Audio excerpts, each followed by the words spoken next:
I am not sure what two of me is doing up here, but nevertheless, what's going down, everybody? Lordy, lordy, lordy. Did we watch the same card? There were some surprises. Not too many, but there were some. So we're gonna get into all of that in just a few moments. Um, I definitely want to just go through some stuff that I saw on the news, and then we can get into what the remainder of this month holds for us in terms of fights. And then we're gonna get into those fights, cause baby, when I tell you, I was. I gotta really get myself together. I be laughing at my own self. When I tell y'all I was in the kitchen cooking, watching that damn fight, I was like, I know Usyk is not getting his ass whooped by this kickboxer. But we gonna talk about all of that because oh my, I almost burnt myself and everything. I couldn't believe when I was watching. Whatever, honey. Whatever. But that's what happens sometimes when a cherry is not ripe to be picked. I keep telling y'all some of these cherries ain't gonna go quietly in the night. Y'all don't believe me, baby? Woo child. Whatever. But let's get into some of this news and then we can see what else we got going on, what's left for this month. Maybe been a decent month. I ain't gonna front. Maybe been a decent month for fights. Been some decent fights, some little squabbles. I ain't mad at. A couple little squabbles I ain't mad at. But the real fight is coming next month for me. I cannot wait to see O'Shaquie Foster get in there and do what he got to do up against Raymond Ford because I believe he will be victorious in that fight. Not to say that I'm, rooting for or against anybody, but well, I am. I'm rooting for O'Shaquie, but I just feel like that's what he gonna get. That's what serves Low Ford right, trying to serve as some type of protection program. So we shall see, honey. I could be wrong though, but I don't think so. But who knows? All right, let's see what we got here. So let's start with the news. Who did I see first that I was like, ooh, I know he did. Where was I? Oh, you know what? Yeah, I told y'all already about this though. I think I told y'all anyway. Frank Warren has he says that Dubois and Wardley rematch can land in the stadium. I told y'all that he activated his rematch like immediately. You know what I'm saying? Like a couple days after their fight, he want that get back, which is like okay, whatever. Because really I'm not sure what kind of other options. Dubois has afforded to him right now, as we can see. We don't know what Usyk is gonna do. We don't know, what the rest of the boys at the division is gonna do. So if they want to run it back, then I don't really got no problem with that. I mean, it is what it is. I think Dubois pretty much made his statement in that fight. But if Wardley want to get back in there, I guess he wasn't at his best, or so he say, or whatever the case may be. Then get back in there and do what you got to do.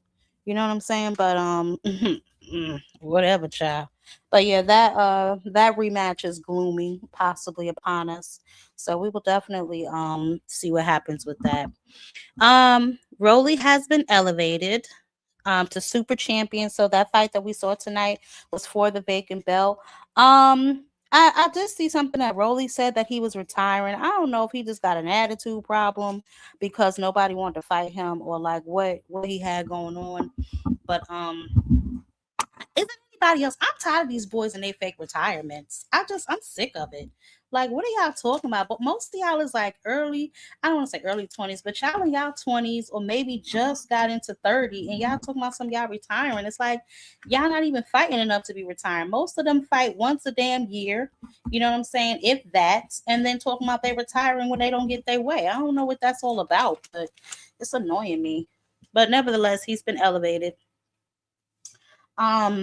Now somebody else that was being petty, that I'm almost tired of their pettiness, but for whatever reason it tickles me.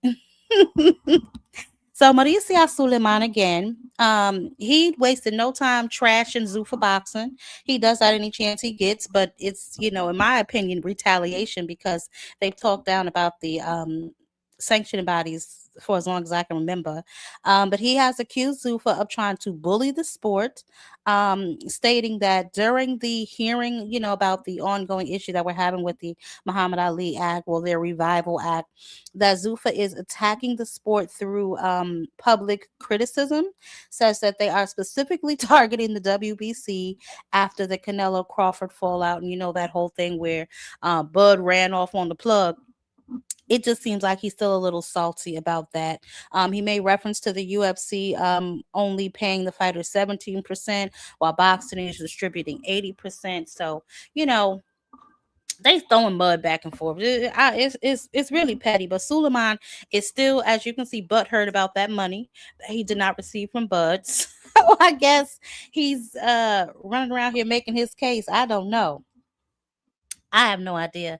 I just found that hilarious. Any chance he get, he's, talking crazy. I thought he was a little bit more reserved than that, but I guess not. Anyway, Canelo and Billy had their little I guess face off yesterday for their upcoming fight in September. Now people are starting to question whether Billy's combinations and pace will create an issue for Canelo, since Canelo is 35 years old, after his elbow surgery and the loss to Crawford. Right. So that was, I guess, a question that some people had. And then during the press conference, obviously, Canelo wasted no time letting him know what it is. Different things. I'm not your opponent to come to France and all this and made it for you. Come on, bro. I'm not Berlenga. I'm not comment il s'appelle Munguia. You're gonna no, and you don't go Golovkin, this and this and this and this. But you don't have the same age now. We will see. Not some performance that Golovkin. Like I say, if I'm 50 years old right now, you cannot beat me. You're gonna see. Okay. In September, be ready. September, you're gonna regret to be in the ring. No. you will see different things. You will see. Hey, you will see different things. I'm not your opponent to come to France and all this and. You heard him. Whatever the hell that means. But he said, even if I was 50 years old, you couldn't whoop me, honey. So we shall see. Okay. I don't know what Canelo still got left at all. Is it just me, or has Turkey just completely just like removed him from the American market? Right? Like, he been fighting in Saudi Arabia. I mean, his last fight with Terence Crawford, I think, was that in Vegas, but before that you fought what's his name in Saudi Arabia. This fight with Christian and Billy, I don't know. I think that's supposed to be Mexico or somewhere like that. And then who knows where your last fight is going to be. It's like, since you signed to Turkey, it's kind of almost like he just vanished. He's still clinging, I guess, to the September date, but now he got to share that with Ryan. So who knows? You know what I'm saying? I don't know. I just thought that was real crazy. Something else that I saw, and I had to chuckle because I was like, look at you still defending this win, honey, 3 years later. So apparently Devin Haney has reignited his defending, I guess, his win over Lomachenko. He's still debating a fight from 2023. Don't ask me why. Specifically, like I said, his fight against Lomachenko, a lot of people feel that he may lost, right?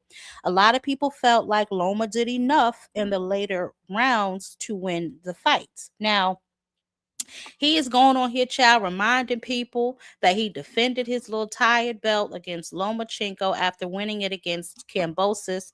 Obviously, we know that he beat Kambosos twice. So he is now reminding people that he defended that belt against Lomachenko. And I don't think we have to have another damn resume talk. I'm going to poke myself in the eye with a pencil if we have to keep having these conversations. The Loma win, it was a decent win, but let's be honest, Teofimo did it first. Okay. Not to mention after that, it's like, what else is a really solid, good win on his resume that we can point to and say, that person did X, Y, and Z after Devin beat them, went on to be great or do something else in the sport. Because I don't really see Jojo Diaz making a lot of buzz. I don't really see Lenara. I don't really, we saw what happened with Regis. You know what I'm saying? So it's just like, I can understand how he is defensive, because it's almost like, well, you know what I'm saying? People are constantly calling you out on that stuff. And I know a lot of people would assume that people are just haters. I have people tell me I'm a paid Devin hater all the time. I don't know where they get that from. But I'm learning that in this space, on this app, when people call you a hater, it just means you're telling the truth and they don't want to hear it. So I'm fine with that. I'm really am. I'm fine with that. But nevertheless, I thought that was funny that he's still defending a win from 3 years ago, because apparently I don't know, he just ain't got nothing else going on. I don't know. But we're gonna talk a little bit more about Devin, because he had some other interesting things that he had to say that I was kind of put my eyebrow up about, but we'll get into that. He ain't that important right now. But the homie Amari Jones, last night he had an amazing stoppage. This is how you close a show when you are the headliner of that show. Now, I know how they play about their little clips, so we're going to do real quick 2-second style. Y'all blink and it's missed. That's y'all business. We can't keep playing them over and over. Now, this is his opponent. I guess it's the first round, second round, but clearly he was in no condition to continue, child. So shout out to Amari, man. He's doing great over there, Golden Boy.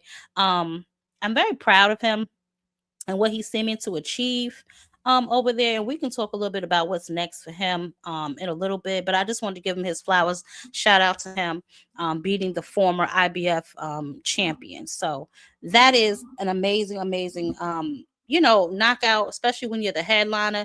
That lets Golden Boy and Oscar De La Hoya know that they can trust you. You show up to work and you get the job done, unlike some of his other fighters. But we're going to talk about one of them other ones in a little bit. So we're not going to talk about, but at least Amari shows up to work. Okay. He's not calling in sick, and all other kind of foolishness. So shout out to Amari for doing what Oscar, needs him to do, because he's holding Golden Boy down. I mean, well, we know Ryan is a superstar, so he's holding Golden Boy down too. But Amari is definitely doing his part. So shout out to him for that. We're gonna see what's next for the homie at 160. Now, I wish Tony little tired ass was over here, because I got some words for him. Nevertheless, Robert Garcia has the same belief that I do, that Debbie Benavidez beats Tyson Fury, Anthony Joshua, and anybody else that y'all want to put up in there. We're going to get to Opetaia a little bit too, because I saw that. I heard you. We're going to talk about him later. But anyway, he thinks that he beats all of these boys. He thinks that Benavidez's combinations are going to be overwhelming for Fury, Joshua, Deontay Wilder, and anybody else. Okay? So we sure enough going to see. Now, speaking of the homie, David Benavidez, here he go. Opetaia claims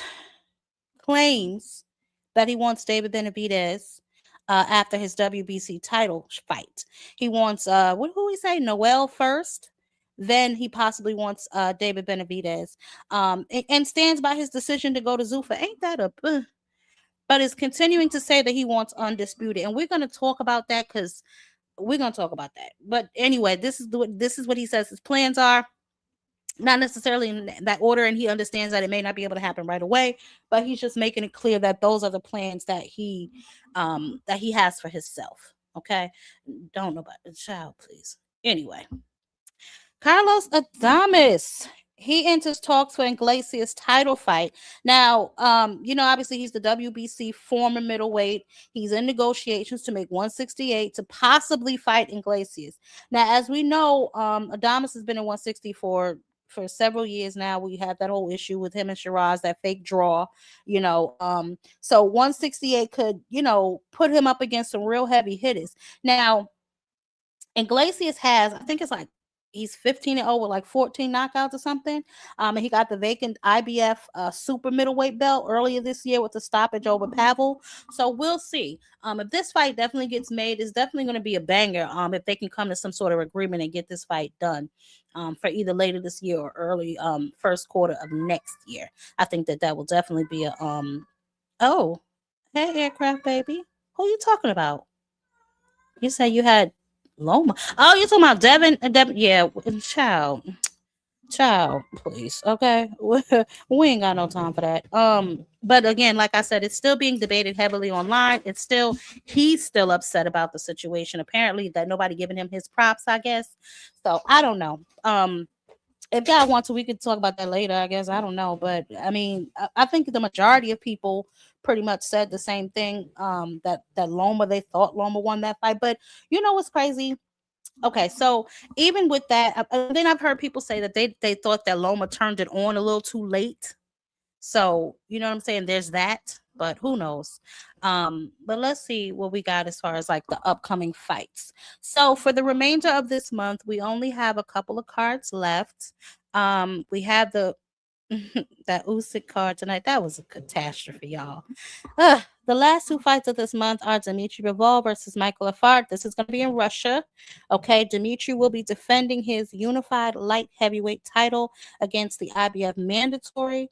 And then y'all know all his belts are on the line except the WBO. So the WBA, the IBF, and the Ring Magazine are on the line for this fight.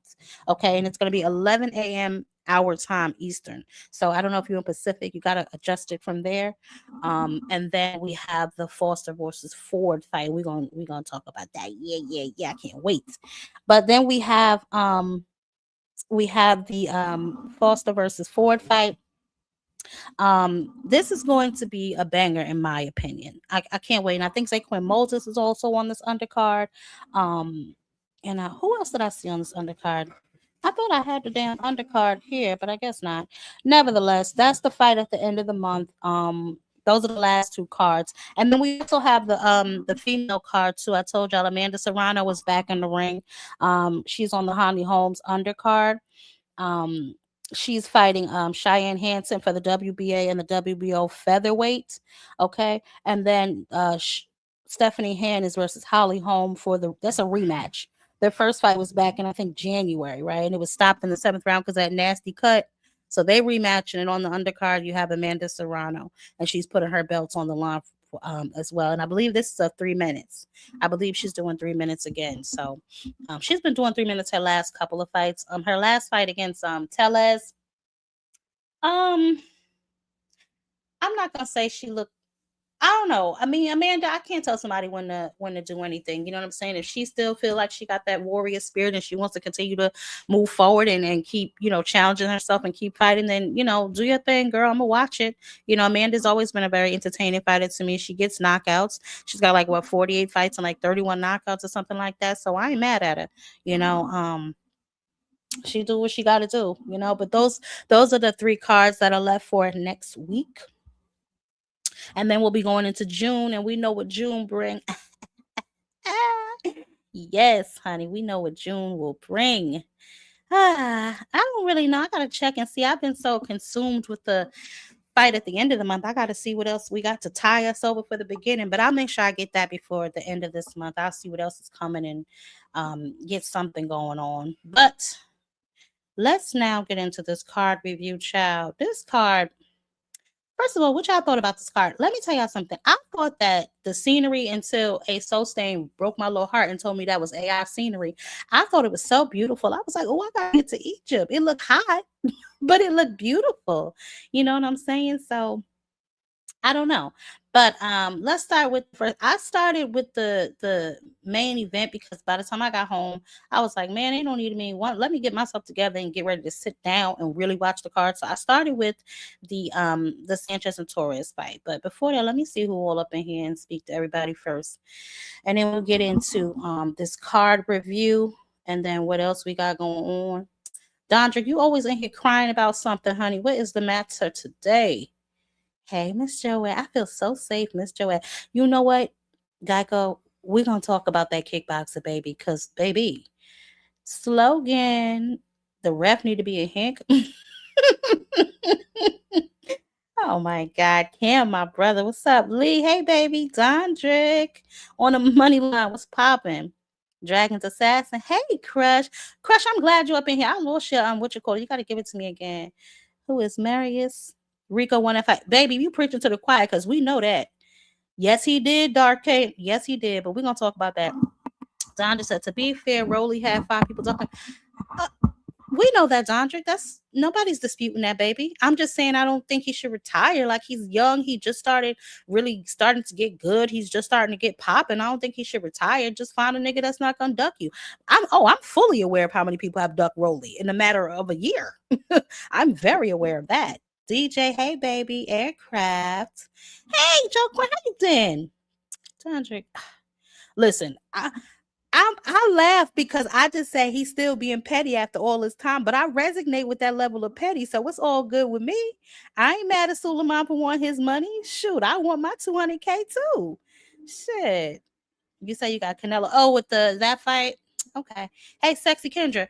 Girl, you be cracking me up. I was scrolling down. Where was I at? I was on Twitter earlier looking for this clip, and I happened to see you post under who is that? Somebody posted something about boots or something. I think you posted under it. It was under the Clarissa post. One of those posts. I bust out laughing so loud. I said, "Sexy Kendra is crazy." Oh my God. I think it was under the Clarissa thing. Did y'all see Devin? Listen, we're gonna talk about that cash, baby. We're gonna talk about that. Don't worry.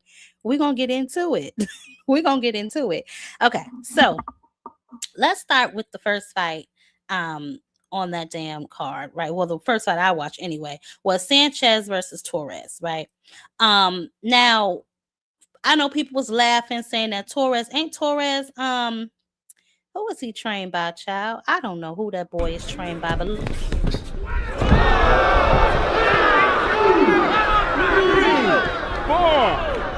5, 6, 7, 8, 9.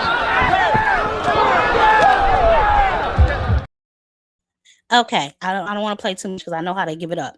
Okay, so anyway, Frank Sanchez, he's now 26-1 with 19 KOs. He destroys Richard Torres. Now listen, that was in the second round. This was for the IBF final eliminator. Now I thought Torres won the first round, right? He was like behind his jab. He looked like he was trying to find his rhythm, and then Sanchez just put him down, clean right hand down the pike, baby. It was over. He tried to get up. You seen him. He tried to get up, but he didn't have his wits about him. You know, his defensive shortcomings, they were exposed to me at the highest level. He is slow to reset almost, right? Like after throwing, like he got like jittery with the combinations. You know what I'm saying? Like, I don't know. I think I was over there watching it with D1. He said that Torres needs to get back in shape and go down or something. I don't know what he need to do, baby, but listen, that ain't it. So obviously the IBF mandatory position is now secured.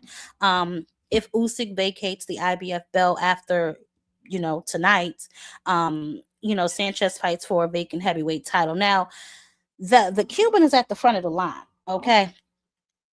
Best available opponents, I guess, for the vacant belt would be Herkovic. I know he just stopped David Allen in like 3 rounds last week. You know what I'm saying? That's a belt and a legitimate fight, I guess. I don't know. Listen, that could be done. You know what I'm saying? What's next for Torres? What does he do next? You know what I'm saying? I don't know. It's just terrible. What is this? Yeah, so what is he? He's 26 and he's small, right? For like heavyweight. What is he, like 6'1", 6'2"? He doesn't have that like skill level, you know what I'm saying, to compensate for the size disadvantages. He does have defensive holes, you know what I'm saying? Can his team fix that at this stage, right? Like he needs, I guess, 2 to 3 fights, I'll say, against like B-level heavyweights before stepping it back up. Someone like maybe who up there? What's that boy name? McCain or something like that, or like a Fisher or somebody. Like, I don't know. Those wins could maybe help rebuild his confidence. You know how they do the confidence builder fights, like we just saw Brian Norman have last weekend. You know what I'm saying? But he is an Olympic silver medalist. You know what I'm saying? The amateur pedigree is real, but listen, I don't know. I don't know, where he goes from here. But shout out to Sanchez. He came back off a layoff. Wasn't he on layoff? So I don't know why they thought that, oh my goodness, Teach, don't do that, baby. That's not nice. I don't know. Maybe they thought that this was going to be an easy fight for Torres.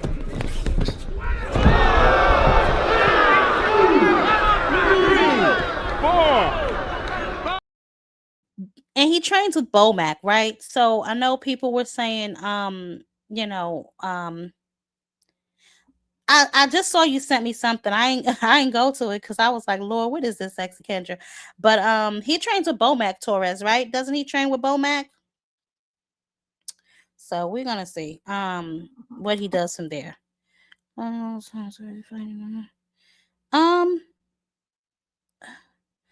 don't see their comments. That's the comment that I laughed at. Yes, that was the one, Sexy Kendra. That's the one. You must have known because I showed it. I bust right on out laughing. I was like, Sexy Kendra is crazy. But yeah. So anyway, I mean, listen, I don't know what's next for Torres. Sanchez, his position is secure now, so I guess he just needs to figure out who he's gonna fight. But Torres needs to go back to the drawing board maybe and rebuild. Or maybe, you know, like D1 said, get in a little bit better shape and drop down to a weight class below if he's not as big as the rest of the heavyweights, and we'll see what happens from there. But you know, shout out to the winner. Listen, that was brutal. I was like, whoa, what is going on?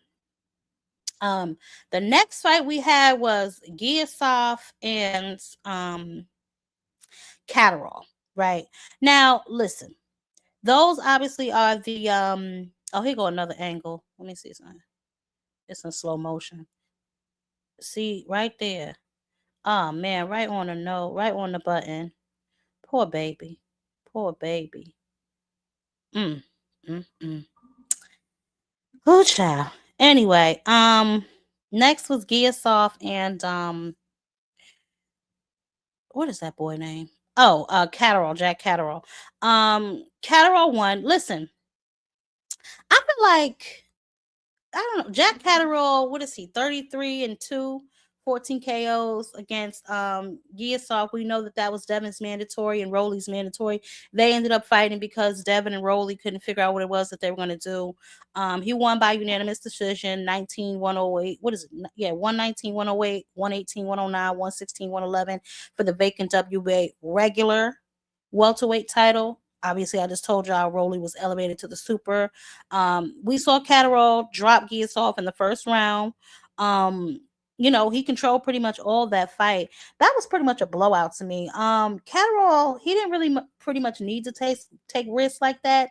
You could tell he was faster, but his footwork is trash can. Listen, oh my God, that he got to stop. If he was up against a better caliber of opponent, he might have went to sleep.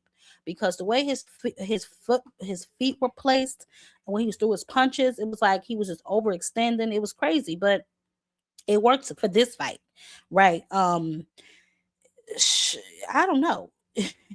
He I think Shakram Giyasov, they said he lost a daughter last year, something like that. So shout out to him and prayers to his family.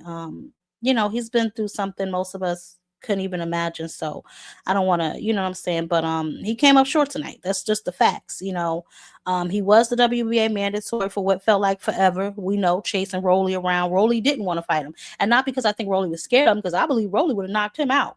But just because Rolly was chasing bigger fights. You know what I'm saying? I think he was like 7 months ago, the WBA ordered that fight. You know what I'm saying? And Rolly was trying to make his own moves, you know. So when he finally got his title shot, you know, unfortunately, he came up short. You know what I'm saying? So I don't know what's next for him. You know what I'm saying? I know Catterall, I think they said that Rolly has 180 days to fight the winner or something like that. So looks like he'll be facing Catterall. But will the WBA actually enforce it? Right? Because we've seen them make rules and break them all the damn time. I think Catterall, I think he sat down with ESPN. I think it was this week. He said he's never declined or refused to fight or priced himself out. So we should all just get on with it. You know what I'm saying? We're going to see what happens with Rolly. He wants Rolly. He said Haney, Ben, whatever. He said he'll fight anybody at 147. But will the biggest names in the division fight him? And I did see Devin. And we're gonna talk about Devin in just a second. When he was being interviewed, I also seen him scurry on away from Turkey Al-Sheikh when Turkey looked like he was asking him about Ryan. I don't know, but he is ordered to face Rolly. They have 180 days, so it's ordered, it's enforceable, and Rolly hasn't fought in over a year. But we don't know what's going to happen. So we'll definitely see if that Conor Ben and maybe Ryan don't pan out, that maybe he can fight Conor Ben. Who knows? As far as Giyasov, he's 31. This is his first loss, I think.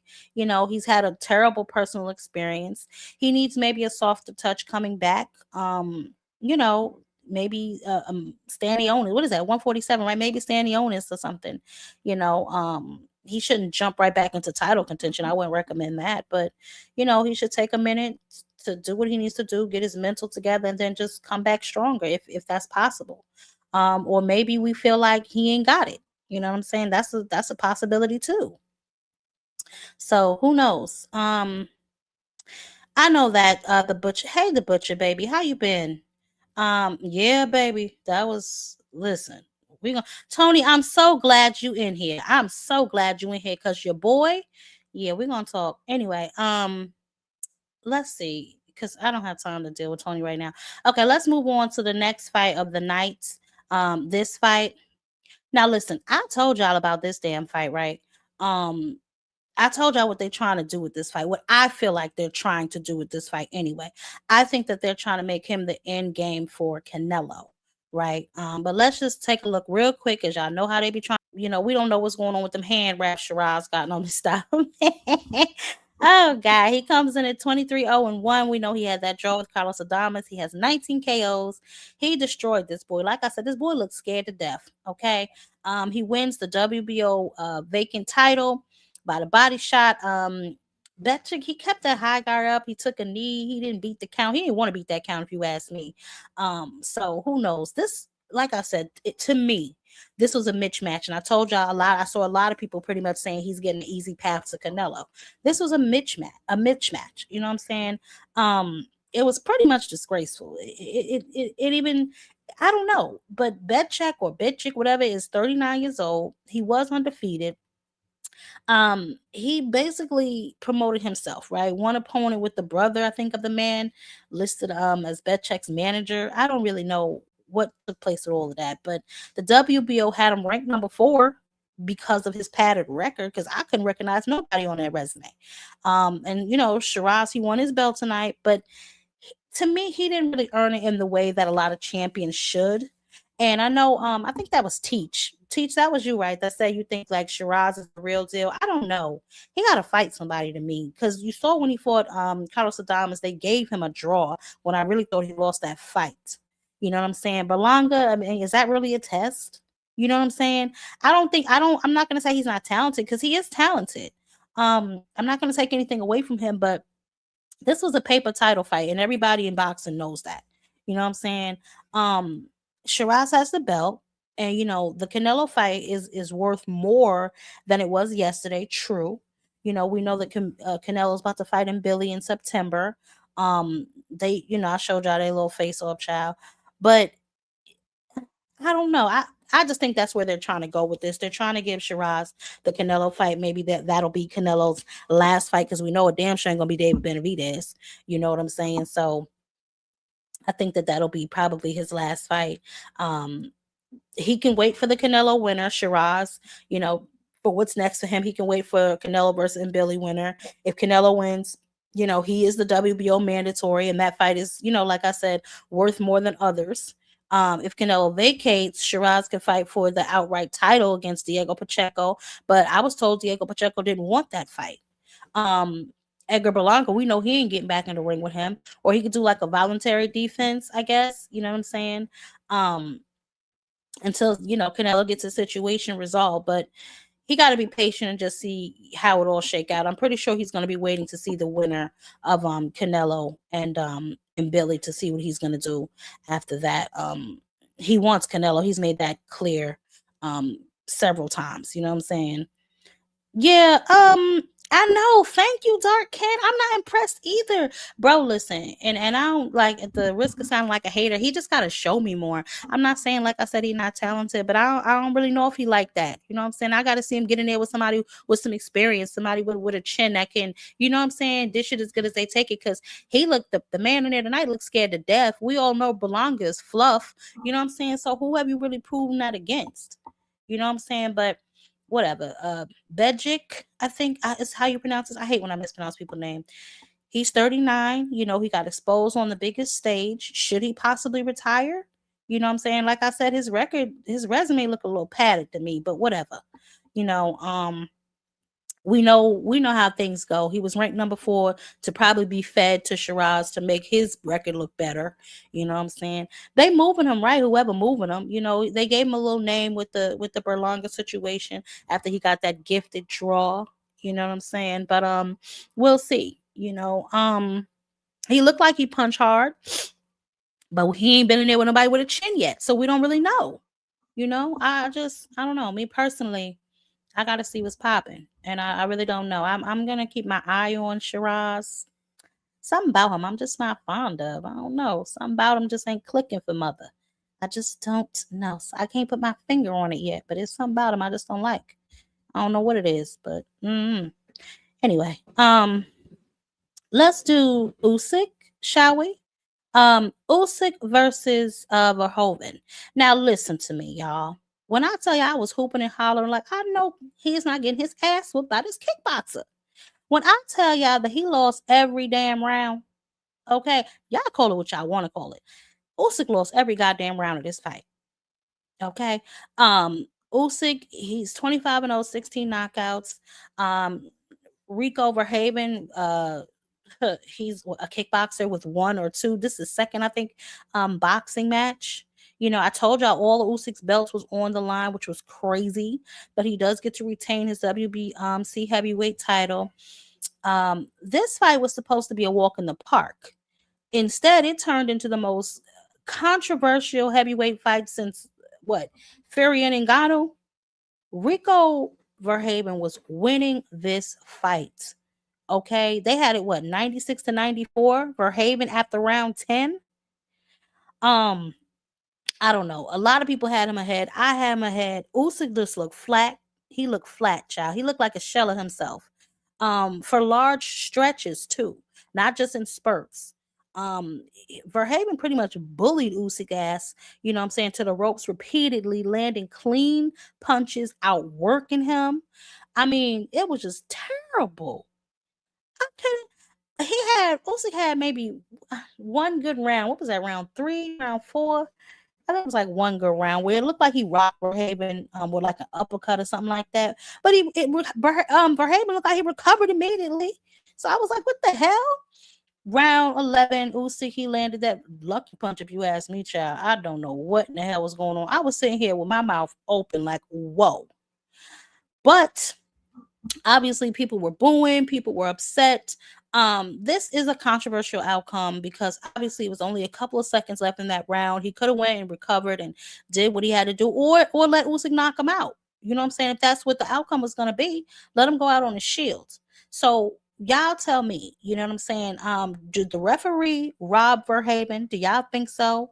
Rico was hurt, but he was still landing. It was only 1 second left in the round. You know what I'm saying? If you still on your feet, what's the problem? You know, I don't know. I just don't know. But let's listen to Usyk and his little tired acceptance speech. Turkey House Sheik got a nasty ass attitude. Let me just start by saying that. Okay. But Usyk, in my opinion, was lying when he was asked that he think he need to knock out to win. I don't know. I just boxed.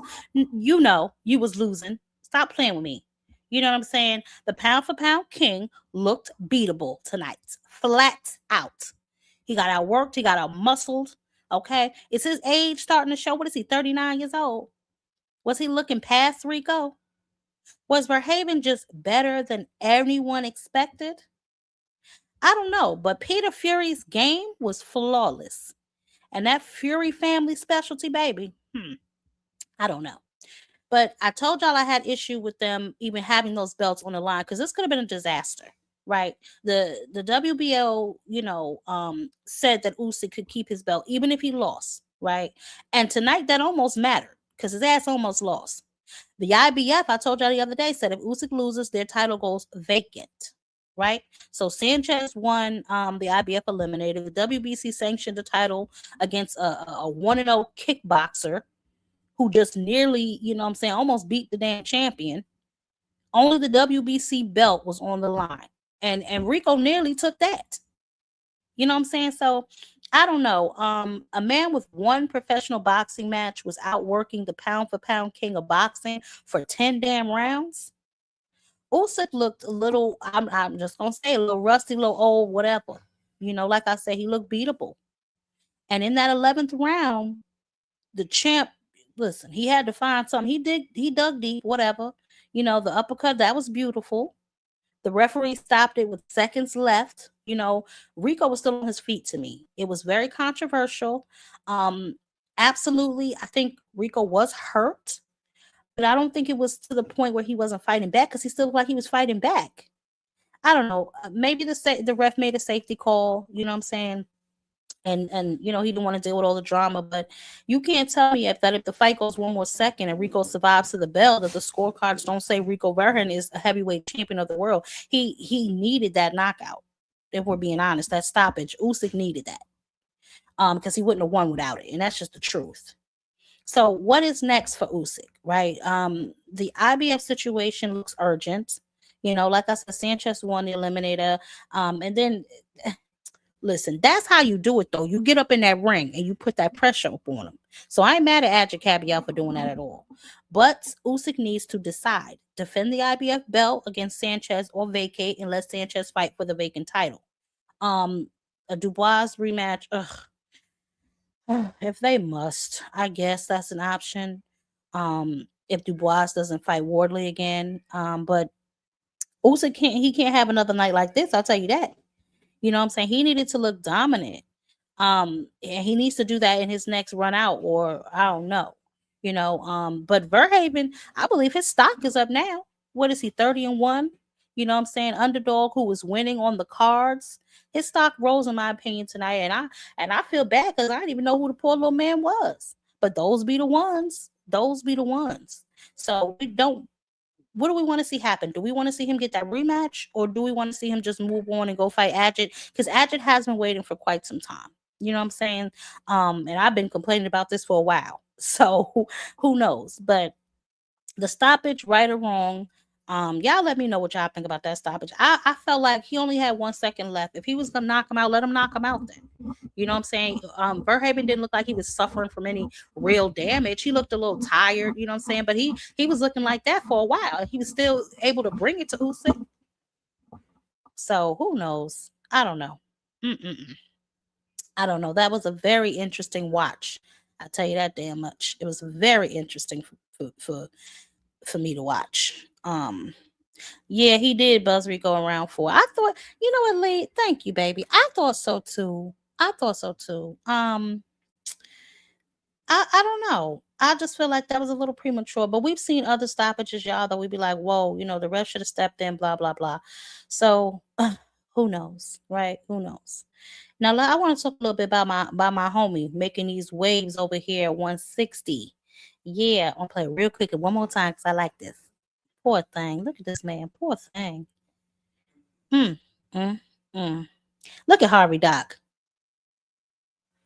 This Negro. I still want to check his bank account from a fight from before. Bang. Whew. Nice. Nice, boy. Well, Amari is a problem. He definitely made himself a statement last night.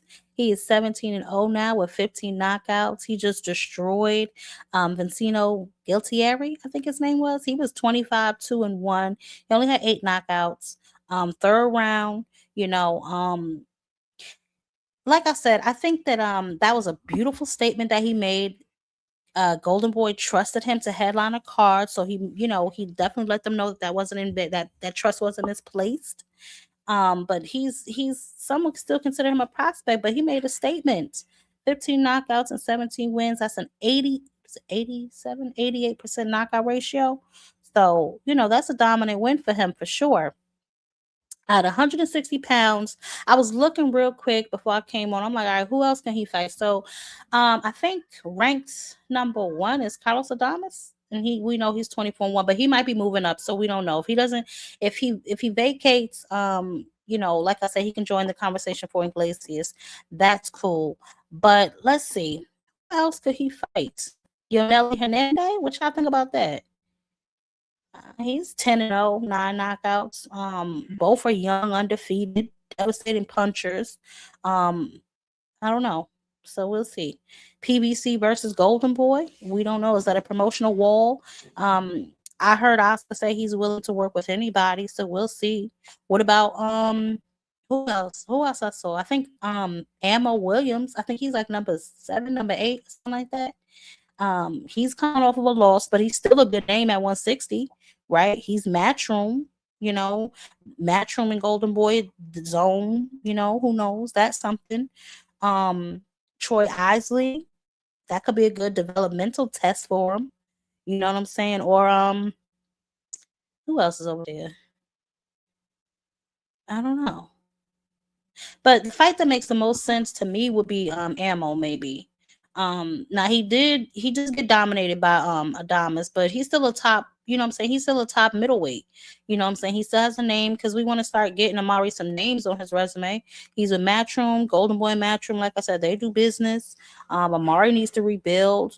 Jones, he does need a good name, a signature win. That's a fight that can elevate both of them. So I don't know. We'll see if the IBF middleweight title is vacant, then we'll see. Who knows? We will see what happens. But I think that he's on the right path. And Golden Boy, they doing what they can do for him. And I ain't mad at that. Now last night, stop it. Y'all are terrible. Yeah, man. Yeah, Big Supreme. You just got here, but we should be all right, because not that clip ain't that long. Hold on, is this one? No, it's not this one. Hold on, I'm gonna play it again for you. That was crazy, man. Oh, here it is.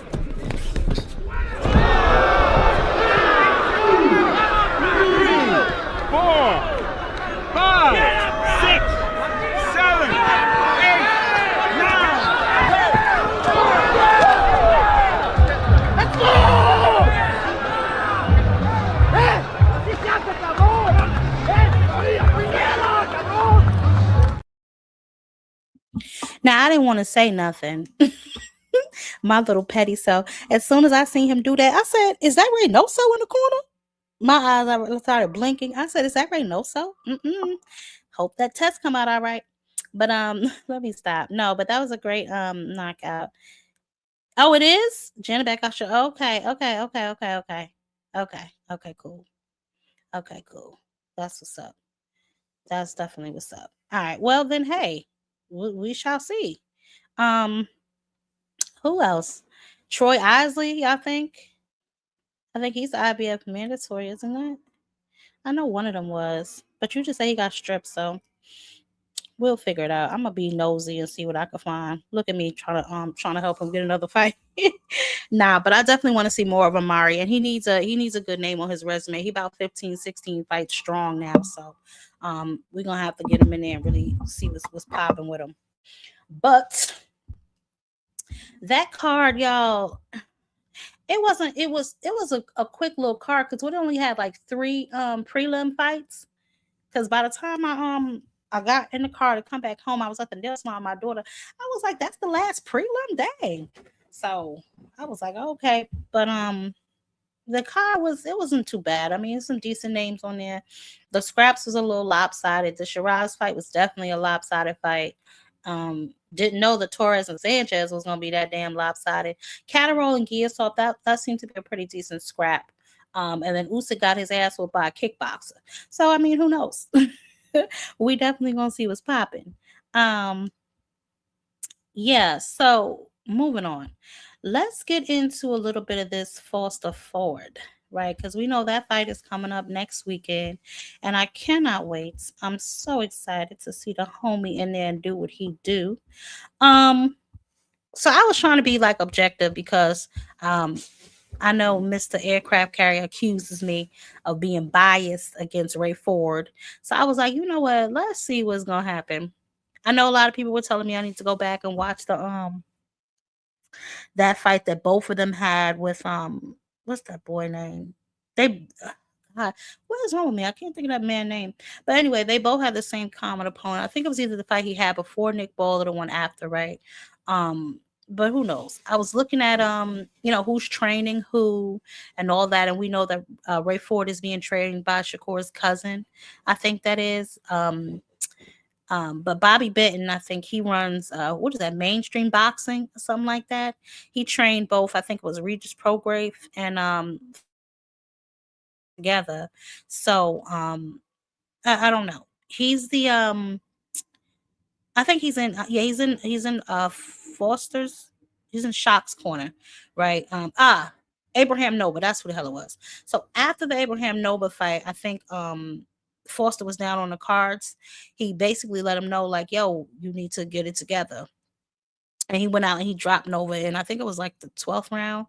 So, he's good in his corner. But now we have Shakur's cousin in Ray's corner. And I don't know if he's been training with him long or what. I just remember, because I remember the press conference, I was like, who is this talking over Ford? Like, why does he keep talking? And it just seemed like he had beef with Oshaki. And I was like, who the hell is this? So then obviously I went and I was like, oh, that's Shakur's cousin. I think they're all training now out of the gym. Over there, him, Keyshawn, Shakur, all of them are training together, the buddies, Avengers, whatever you want to call it. I think he trains out of, I think he's still in Cherry Hill though, when he's not down there, I guess, with Shakur and them. So who knows? But so I started looking at their resumes because I wanted to see that fight, that Nova fight, right? I think Shockey has beaten, what did it say, 5 champions, and then Ford has beaten 1.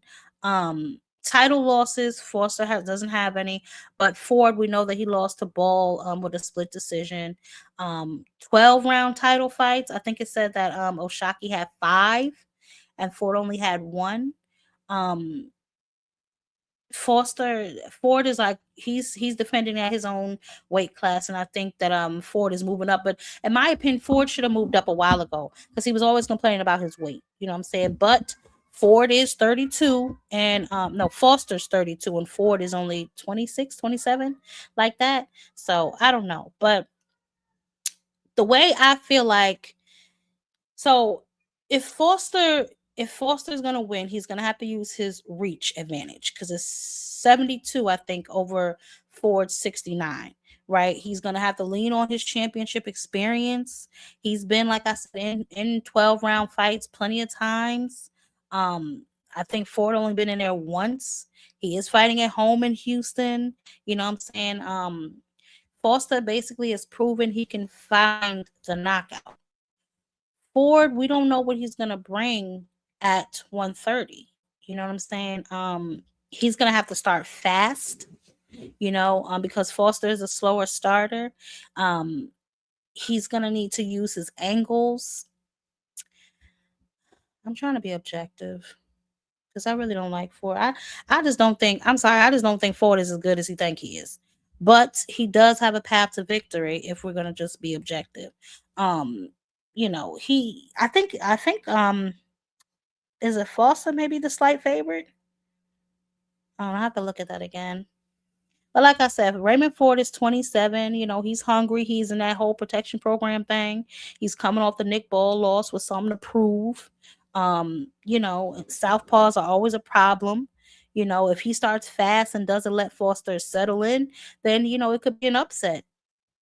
I doubt it, but it could happen. You know what I'm saying? So we don't know. But I can't wait to see that fight. I want to see what they're talking about. You know what I'm saying? Like I said, him training with Shakur's cousin, we're gonna see what he can bring. And yeah, I don't know. That's what I want to know. Is he gonna stay true to his word? Who knows? I don't know. Don't listen. The hell if I know. Something else that I wanted to show y'all that I saw before we get into some of the other foolishness. Listen. And I know last week we was up here arguing. Well, not arguing, but I know JB Smooth was up here saying he earned it. Let him get it. But the WBA has ordered, Gervonta Davis against his mandatory, which is, as we know, Kid Austin, right? And that was just ordered, so it's like fine, whatever, right? And we're gonna talk about that in just a second. But I saw something on Kid Austin's page that instantly I knew that it was his daddy. Look at this.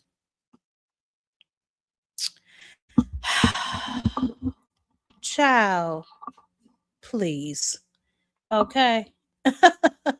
I mean, really. So Tank is being ordered to defend his WBA lightweight title against Kid Austin, right? Both sides, I think they said they have 30 days to negotiate. Like I said, this made me so upset. And people think it's like, oh, Kid Austin, you scared Kid Austin gonna do something to Tank? No, I think this man is throwing his baby in the fire. Like, and it's not because, like I said, of what it means for Tank, but what it can mean for Kid Austin, right? So Tank Davis is 30-0-1 with 28 knockouts. His last fight was a majority draw. We saw him in there with the Roach, right? A lot of people thought Roach won that fight, right? Tank hasn't fought since. The WBO made him champion in recess. We know that he had an issue outside of the ring.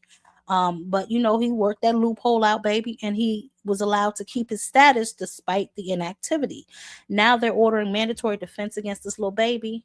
Like, Kid Austin is what, 19-0 or something like that, 18, 19-0 or something with 13 knockouts. He's 22. His best win was Tevin Farmer. You know what I'm saying? But Tevin Farmer, let's be honest, was past his prime. Before that, he's calling out Abdullah Mason for months. Then he want 10 million to fight Mason. Him and his daddy, they on social media saying they want Tank because Tank's levels above Shakur. I don't disagree with that, but that's not the point.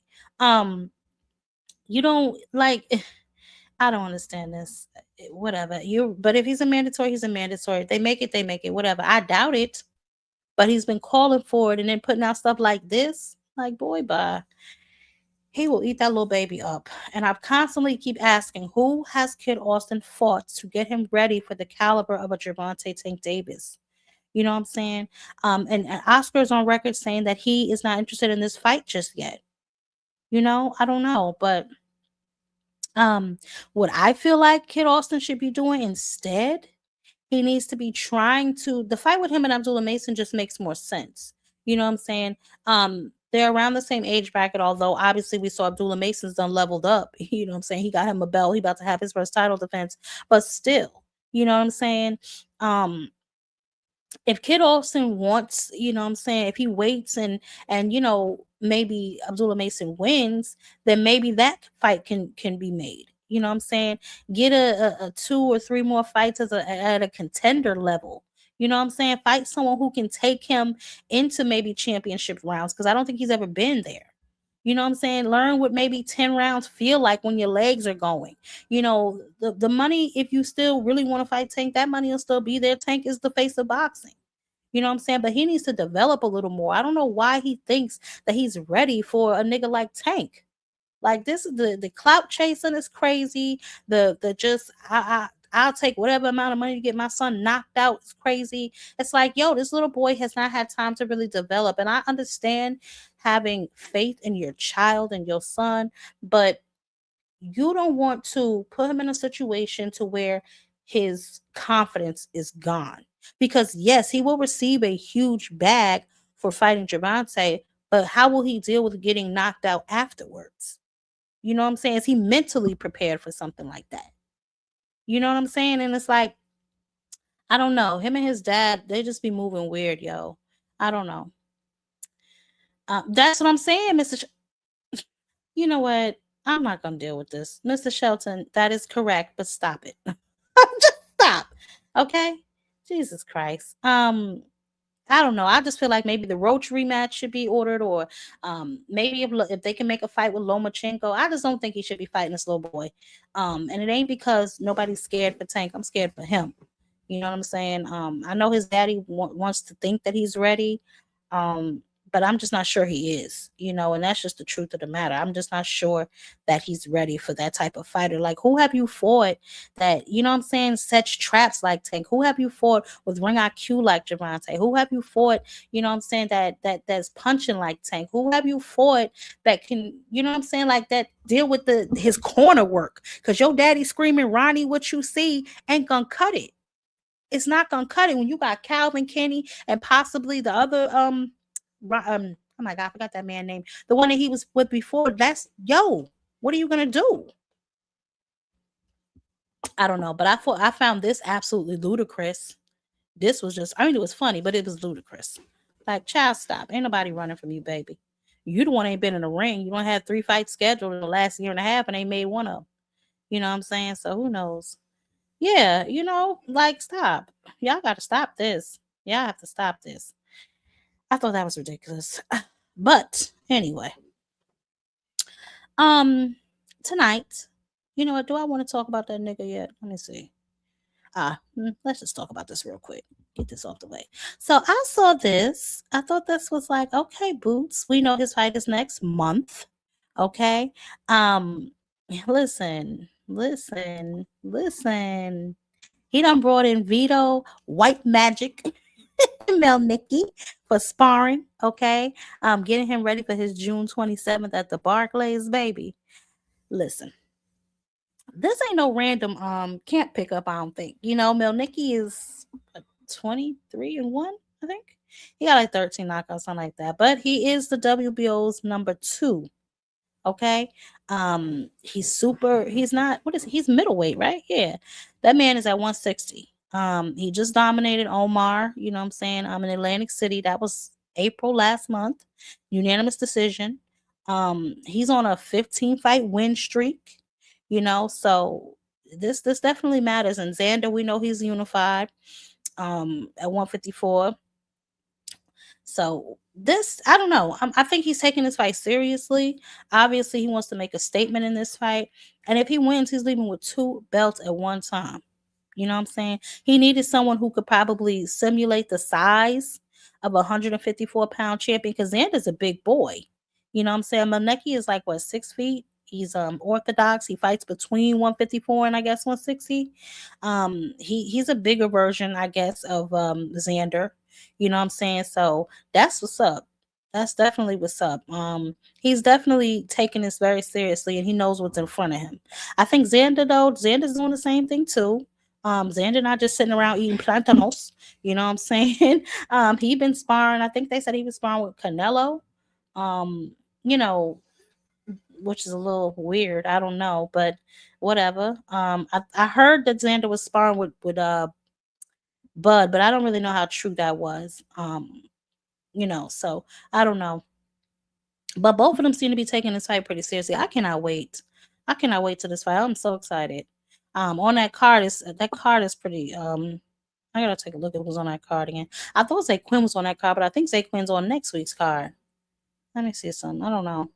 But Boots is 35-0, 31 knockouts. Xander's 22-0 with 13 knockouts. Let's see. Boots moved up from 147. They want to say his best one is Stanionis. Okay, fine. So we're gonna see. Can't wait. Let me see something. Let me see the fact that because is he training with Canelo? Canelo need to be somewhere training for his own damn fight, but whatever. This just lets me know he's taking the fight serious. God damn, look at Vito. Vito looks definitely a little wider than Boots, but he's definitely taking this fight serious. Now, let me get to this fool, Opetaia. I told y'all that he stated he wants to fight David, right? I have just a question, and I'm not even trying to be funny. I have a serious question. How is this all going to work? He's up here talking about he wants to be undisputed at cruiserweight. And I understand that, right? And then that's what every champion should want. But how do you want to become? You can't become undisputed when the company you fight for does not recognize the bodies that hold the other belts. You just got stripped, my boy. Like, I don't understand what he's talking about. He just beat Brandon Glayton, right, by unanimous decision on the Zuffa card back in March, right? Now, he's the first Zuffa champion, woo, right? And he also holds the ring, right? He holds the ring? Yeah. But so here's what he lost. He lost the IBF, right? And so did Richardson Hitchin when he went over there. So in order for you to be undisputed, I don't understand how this is going to work, right? Like, I don't understand this. David Benavidez, we went over this last week where he told the ring, it hasn't sailed, the ship hasn't sailed, but we're going to have to work this out. He can't be fighting on Zuffa getting possibly, stripped for his belts because that's the sanction or the promotional company you choose to fight under. And then another thing, if you are going to fight him and then y'all work this out, then officially Zuffa has just become another side of the street. You haven't become another entity or another organization, because if you're still going to allow them to fight for these belts, which is crazy to me, because now we have to see if the sanctioning body are going to sanction. Well, we know they want their money, so they'll probably sanction it anyway.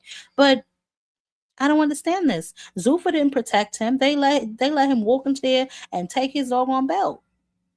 So it's really the sanctioning bodies that you have to be trying to make sure you can still fight with. And Dana White didn't think this thing through. I just don't think he thought this thing through fully on how this is going to go, because you have guys who still respect the sanctioning body belts, especially if they worked hard for them. You know what I'm saying? The IBF, the WBA, the WBCO, and the WBO, they have hundreds of ranked fighters across every weight class.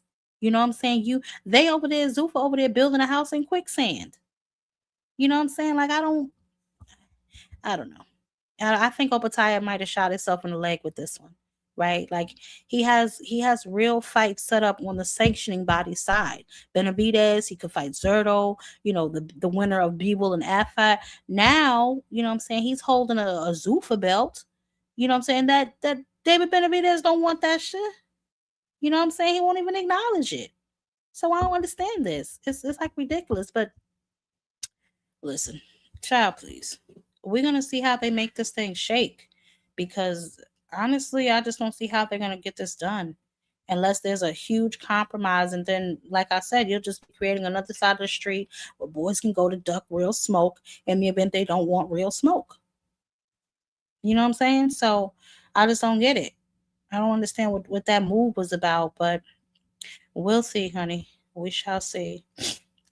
Now, let's get into some of these hot takes. Boy. This boy makes my stomach hurt.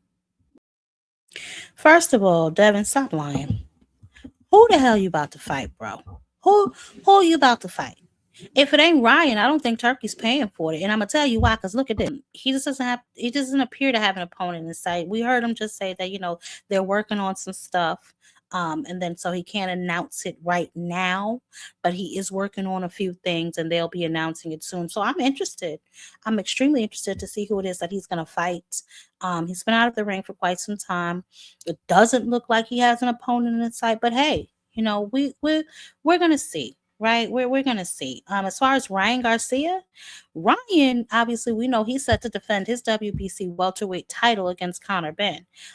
We saw him on Jimmy Kimmel basically letting us know that Ben, we know, signed a multi-year deal with Zuffa. You know what I'm saying? So we're gonna definitely see what's going on with that. And now Oscar made something very, very clear. So like I said, this is all going to be so interesting to me how these boys work this out. But on what platform does it happen? It's going to be very interesting because, look, like I said, I will never get in between making a fight happen. I will make the fights, like I said before, year after year. I'll work with any promoter out there to make the fights happen that the fighters want. But this fight is going to happen on the Zone, for sure. The Zone's the place, the Zone's the global home of boxing, and this is where it's going to happen. Bottom line, we feel that Ryan Garcia obviously is the world champion. He's the one that calls the shots. If Conor Benn wants to fight him and make the fight happen, it has to be on the Zone. All right, let's talk about Virgil. So we don't know if this fight is indeed going to happen. So maybe, you know, they'll figure out a way for Ryan and Devin to get back in that ring. Child, I don't know, but y'all heard what Oscar said. Okay, y'all heard Oscar. He said if it's gonna happen, it's gonna happen on the zone. Okay, and that's just what it is. So we're gonna see. What in the heezy for sheezy? Lord have mercy. Mr. Sheldon, I don't know what in the hell you talking about. But I also saw something else pertaining to Devin, because we do know that his name has been swirling around with Keyshawn. His trainer, they love sitting on that doggone messy Mill City couch, honey. Listen to what he had to say. Action to Keyshawn Davis beating Nair Albright.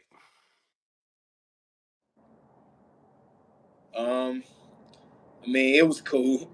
Like, I wasn't really like impressed.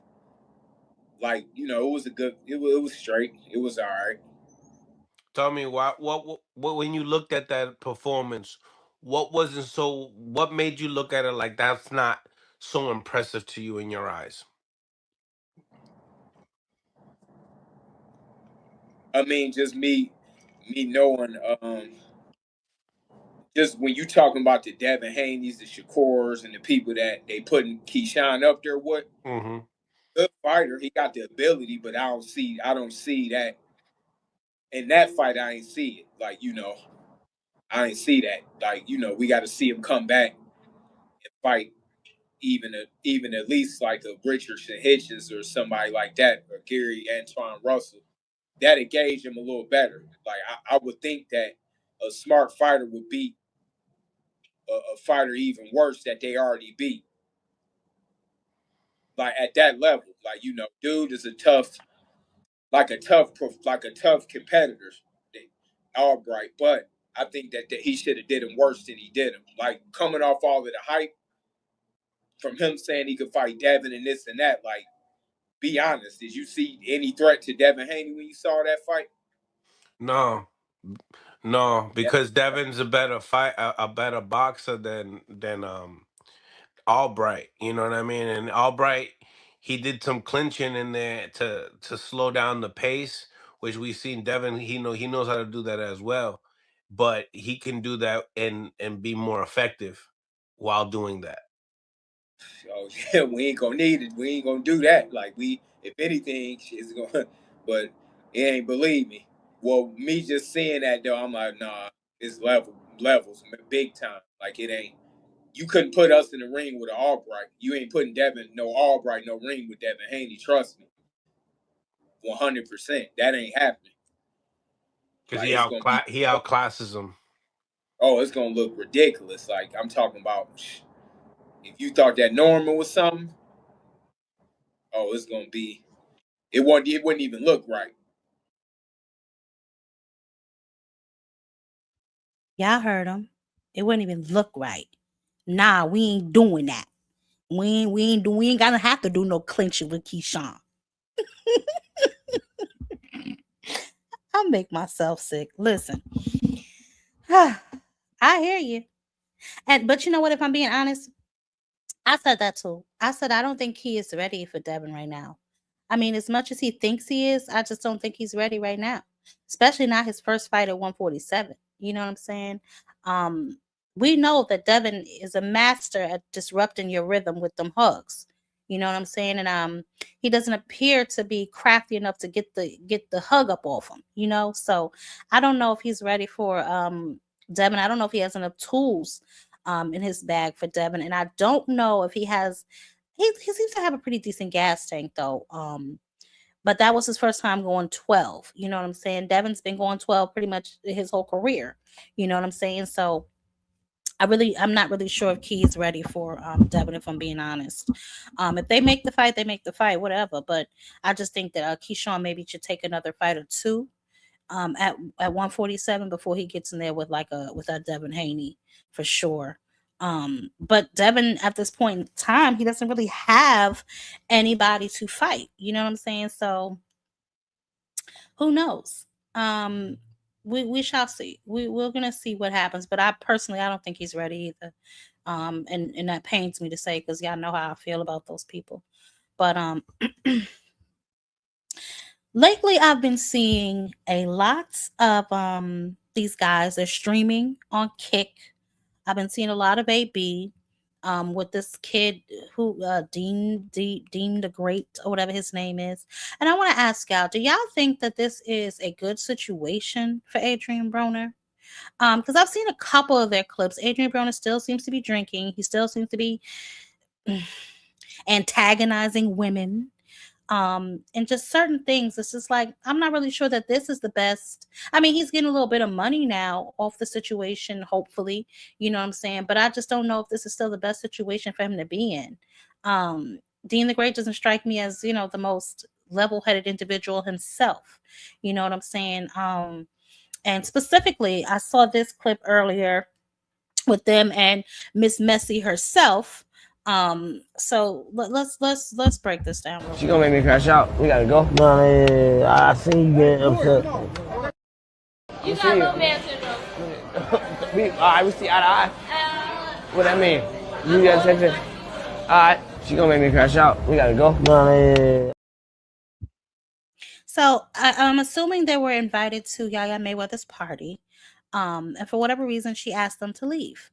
I don't know who was the obnoxious one there because I've seen a few of those clips and Dean himself seems that he could be a little obnoxious. So I'm just not sure if this is the best link up for Adrien Broner. He gonna do what he gonna do. He's a grown man, but I really can't wait until he starts to really get himself together and do something better than this. Every time I see him, he has a cup in his hand. There was another clip I saw where this people just walking up to him, disrespecting him because they think they can, you know what I'm saying, because he's drinking and just, I don't know, man. It kind of breaks my heart because he's just not the AB I remember. You know, I remember he's still charismatic though. He's still funny as hell, but he just doesn't, you know, I don't know. I would just have preferred to see him do something a little better. I saw a clip where he was saying he missed Tank and all this other stuff. There was one with him and Mike Epps. You know, everyone was telling him pretty much put the drink down, you know what I'm saying, and refocus yourself. Because he does have, like I said, he has charisma. He's a funny dude. He always has been. You know what I'm saying? So he doesn't really need to do that, you know what I'm saying, to make money. And I don't know why he drinks so much, but whatever's wrong with him, I hope he gets it together because I hate to just see him go out like this. You know what I'm saying? And every time I see like something with him getting into somebody, I'm like, oh God, just hope he's okay. You know what I'm saying? Just, I don't know. AB always had a special little thing for AB because like I said, I loved watching AB. You know what I'm saying? The press conferences be lit. He be funny as hell. You know what I'm saying? He's always been like, you know, I'll never forget what fight was that? I think when he fought oh God, what is old boy name that he took his girlfriend and he got down on one knee in the ring and I thought he was about to propose to his girlfriend. He asked her to brush his hair. I bust out laughing.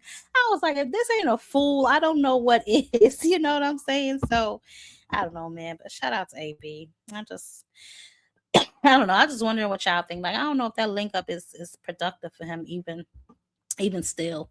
You know what I'm saying? Now our last little crash test dummy, and I'm gonna open up the link for y'all. Lord help this child, because Lord knows she needs it. As we know, the situation between Alicia and Clarissa has gotten completely out of control. They run around here counting bodies and all other kind of foolishness. But this was her response to being banned from MVP. And I did a video about what Jake Paul said and what Nikisa said, you know, regarding the situation that took place at the event. And then I'm assuming this is this young lady's response, doubling down on the BS, of course, because why would she ever admit that she's wrong? But let's take a listen. Oh, hold on. Baumgardner's statements were lies. Both of MVP and Baumgardner's statements were lies. That is defamation of character. For those who saw the video of Baumgardner threatening me, telling me I'll beat your ass right now, biatch. That is a threat. So now that I'm looking at statements and I'm seeing people lie, it's okay because I'm not going to handle it with the law. I'm going to handle it with the court. Y'all going to get.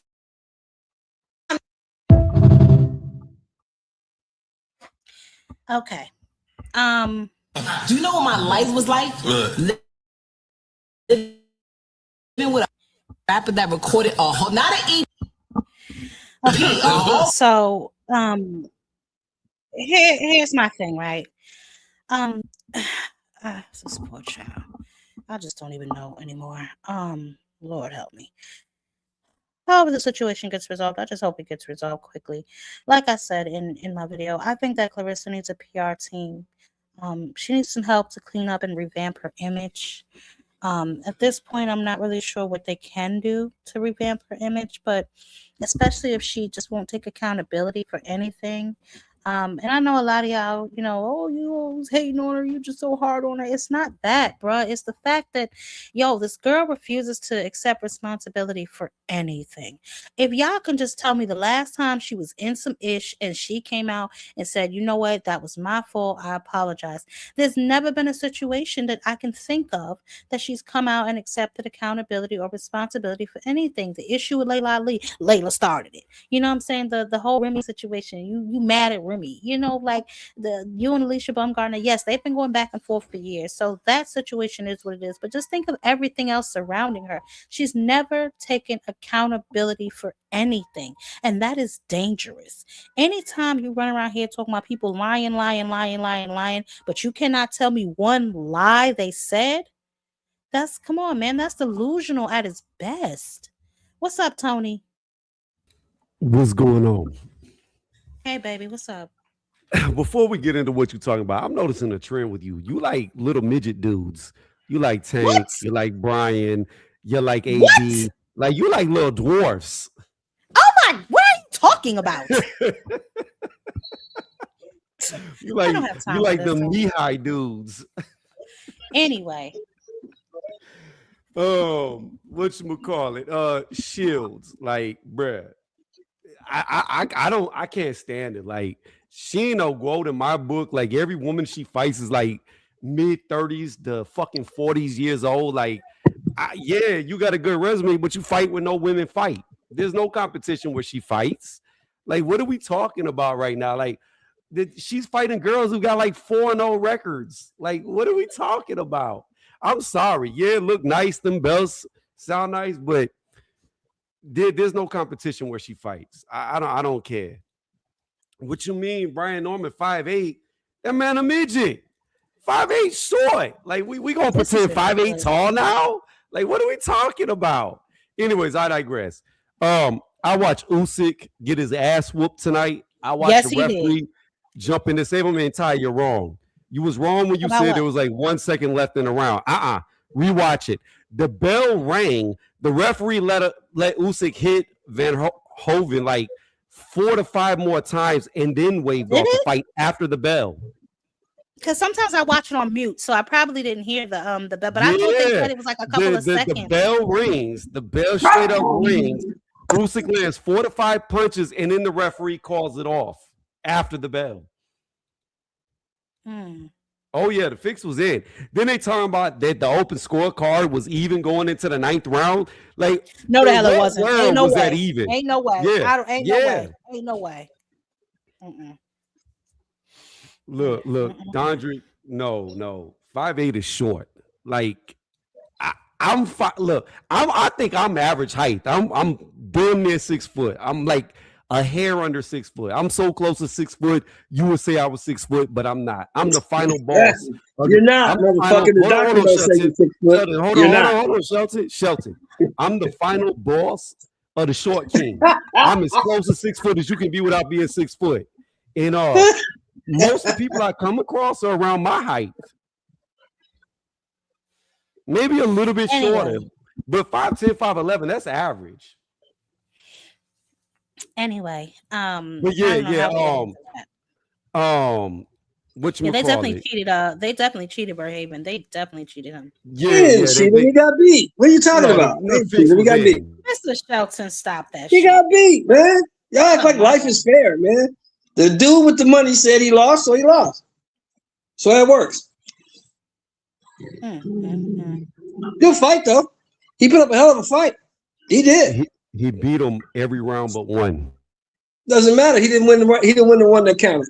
He lost. Now I didn't like the fact that Turkey came in the ring talking about Caballero couldn't get a shot because he wants a rematch with Verhoeven. But hey, look, whoever goes sign the check. He didn't say that. He didn't say that. He didn't say that. He said Adrien Caballero was first. He said they're in line. He did say he wants to see that rematch, but it's up to Usyk. It's up to Turkey. Hey, whoever signs the check is gonna get what they want. I don't know what world they live in. 5'9", 5'8" is not average height. My girl is taller than that. Like, what is we talking Well, let's talk about Queen. Let's talk about Richard Torres getting his ass busted. Oh my God! How do you lose to a 98-year-old Cuban? How does that happen? I told y'all Frank was gonna beat the shit out of that dude. That dude is trash. That was craziness. That dude is garbage, man. He fought 14 guys. He won 14 fights, 12 knockouts, over 12 forklift drivers. That dude ain't fought nobody. He ain't shit, and he got proven to. 4, 5, 6, 7, 8, 9. Let's go! Damn shame. I ain't gonna lie, that loss hurt my soul. Cause that was our last heavyweight. It did, cause that was our last hope. We ain't got no more heavyweights. No, that man, was it. We ain't got no hope. What you talking about? American heavyweights? We ain't got none. They all playing football, man. Hold on, y'all. Hold on. Shout out to Randall, and shout out to D1 in the super chat. I appreciate y'all. Let me go ahead and play y'all little song. And I don't know why y'all don't like my song. Shit, we about to make a little change up in here.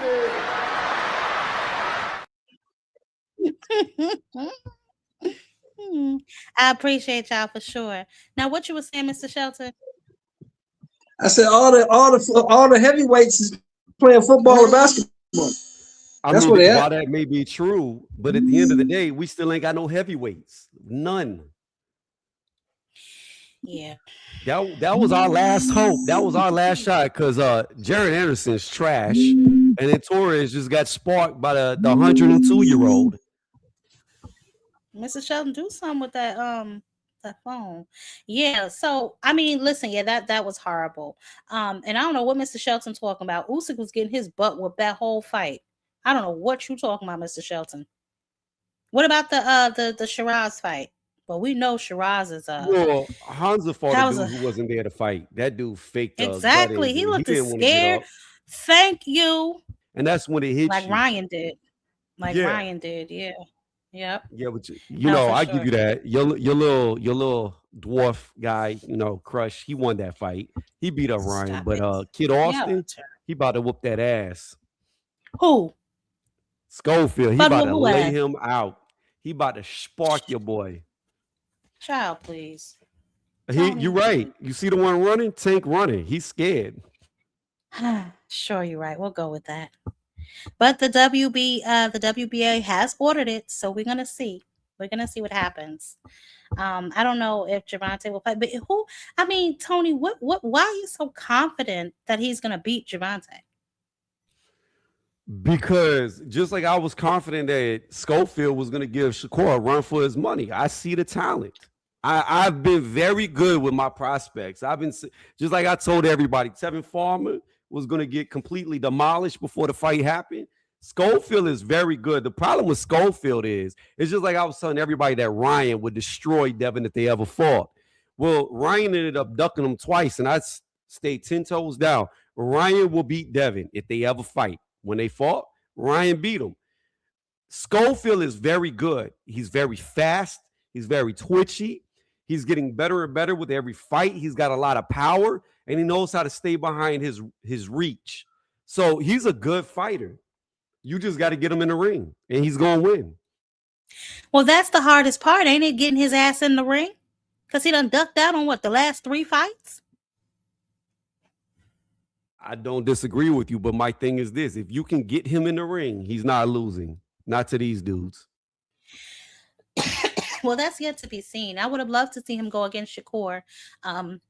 Definitely. I would have loved to see any type of measuring stick because, I mean, Tevin Farmer, he was, I like Tevin Farmer, so I don't want to be disrespectful. But he'd been through what 3 different wars back to back to back. I mean, he was tenderized already.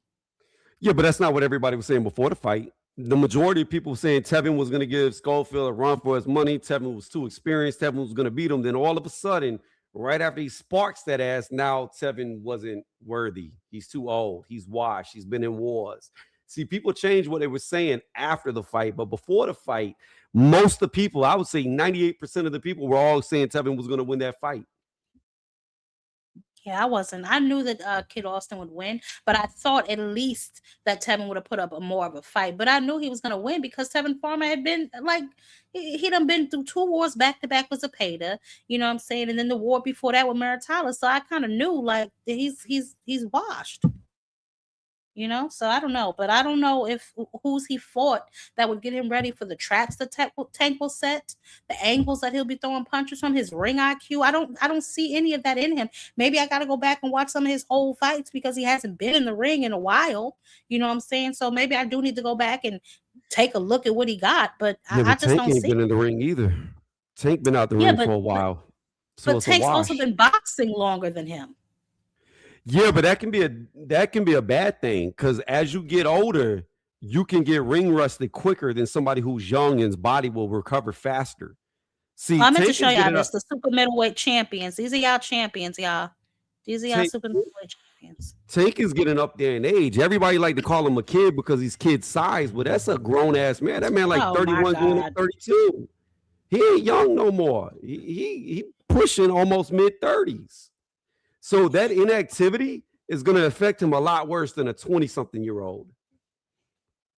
So Aircraft said don't even bother. Aircraft said don't bother. Ain't nothing there.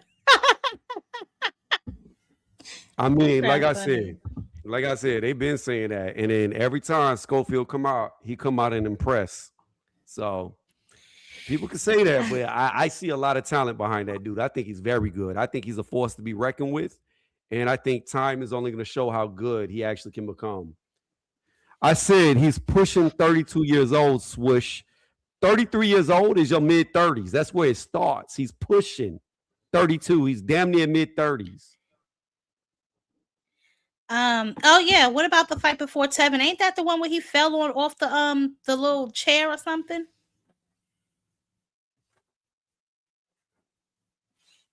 Tony. Okay. I'm waiting to see the point. Like, okay, what was the outcome of the fight?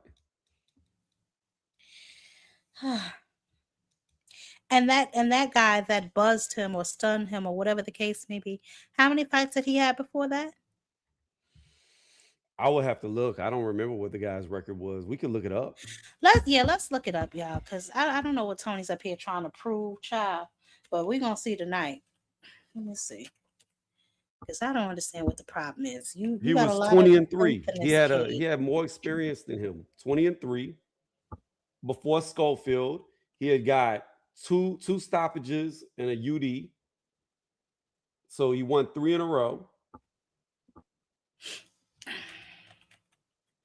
So yeah, and I'm not understanding. Like Schofield only had 17 fights, so a dude with 23 fights. Well, maybe 16 fights. I had to go back. Okay, hold on. I got us. Let me pull it up right now. Coach. Hey, Coach, how you been, baby? Oh, I'm good.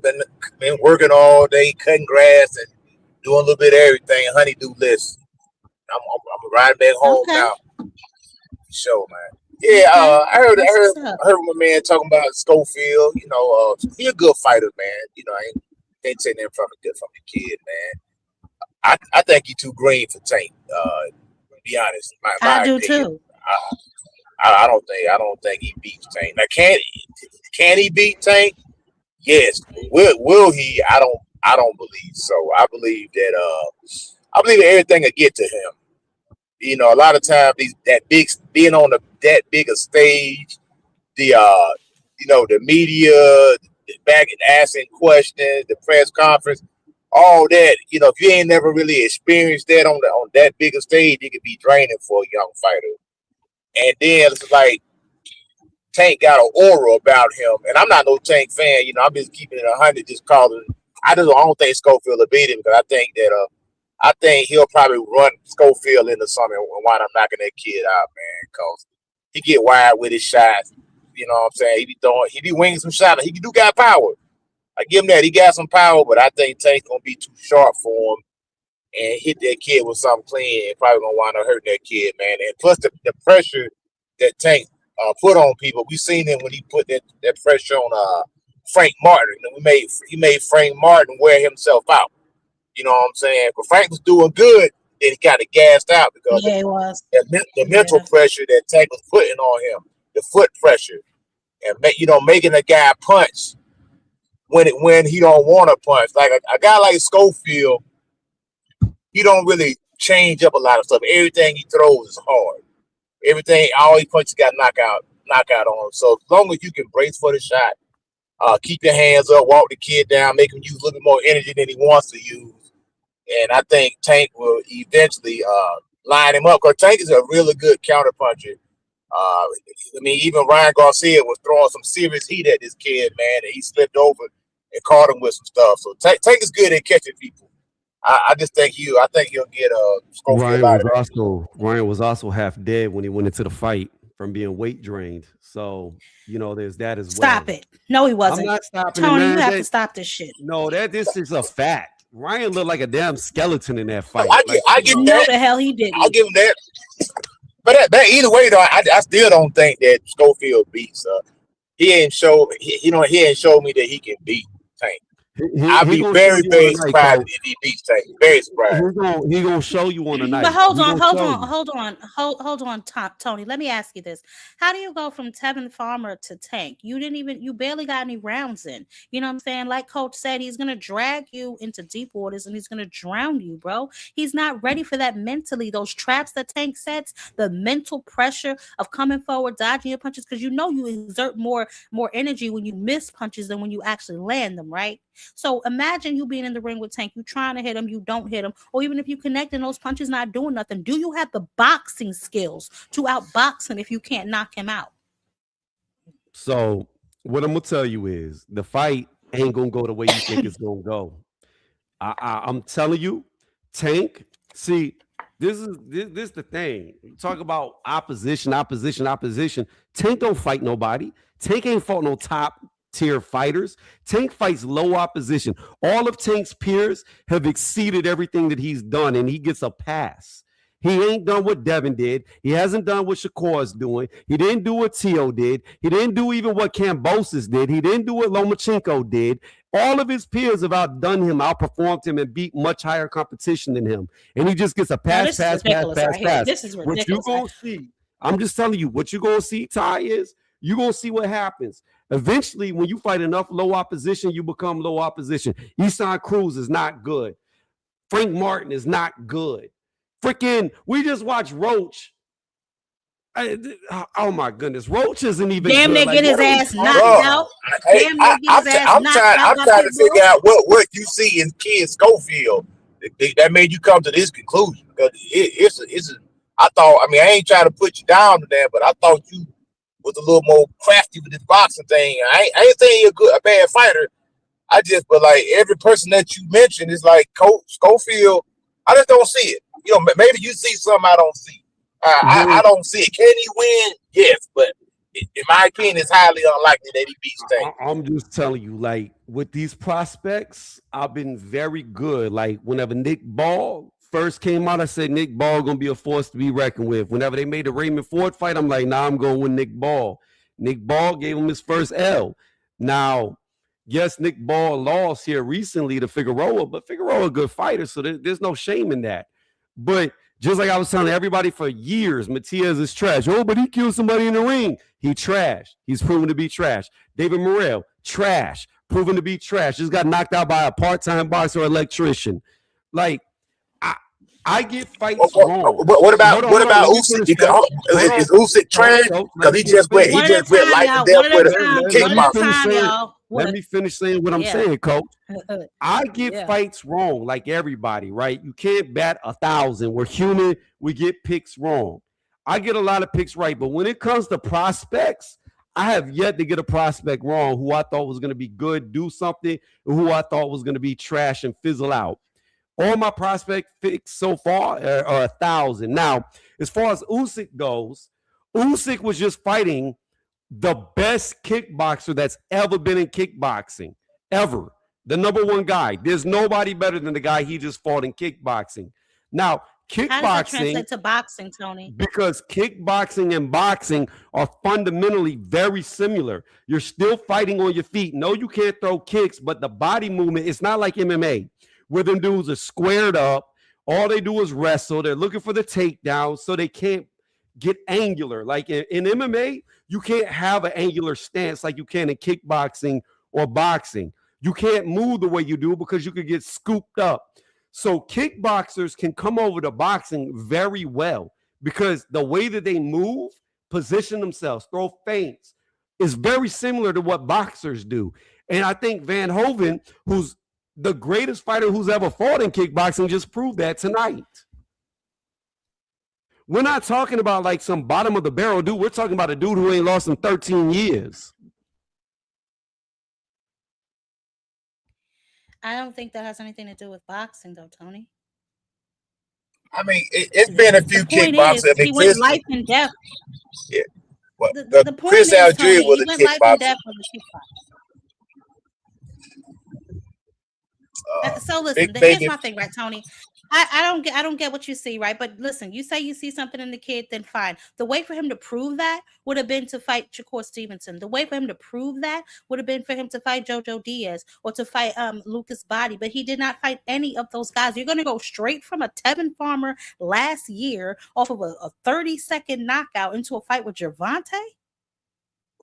Yeah, and also with the 5 styles of boxing, that ain't gonna get it.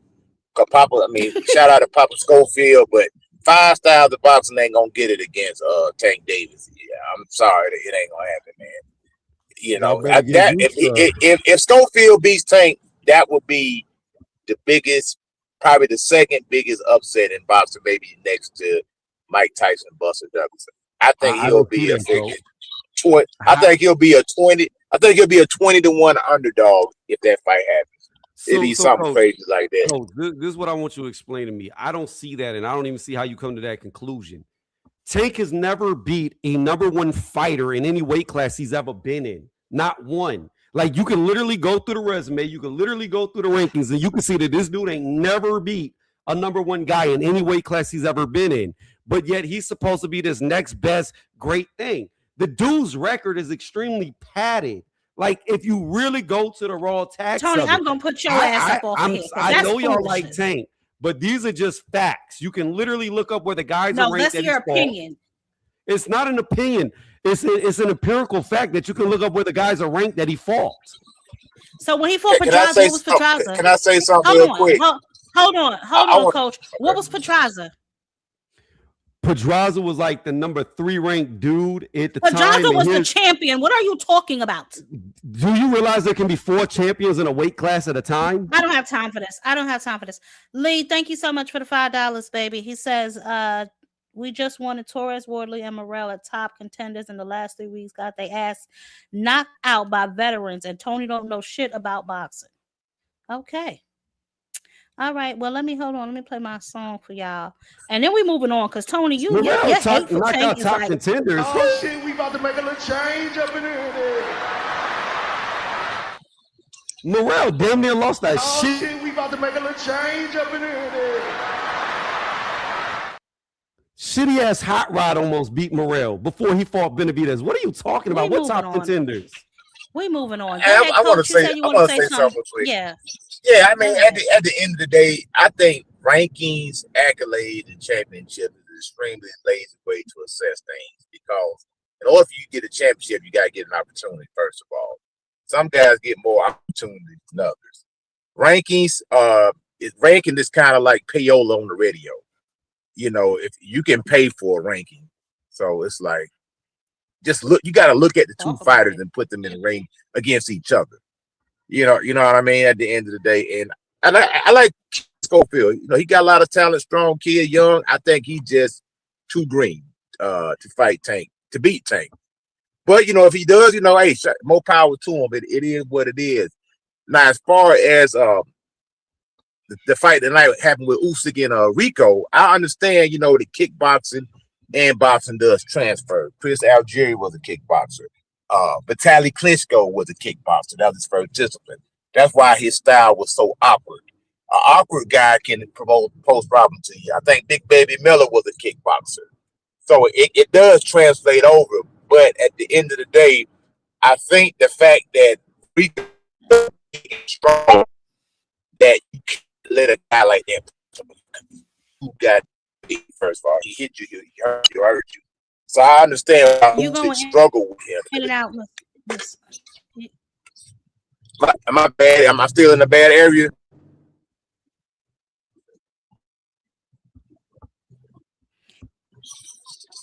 Yeah, he's still in a bad area. Ain't nobody gonna say it. Your mic is out of order, and so we're gonna call you out of order. No disrespect, but your mic is out of order. We can't hear you. We can't hear you. Dub. No, I was listening. I was listening. Okay. I'm trying to listen. All right, Dub. No, I was trying to listen. But go ahead, Dub. What's up? Okay, baby. Go ahead. It's on you now. We're gonna give him a minute. We're gonna give him a minute to get into a better area. So you go ahead while he's driving. Man, it's a lot of topics that's going on right now. It's a lot of topics. So I'm gonna start with the topic that y'all were on right there, as far as Tank versus Kid Austin. Am I right or wrong about the topic that I'm speaking on? Yeah, I still have it up on the screen. So the WBO has just ordered Gervonta Tank Davis, and then I saw they posted this picture on their Instagram. So we're gonna see what happens. So that's how that topic came about. This is hot takes and verdicts right now. So yes, that is the topic we're talking about.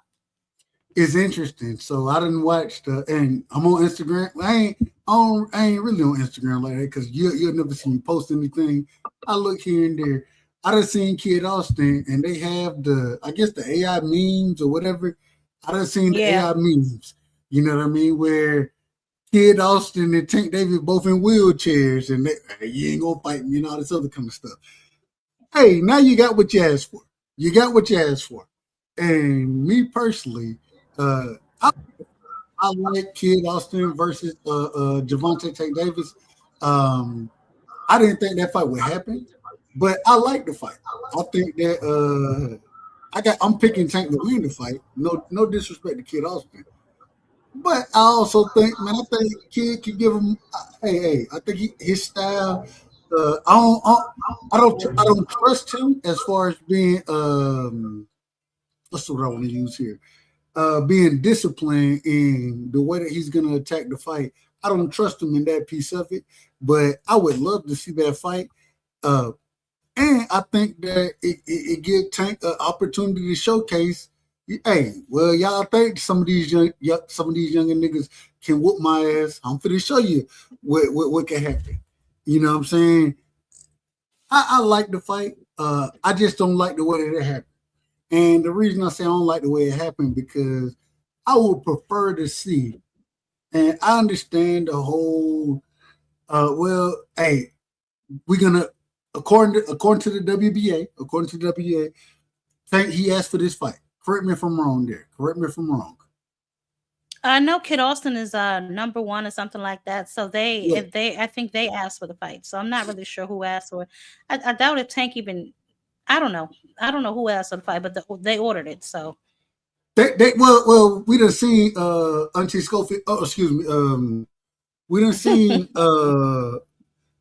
Schofield Senior. I'm gonna call him Senior. Schofield Senior. We done seen him asking for these fights. And I have no problem with it. But, okay, the fight is ordered now. I think it's a horrible situation for Kid Austin. I think it's a horrible situation. You know what I'm saying? At 22 years of age, and once again, I'm a fan of him. I'm a fan of Kid Austin. I'm a fan of a lot of these guys. You know what I'm saying? So it is what it is. But I think this is a horrible time for him to make this fight. But, hey, you get it how you live. You know what I'm saying? One thing I can give him credit for is it ain't like he's running from nothing. You know what I'm saying? And so as long as you ain't running from it, I can give you credit. And I can't go with that. I can't go with that. His track record says he's running from a lot of fights. But hold on, let me catch the super chat. Curtis Robinson, shout out to you with the $5 in the super chat, baby. I appreciate you.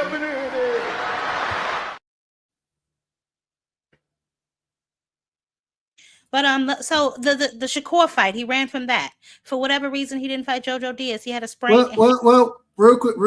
Hold on, let me finish. Well, and let me then just, the Lucas I gotta Body say situation.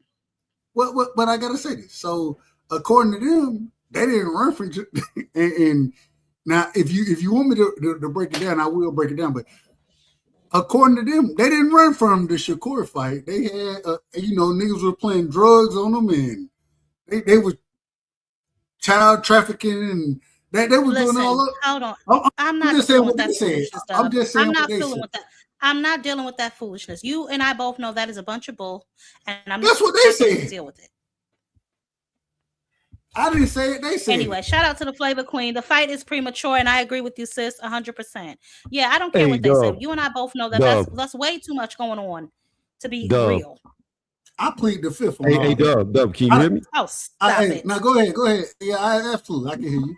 Okay, I just want to say I agree with you. I'm gonna back you up on this. If Tank can get away with hair grease, then you know what? Damn it, there might have been poisoning.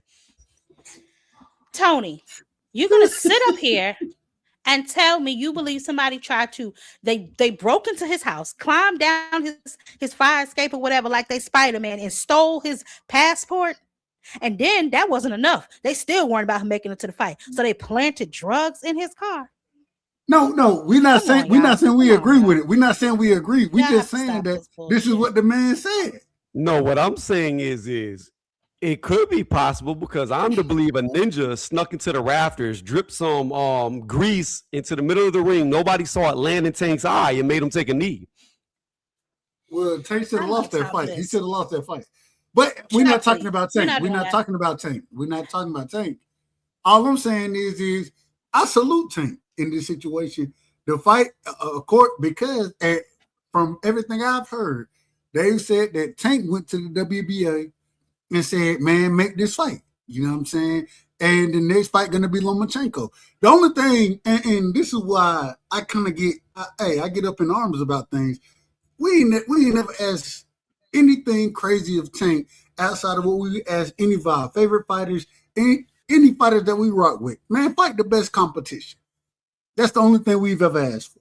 And so now, at this current moment in time, at 135, I think that outside, well, I don't know what Keyshawn fighting at. No disrespect to him. I don't know where he's fighting. Keyshawn is trying to go to 147 to fight Devin, and I can play that clip again, too, about what Mickey Bay said. But you ain't got to play it. You ain't got to play it. I agree with you. That's why I say, I don't know how a lot of this stuff is happening because some of it just be out of order. But if Tank, if he gonna sit there and stand at 35, well, hey, you take your mandatory on, right? And so they done made their way to the mandatory. We didn't heard, Mr. Schofield, we didn't heard him say, man, Tank Davis ain't gonna fight us. We didn't heard him say all these things, right? So now Tank is saying, we gonna fight your black ass. That's what we see. Correct me if I'm wrong. I just can't wait for. Hold on. Am I wrong? Am I wrong though? Am I wrong? That's what just happened. Yeah, that's what happened. I agree. But what I'm just gonna caveat off you can't trust Schofield. I can't wait. I can't wait till Kid Austin wins. All right, so let's. And then his dad get to talk in the post-fight press conference. I can't wait for that. I'm not worried about none of that. Okay. I'm not worried about that part. We're gonna move on. Band Up, what's up? Because this is ridiculous. Wait a minute. I had a whole nother thing I was about to talk about. Okay, I'm out. Go ahead, Dub. Don't forget there's other people on the panel. That's all I'm gonna ask. No, y'all go ahead. I'm out of order. No, finish your statement, but don't forget that Band Up hasn't spoke yet because you seem to be a little long-winded. So just go ahead and finish up. Let Band Up go. Let Band Up go. I'm passing. Go ahead, Band Up, baby. What's up? What's up, Band Up? What's good with you, Jab Queen? I'm good, baby. Salute to everybody on the platform. I'm all right. I'm on my way to work. I'm gonna be here for a little time, but I got some. Oh my God, I forgot my damn card. Anyways, give me 1 second. I got some heat for you, Jab Queen. Yes. I'm sorry. It's from he. You shouldn't have no problem. Hey, your mic going in and out. Yeah, because he about to say some bullshit. That's God protecting me. But anyway, Band up. Okay, come back. Go ahead, Dub. Finish up your little soliloquy. Man, I don't even know well, at the end of the day, my thing is I'm glad that Tank is gonna. Hey, go shut the individual who quote unquote calling you out. Shut their ass down. I think after that, go fight Lomachenko. And man, you putting things together now. So I'm rooting for Tank. I hope that he do things this way. And no disrespect to the Schofields, no disrespect whatsoever. But I think y'all done bit off a little more than y'all can chew. But we got to see it happen in the ring. And at the end of the day, that's what we want to see. So I ain't got no problem with the Schofield versus Tank fight. The WBA ordering it now. Shout out to them. After that, go get Lomachenko. Man, solidify yourself. Because I'm one of the individuals that said, but I can't.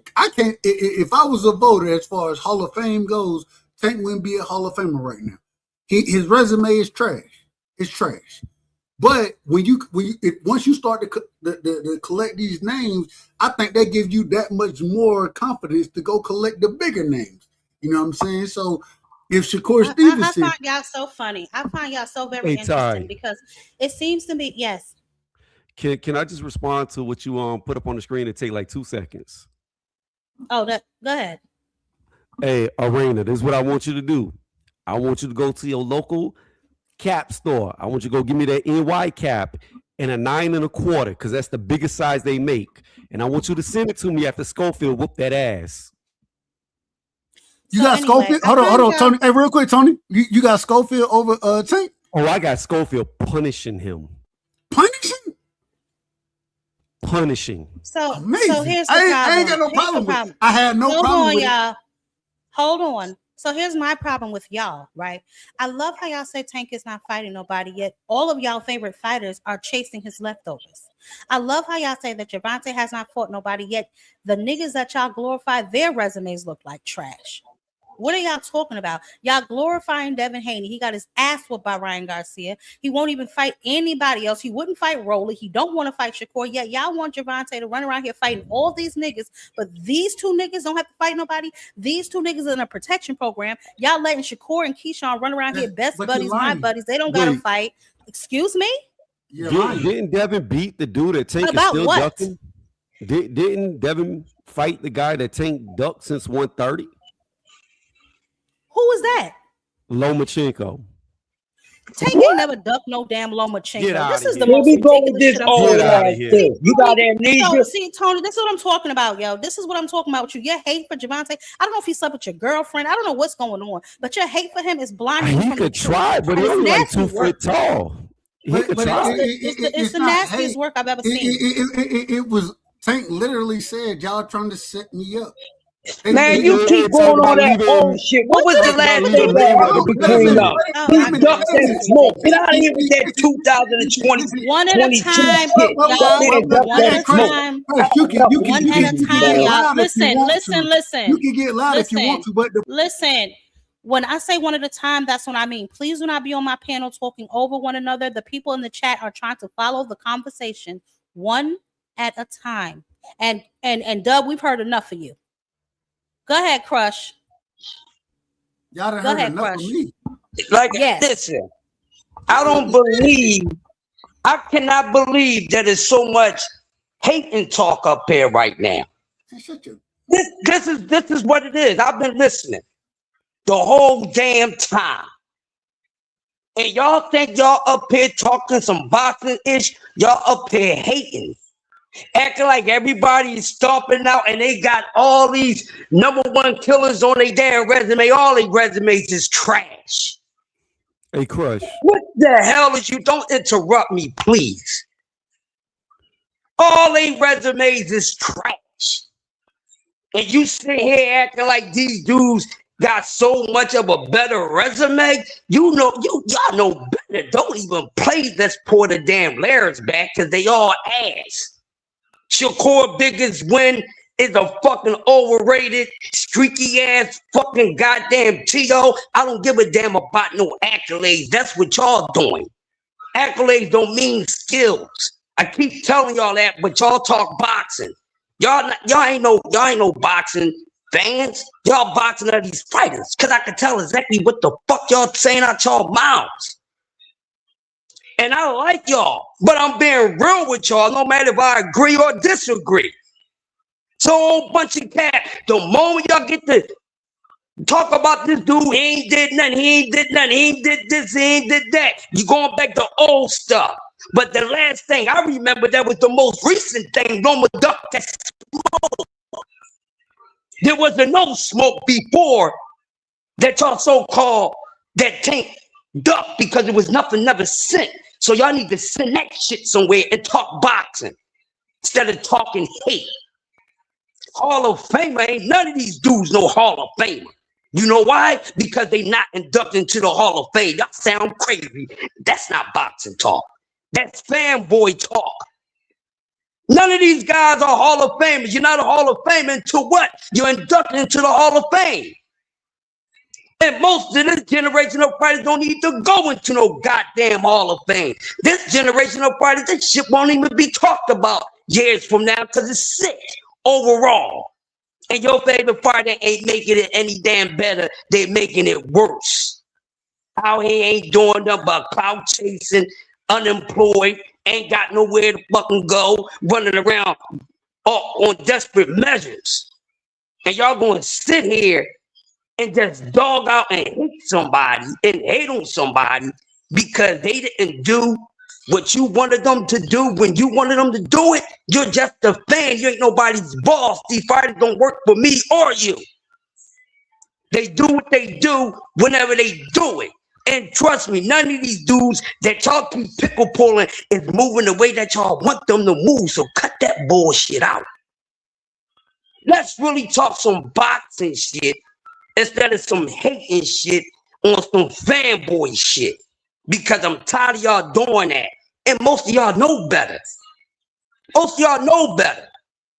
I'm just being honest. You don't have to agree, but I'm listening to you. Stop that bullshit, man.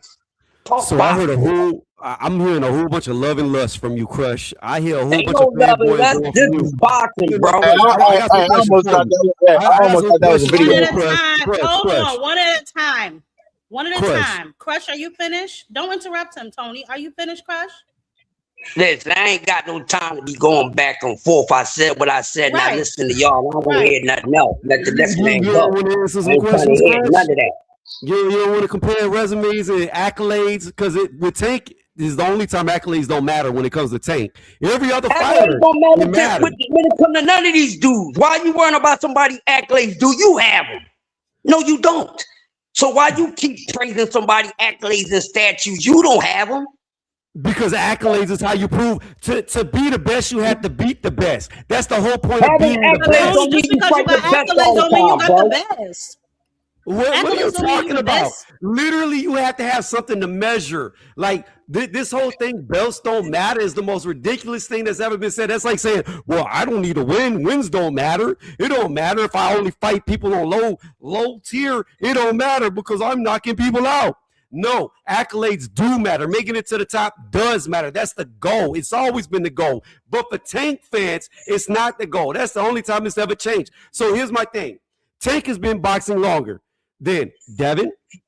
He started professional boxing longer than Loma, Tio, Kambosos.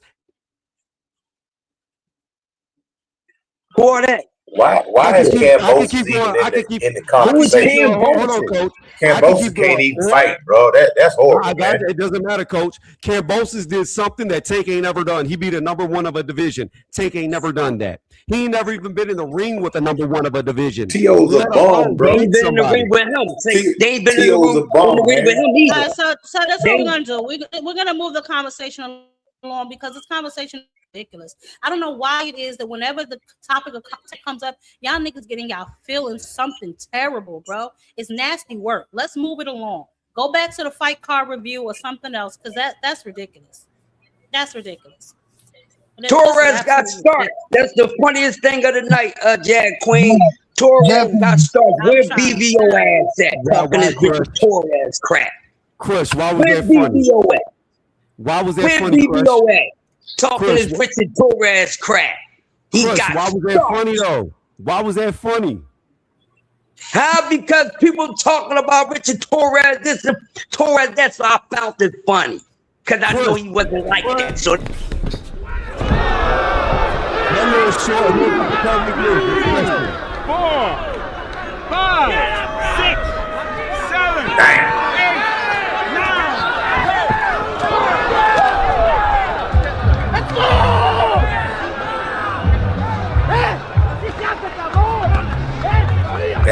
That's heavyweight boxing. Hey, Crush. That shit right there. Hold on. I just noticed that was Eddie Reynoso. I just noticed That's heavyweight boxing. That was depressing. That was our last shot at a heavyweight champion from America. Right there. Just got knocked out. No, it's not. David Benavidez. That was going to happen to Xander Zayas. Xander would be looking like that June 27th. David Bro, you was counting Torres? Oh, get the fuck out of here. Torres was never a chance for us for the American heavyweight champion, bro. Not Torres. It ain't that damn bad out here. It is that damn bad. Who else we got? He gonna deal with whatever is out there, but he definitely ain't a good candidate, bro. He's definitely not a good candidate. It never was. Who else do we have? We ain't got nobody. Jared Anderson showed that he ain't got the chin for it. Torres just showed he ain't got the chin for it. Who else we got?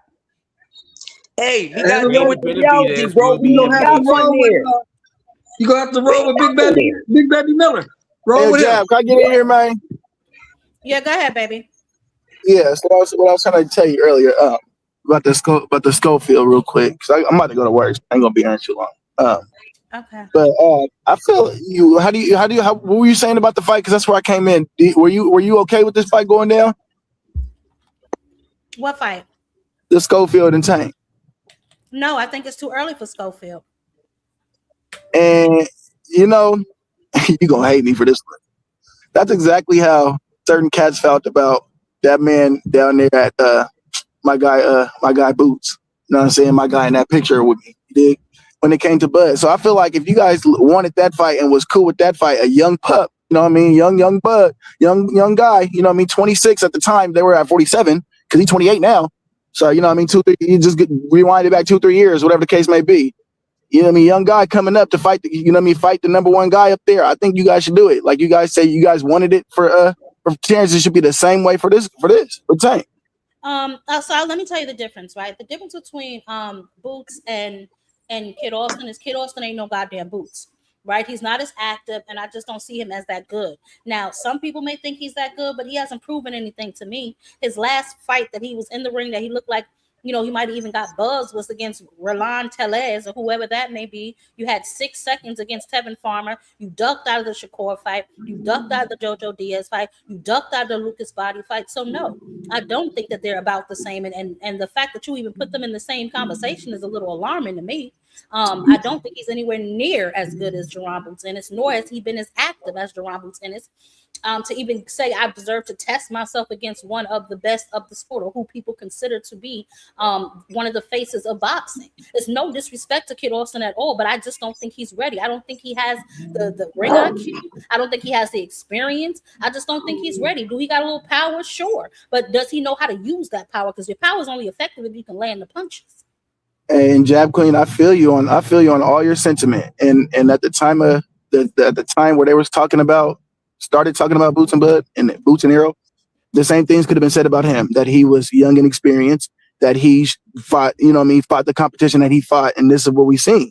Now we talking now as far as the ducking and shit like that. Nah, he's not ducking. And you said you're surprised that I mentioned him in the same breath as Boots. I'm not saying he's the same talent. Don't get me twisted. I heard what you said. I listened to everything you said, and you know what I mean. I kind of feel like you were speaking on his talent. So hell no, he's not the same talent as Boots, which is clearly one of the best in the whole in the game. My number one, honestly, above Benavidez. You know what I mean? And he wants all the smoke. You know what I mean? But I'm saying, far as him being young, him and Bud is 10 years apart. You know what I mean? But him being young and having the opportunity to do it. And now that it's being ordered, fuck it, let it go. And I understand this is what your perception of it is, and I understand I have the same perception too. He might be a little green. Tank is gonna knock this nigga out, but let the nigga let him knock him out. So we don't got to be all this. So it don't got to be, you know what I mean, 3 years down the line, the nigga's still undefeated, and here we hear all this, and you're still, you know what I mean, giving your bars off about the whole situation 3 years down the line to a nigga like Boxer Hacker that won't shut the fuck up and know the real. Well, first of all, I don't allow that kind of I don't allow that kind of energy on my channel, so it'll never be a boxing hacker. But I feel what you're saying. Kid Austin. This gonna be his 20th well, the nigga fight. even show up. Shit, the nigga don't even show up to fight. Hey, you got to keep this in mind. Him fighting Tank is going to be his 20th fight. A lot of fighters get their title shots around their 20th fight. So it's not like he's brand new into his boxing career. This is around the time when young fighters get their first title shot. He's either going to rise to the top or he's going to sink. Y'all think he's going to sink. I think he's going to be the cream.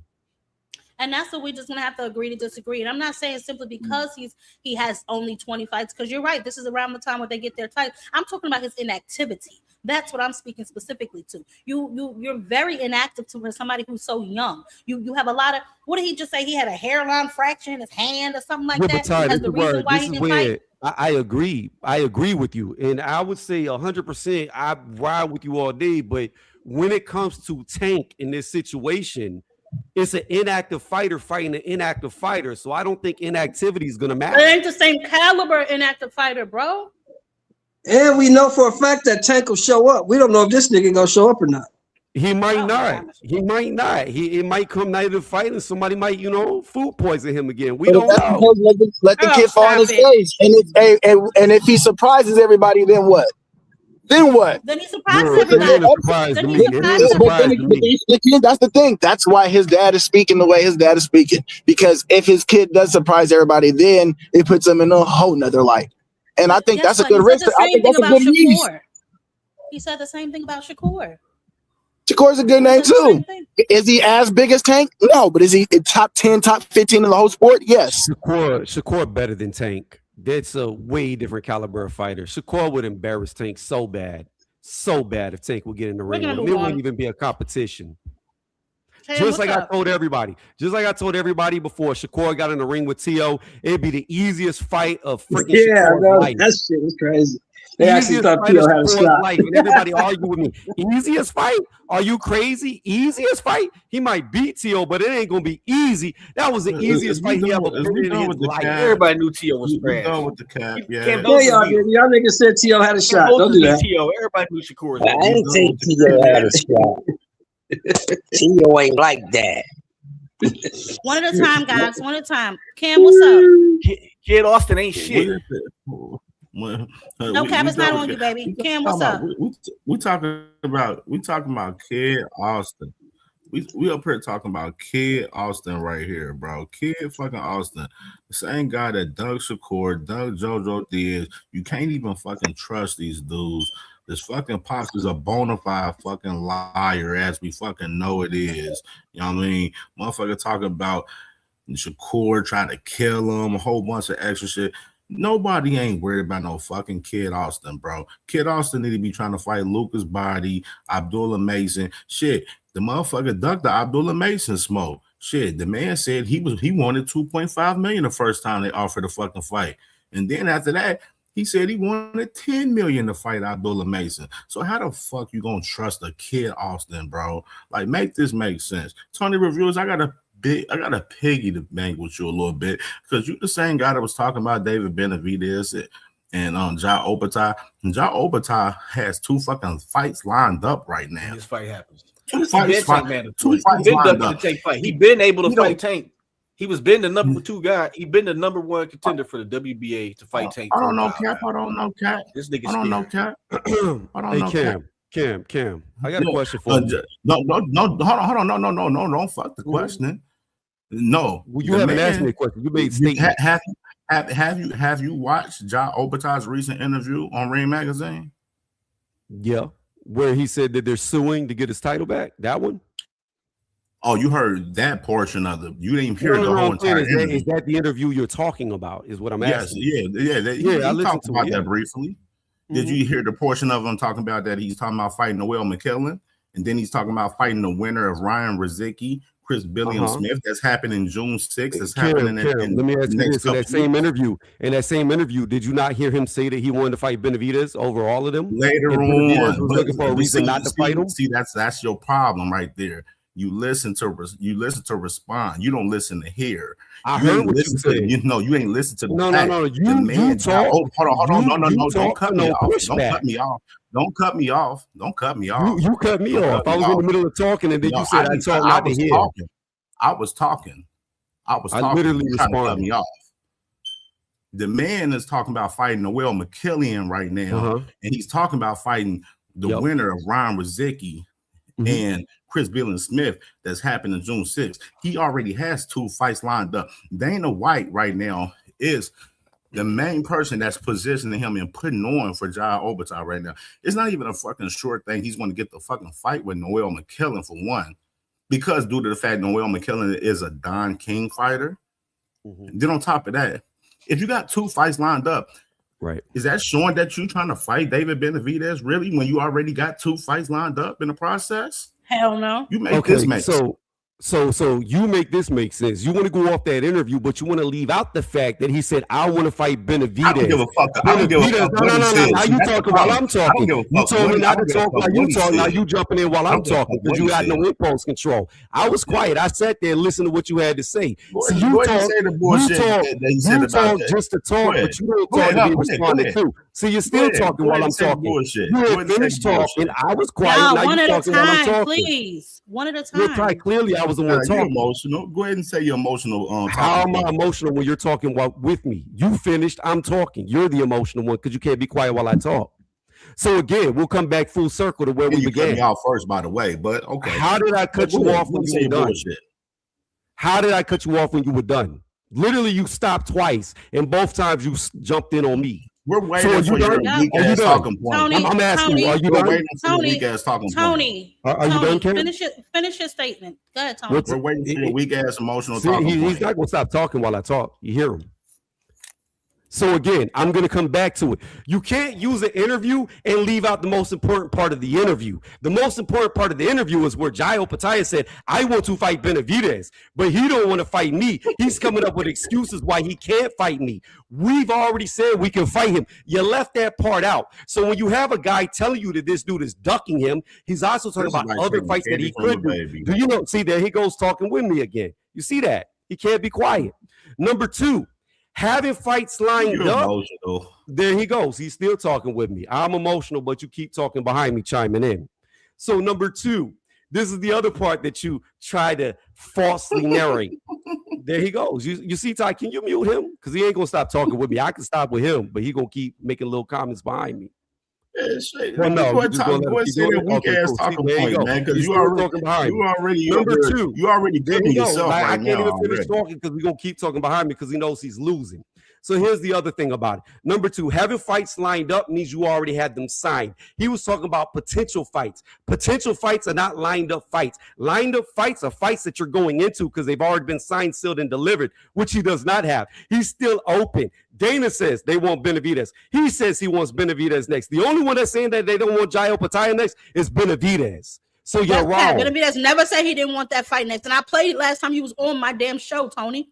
He straight up said he will fight him, but they need to figure it out because he's not going to Zuffa. That's what he said. They've already said he doesn't have to go to Zuffa. Sis, go. Can you play the clip? I sent you the clip on IG. Can you play the Ja Opetaia clip I sent you, sis? Sure. All right, so we're going to go. I'll pull up the same thing because I watched it earlier. Actually, yesterday. You don't got to pull it up because you didn't even. You said the most important thing was the fact that he talked about David Benavidez. In the same process, he's talking about he wants a unification. What unification that he's going to have? Because he can't unify with a fucking Zuffa belt. He can't unify with a fucking Ring Magazine belt. He doesn't have an IBF belt. He's number 4 in the fucking IBF. It's not even fucking guaranteed he's going to fucking fight Noel McKillen. Dana White is planning fights for him ahead of time. He's already signed the fighters in the cruiserweight division for him to fucking fight. Dana White made this man, Ja Opetaia, fucking test dummy between the Zuffa and the fucking sanctioner bodies. You the only young ass motherfucker that don't know how to read the room. Did you miss the part where Ja Opetaia said he's suing? I don't give a fuck. I don't give a fuck about what Ja Opetaia is saying. Ja Opetaia is the dumbest nigga in boxing right now. So, do y'all want me to play this, or y'all gonna sit here and argue? Go ahead, sis. Go ahead, sis. Go ahead, play it. Thank you. Win against Brandon Glanton. There's obviously a situation ongoing with the IBF, but I guess from your point of view, I guess what's next for yourself? When they're talking about the fighting Noel next, you know, so I'm hoping that follows through. I'm just sort of on standby at the moment, waiting for the phone call for it to be 100% locked in. But you know, that's what we're pushing for. You know, we want unification fights, and I've made that clear every time. Yeah. You know, so coming off the back of the Brendan Glanton win, you know, we're happy with that performance. We're going to move on and chase more belts, bro, because, you know, it's getting closer and closer. Yeah. There's also one eye on Chris Williams-Smith against Ryan Rizicki as well, would you say? Yeah, for sure. You know, they both signed with Zuffa, and I believe that, you know, I'll eventually be fighting the winner of those guys. I think it's a good fight. You know, may the best man win. Yeah. I did want to touch more on the IBF situation. Obviously, there's a legal case ongoing with the IBF being sued. But obviously, this is the second time that you've been stripped by them. How disappointing is it knowing what you put on the line to win the belts? It is disappointing, you know, but it is what it is. You know, we've got some things to sort out.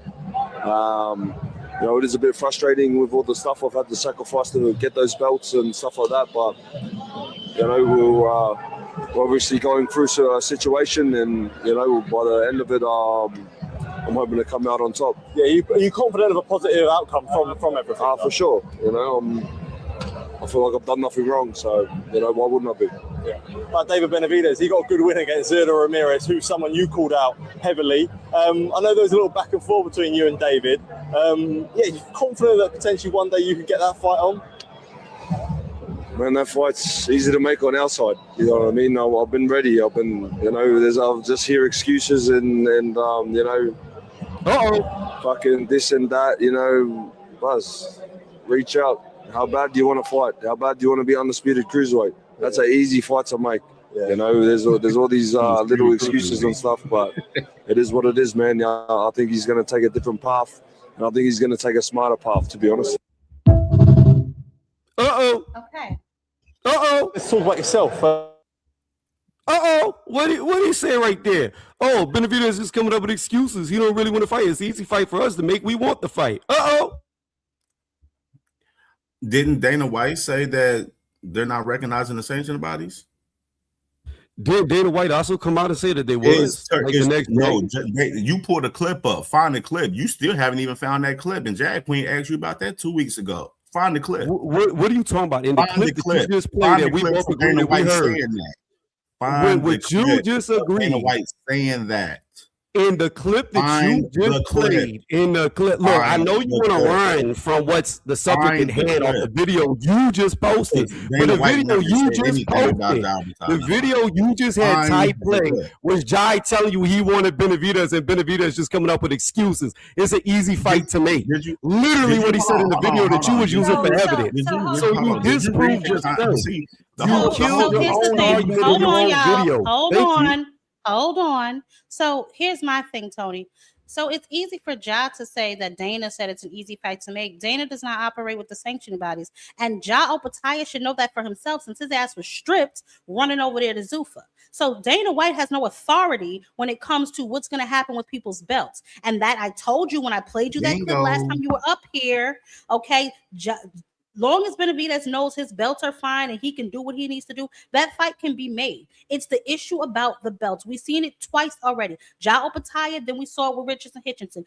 Dana White can say all he wants to. Oh, you're fine. Your belt is fine. Yeah, he let Opetaia trick him out of his spot if he wants to. That's on them. But David don't have to move that way. He has multiple belts, bro. Why would he risk that just to go fight Opetaia for a damn Zuffa belt? It makes no sense. Let me ask you a question, both of y'all, because I'm gonna disprove this right now. Who is Conor Ben signed with? Conor Ben is signed with Zuffa. Oh, who is Conor Ben fighting next? Maybe Ryan. It ain't no maybe. Who's he fighting next? Sweetheart, maybe Ryan. And what belt's on the line? But on what platform does it happen? It's going to be very interesting because, look, like I said, I will never get in between making a fight happen. I will make the fights, like I said before, year after year. I'll work with any promoter out there to make the fights happen that the fighters want. But this fight is going to happen on the Zone, for sure. The Zone's the place. The Zone's the global home of boxing, and this is where it's going to happen. Bottom line, we feel that Ryan Garcia obviously is the world champion. He's the one that calls the shots. If Conor Ben wants to fight him and make the fight happen, it has to be on the Zone. All right, let's talk about Virgil. That's fine. That's irrelevant to what So I'm about like to I ask you. said, it's That's fine, a possibility that cool. he might be fighting Cool. Ryan. Let's run with a possibility. What belt is on the line for that fight? Ryan's though, because Connor's is mandatory. What belt is that? What belt Ryan got? He got the WBC, WBA. The one of WBC them. is that a Green sanctioning belts. body, or is the WBC a recognized sanctioning Once body? again, Tony, you don't listen, and you probably came at the end of my show because I talked about this on my last show. They're still trying to figure it out and work it out since Dana White does not recognize sanctioning bodies. So the sanctioning bodies has to make a decision if they want their belt to be on the line. This is a big if. The same way that Oscar just said, only if it's going to be on the Zone. Unless they control the narrative, they're not going to be a fight. This is why I said that Dana White did not think this whole process through when he decided to start Zuffa and start shitting on the sanctioning bodies, because you cannot have a whole bunch of guys coming over here, possibly getting stripped, fighting over here for you because you don't want to play ball with the sanctioning bodies. And with all that being said, what belt is on the line in that fight? You are so ridiculous. I'm not ridiculous, because the fact of the matter is you could try to spin. You and Cam could try to tag team spin this all you want. Conor Ben is going to be fighting for the WBC title. If he beats Ryan, you will have that WBC title, which proves Dana White works with the same. Not a super fight though. It's a ring card. Fight. It's done off a fight that's going to happen. It's done. You're wrong. One at a time. Dana White does recognize the sanctioning body. Conor Ben is going to be fighting for the WBC, and that's why Opetaia right now is in a lawsuit with the IBF to get his fucking title back, because they can't do that. Good luck with that. It is what it is. Good luck with that. I'm emotional because I proved you wrong with one fight. That's crazy. Shit wrong. You didn't even explain that. He says, hold on, real before you move on. Says he didn't even explain the fact that Opetaia is already planning 2 fights right in the fucking process. But move on, sis. Sin, what's up, baby? Into fights. You don't even listen. You don't even listen to what's being said. Jai clearly said in the interview where he also said Benavidez was ducking him this season fight debate. You left that part out. Baby. No. Hold on. He won the last word like a little girl. Here's what we're gonna do. You got cooked. You lost. You cooked yourself with your own video, and you so delusional. You think you won when you lost. Sin, what's up, baby? You a zombie. You a dead body. You shot yourself in the face, and it's crazy. You don't even realize it. Yeah. Everybody in the chat said I just feel like you died. Hey, look, I just feel like in regard to the argument, just being on the outside listening and not being too knowledgeable about the entire landscape, Tony lost this argument when you said, when we all heard Dana White say that he's not acknowledging the sanctioning bodies.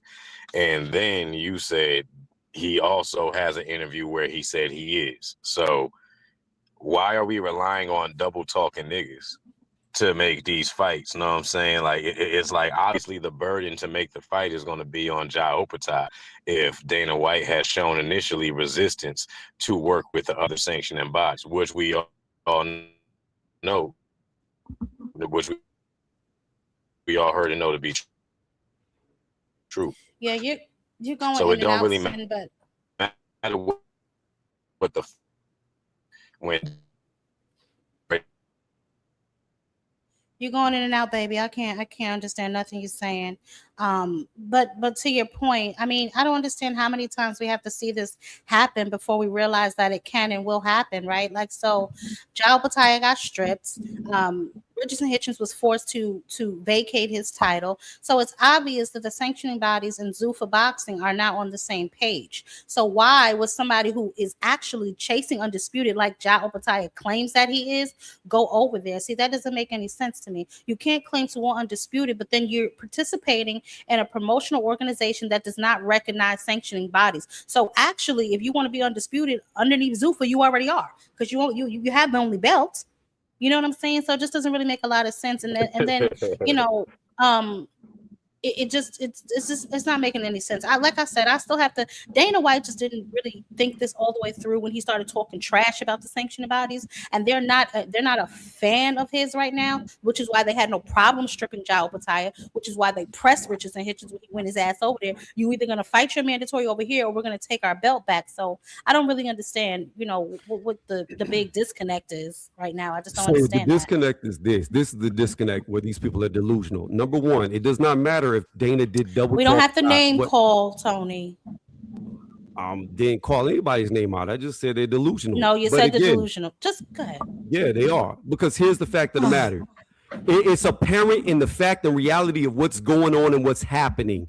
Words are words, but what actions happen prove everything. Here's the actions. Opetaia was stripped. Dana White is currently in a lawsuit against the IBF to get his belt back, and they're going to sue the living shit out of them for breaking protocol. They're going to lose. They're not going to lose. They're 100% going to lose. This is such bad business practice by the IBF. They are going to get dog walked in court. Watch. It's not bad business. You want to know why? If they don't sanction that fight, no. Okay. Listen to me, Tony. If they don't sanction that fight, how dare you parade my belt around in an unsanctioned fight? It doesn't matter if they sanction it or not. They don't have to sanction the fight. I'm tired of hearing this. They cannot take the belt from them. Can I talk about another? Can I talk about another? No. Hold on. I'm gonna finish my statement. I'm gonna finish with saying what I was saying. So here's the actions and reality of what's going on. Number one, saying that Dana doesn't work with the sanctioning bodies is ridiculous, because if he didn't work with the sanctioning bodies, then there wouldn't be an ongoing litigation with the IBF. Number two, if they that proves he doesn't work with the sanctioning bodies. Tony, are you hearing yourself? Are you hearing yourself? Number two, if he didn't work with the sanctioning bodies, then Conor Ben wouldn't be fighting for the WBC title against Ryan Garcia. We don't know if he is. It's a possibility. Tony. I know. I have to go with what has happened already. We cannot go with what may happen, Tony. We can't go with what may happen. We have to go with what we have proven to see happen so far. You saying that they work with the sanctioning bodies and then the same Tony? No, baby, it's not. You're not listening. So wait, Ty. Please stop interrupting me. You're not listening, Tony. What I just said, you make no sense, baby. You said they're working with the sanctioned bodies. Why you think they're in litigation? They're in litigation because they're not working together, Tony. What are you talking about?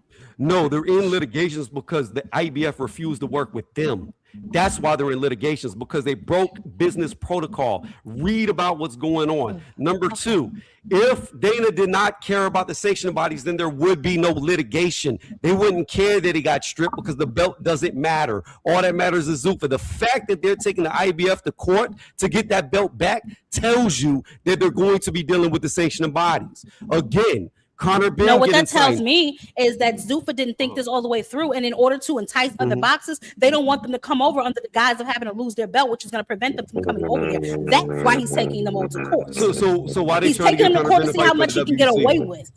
Why are they trying to get Conor Ben to fight for the WBC? No, that's what Conor Ben is trying to do. I'm pretty sure that they're not interested either way. But like Oscar just said, Ryan is the one with the belt. So if they're not fighting under the zone and it's not approved by the WBC, they won't be fighting for that belt. Just like what happened tonight with this kickboxing situation. Yeah, you can fight for it, but even if he wins, he's not getting our belts. What are you talking about? If he won, he would have won the WBC title. What do you mean? Man, they robbed that dude, bro. That was a high-rate robbery. He did get robbed. He won that fight. Yeah, that was definitely robbed. That was definitely robbed. Yeah, we all agree on that. James Tony was right about some. Can I talk James about some? Tony was right about. I was going to ask y'all about some deafening silence real quick though, because I just came to the realization. I came to the realization of something today. Do y'all notice how do y'all feel like the silence with Keyshawn Davis is a little bit inconsistent? The fact that he's called out kind of everybody except Ryan Garcia. I didn't notice that actually. But since we're A on the since we're nigga that will talking fight him. about My fault. Go ahead. since we're talking about Ryan, since we're talking about Keyshawn, I want y'all to just listen to what Devin's trainer Mickey Bay had to say about the whole situation, and y'all let me know what y'all think. Reaction to Keyshawn Davis beating Nair Albright. I mean, it was cool. Like, I wasn't really like impressed. Like, you know, it was a good. It was straight. It was all right.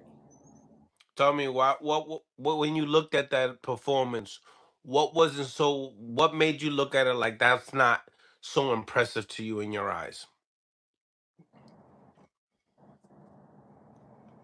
I mean, just me knowing. Just when you talking about the Devin Haneys, the Shakurs, and the people that they putting Keyshawn up there with, good fighter. He got the ability, but I don't see that in that fight. I ain't see it. Like, you know, I ain't see that. Like, you know, we got to see him come back and fight even at least like a Richardson Hitchens or somebody like that, or Gary Antoine Russell. That engaged him a little better. Like, I would think that a smart fighter would beat a fighter even worse that they already beat. Like, at that level, like, you know, dude is a tough competitor, Albright. But I think that he should have did him worse than he did him. Like, coming off all of the hype from him saying he could fight Devin and this and that. Like, be honest, did you see any threat to Devin Haney when you saw that fight?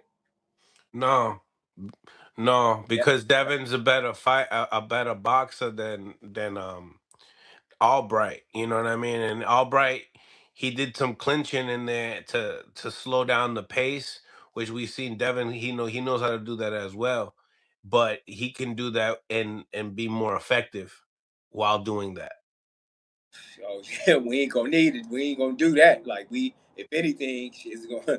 But it ain't, believe me. Well, me just seeing that though, I'm like, nah, it's levels, big time. Like, it ain't. You couldn't put us in the ring with an Albright. You ain't putting Albright no ring with Devin Haney. Trust me, 100%. That ain't happening.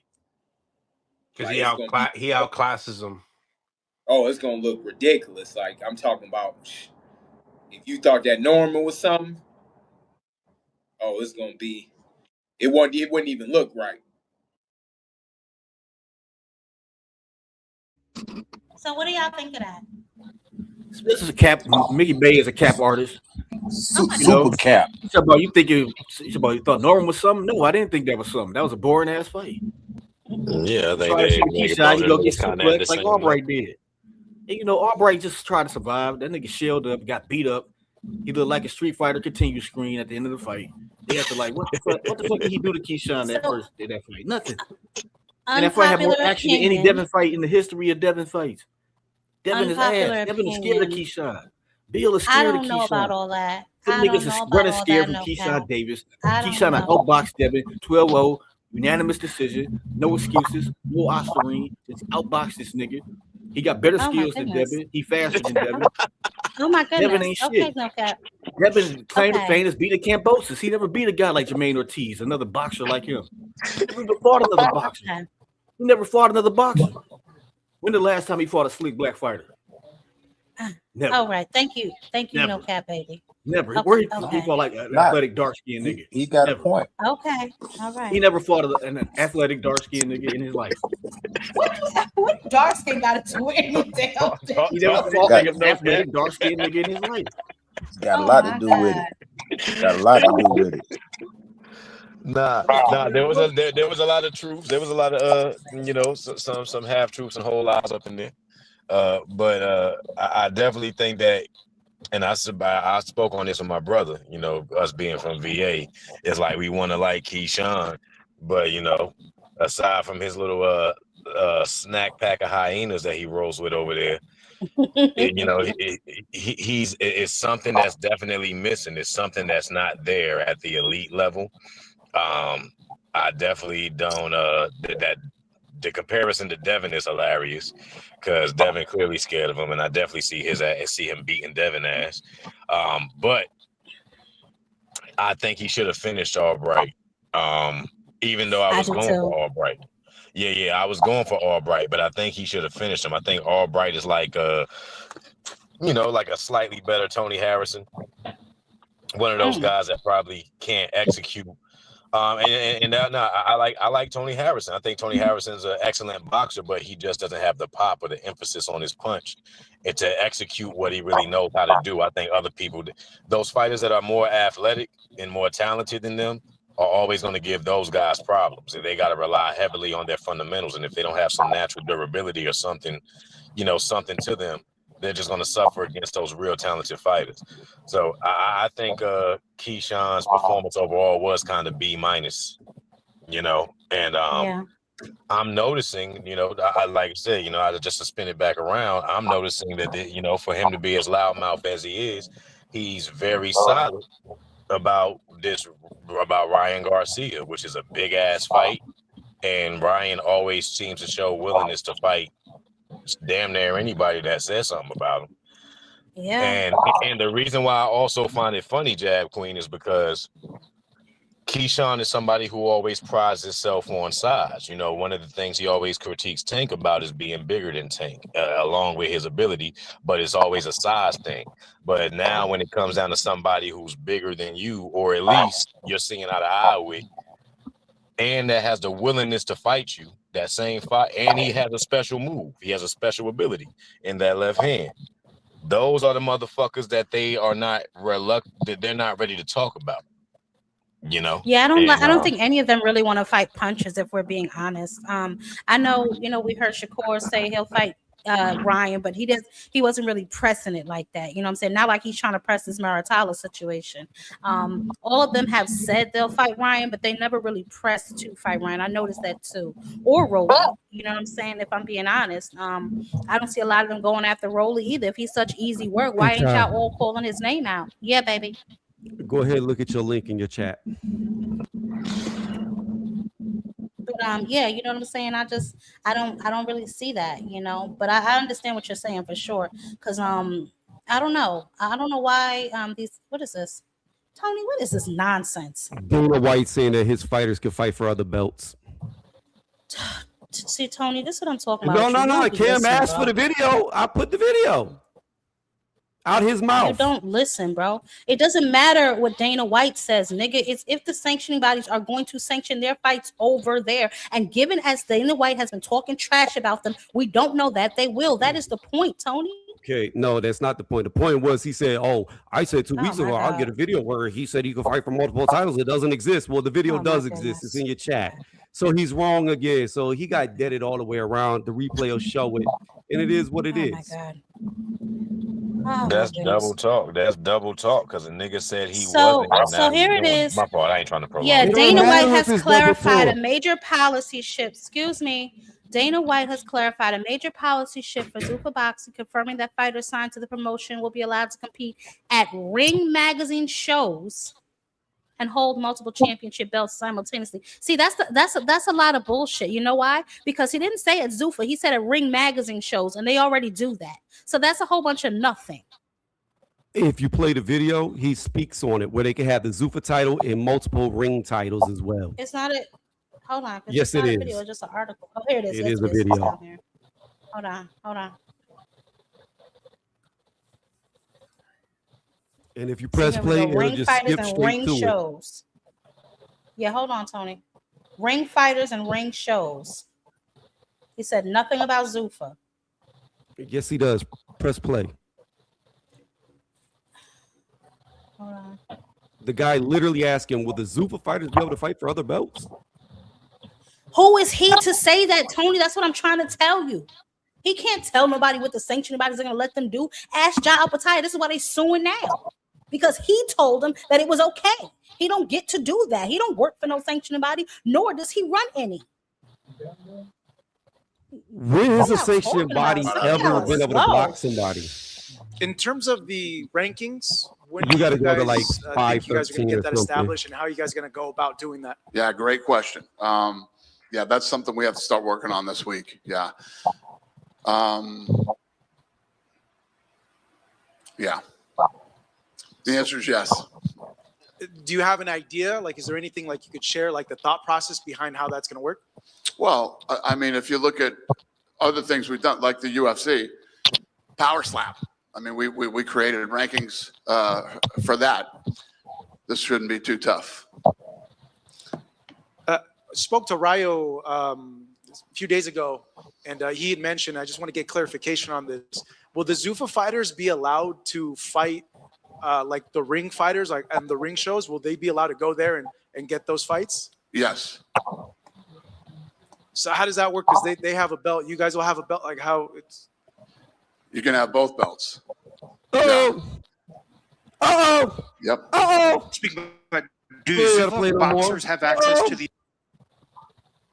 Tony, let me ask you a question, right? He said you can have Tony, stop talking. So he said you can have both belts. So what happened to Ja Opetaia belt? What happened to Ja Opetaia belt? They're being sued. Dana, Tony, this is a like redundant conversation that I'm really tired of having. But mind your business. Let me tell you something. That is your perception of Shakur. We don't share the same perception. Okay, baby? Now, you think that Shakur is not afraid to fight anybody. I think differently, right? You think Devin is not afraid to fight anybody. I think differently. Let's just leave it at that, okay? When Devin get back in the ring with Ryan, we can revisit this conversation. If Shakur ever makes that fight with Ryan, we can revisit this conversation. But until then, when this nigga sitting on the shelf and ain't got a fight in sight, I really just don't want to hear that, okay? Now, moving on. Thomas, hey, baby, you haven't said nothing in a minute. What's up? Thomas? Hello? Devin Haney is scared of Black Power. No cap, please. Thomas. Devin Haney fears Cam black is so man, slow. fully melanated black man, Keyshawn Davis. Lord have mercy. Hey, yo, it's just funny because I'm just seeing the anti-PBC comments in the chat, and it's like when David Benavidez just fought, that PBC card had just passed. Nobody was complaining. In fact, everybody was talking about how fire the card was, and we just seen one or two cards from two other promotions, and everybody seems to be underwhelmed. Like I sat there and watched that Keyshawn fight. And I ain't hear even the commentators. There was no energy, no excitement, no like highlight moments or nothing that, clearly it's a caliber of excitement that's missing with these other promoters, but these other motherfuckers in the chat just keep on coming with this delusional ass idea that PBC is going broke. And they still handling the biggest fighters and put on the biggest and most successful events. It's like, I don't get it. What am I missing? Somebody help me out. Can one of y'all weird ass niggas call up here, hit the link, and explain y'all stance?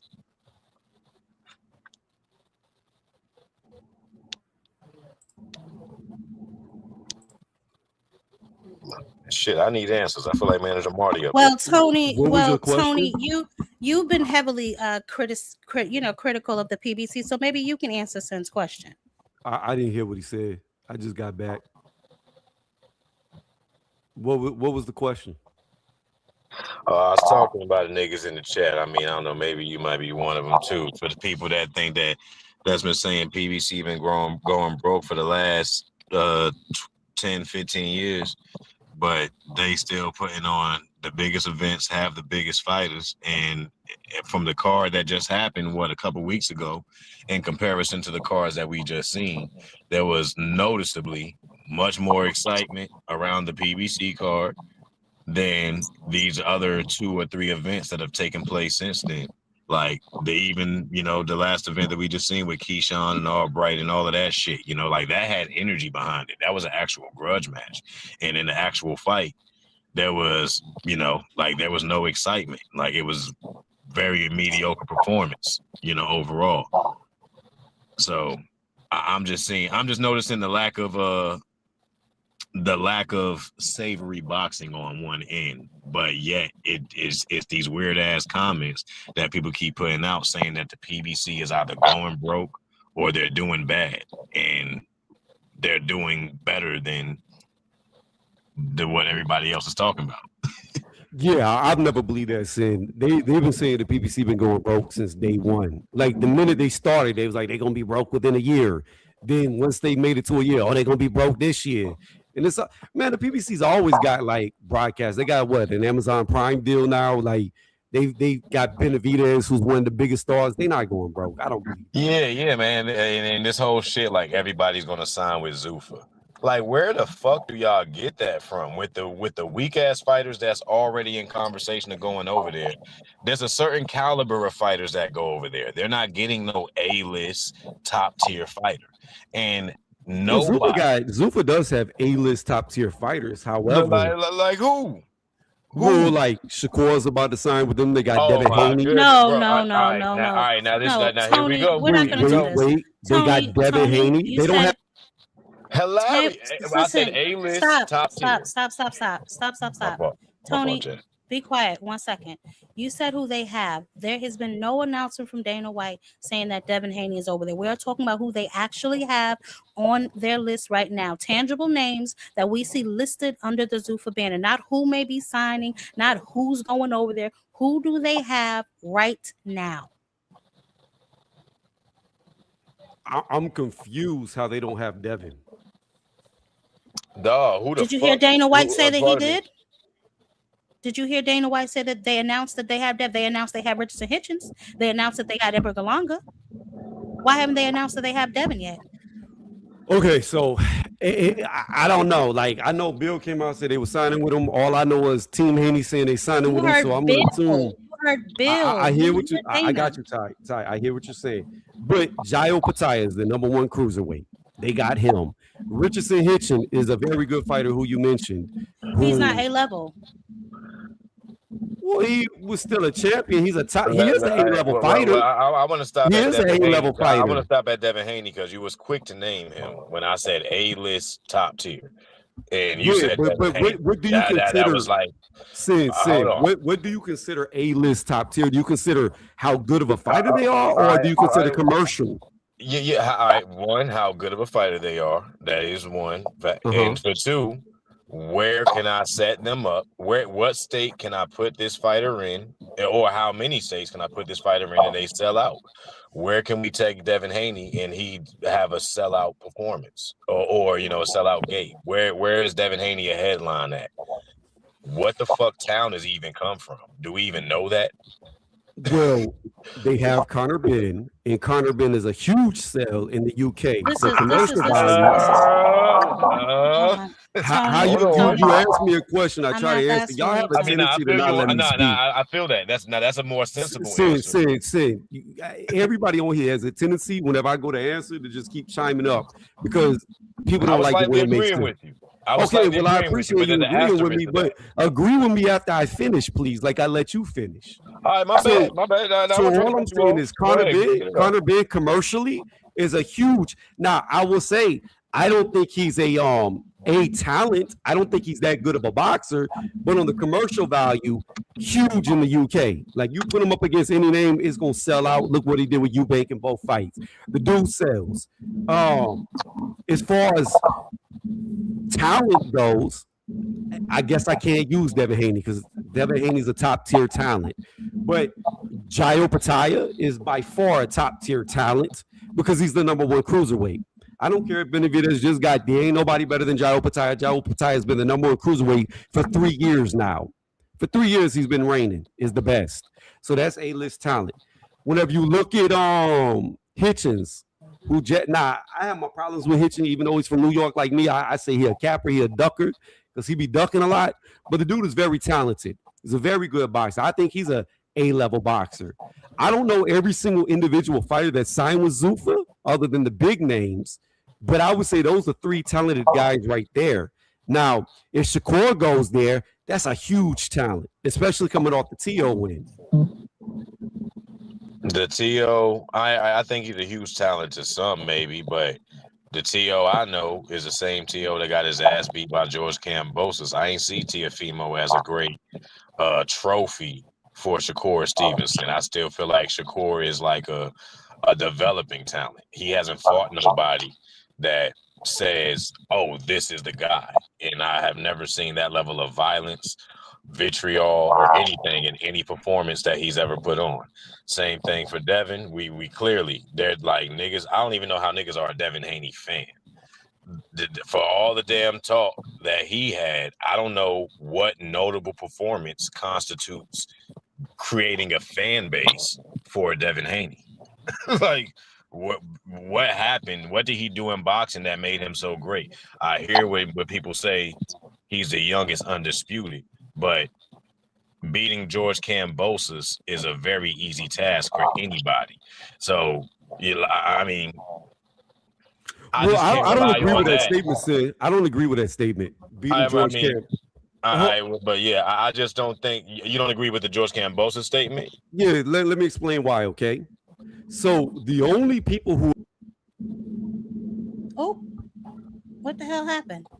Boxing guys shut them down once again. No, I think when I tried to close that page. My bad, Tony. When I tried to close that other page because I wanted to open up something else, I think it took you out. Why was that did you really kick me? No, when I was closing that other page you sent me, it kicked both of y'all. I don't know why it did. Okay. I was trying to share a screen with you. Over I was like, what is yeah, that? I had a share screen in the background. But all I was saying is sin. This is my biggest thing with George Kambosos, right? Where he gets shitted on a lot. You got to understand, when Devin Haney fought him, right before that, Tio had beat Lomachenko. Lomachenko was by far the number one guy at 135. Tio, who did Lomachenko beat to be the guy at 135? Well, let him continue making this point because I'm gonna touch on that. Yeah, I'm gonna touch on that. we can touch on that, but I'm gonna finish my point. Yeah, okay. Sure. Lomachenko was classified as the number one guy at 135. Okay, at the time that Teofimo Lopez fought him. Teofimo Lopez then beat Lomachenko. Okay, there's no dispute or argument who won that fight. Teo clearly beat Loma. Can we agree to that? Yes, but could I say one thing about Loma? Go ahead.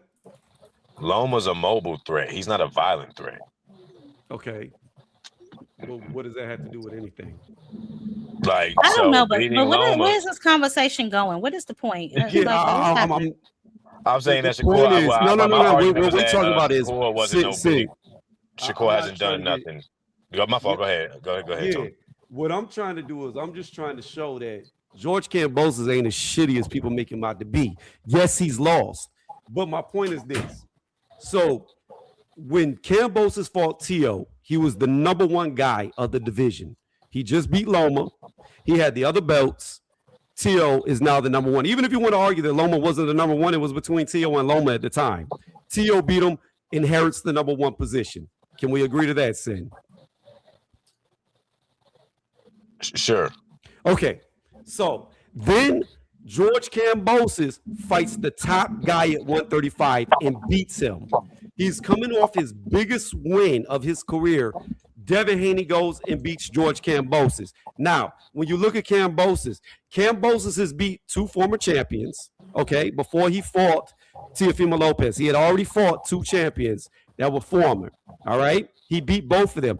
The only people that have beat George Kambosos have been elite fighters. He lost to Lomachenko, who's an elite fighter. He lost to Devin Haney, who's an elite fighter. And then he lost to Richardson Hitchens, who very well could be an elite fighter because off of his wins, like what he did to Paro, has shown that he's a very good high-level fighter. So while Kambosos has lost to elites, he also beat an elite in Tio at the time.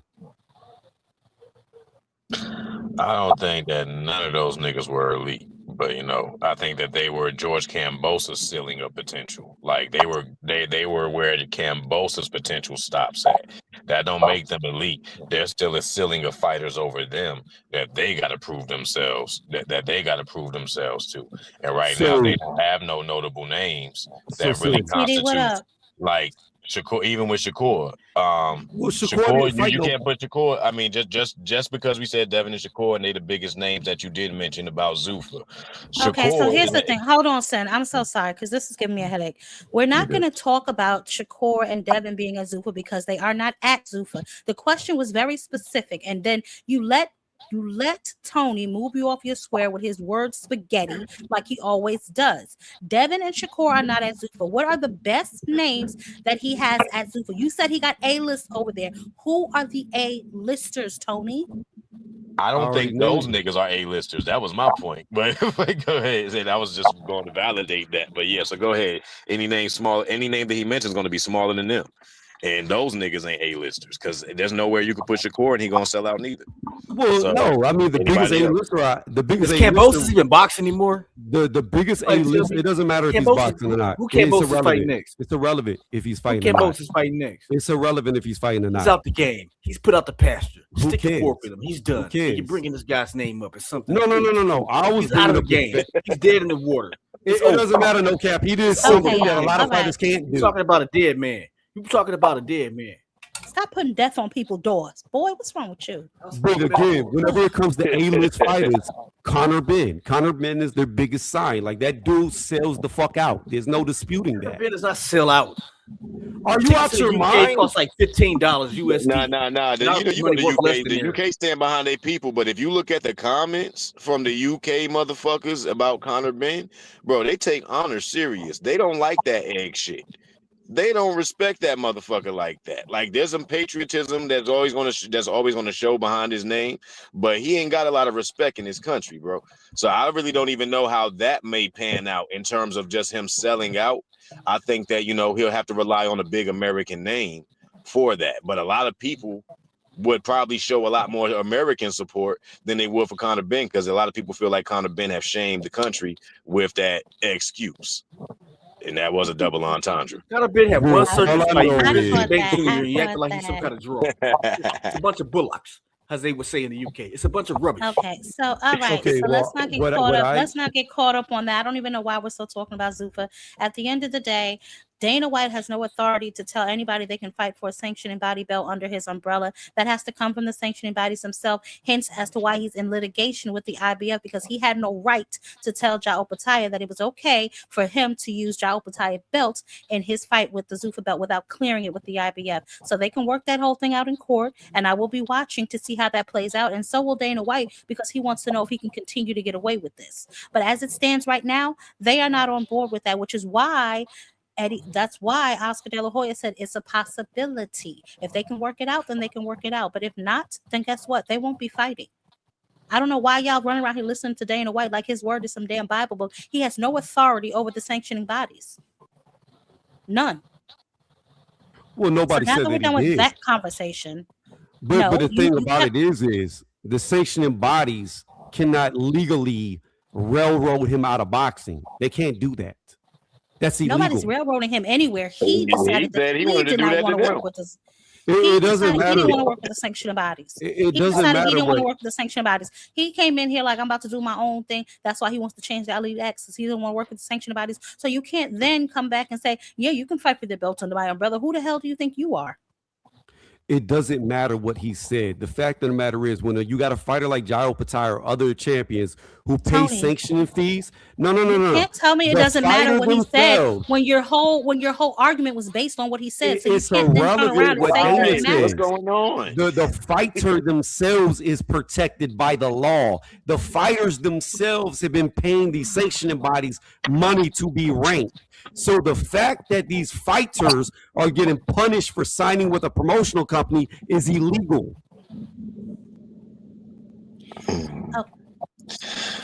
It's having the same conversation in a loop, and it's getting annoying.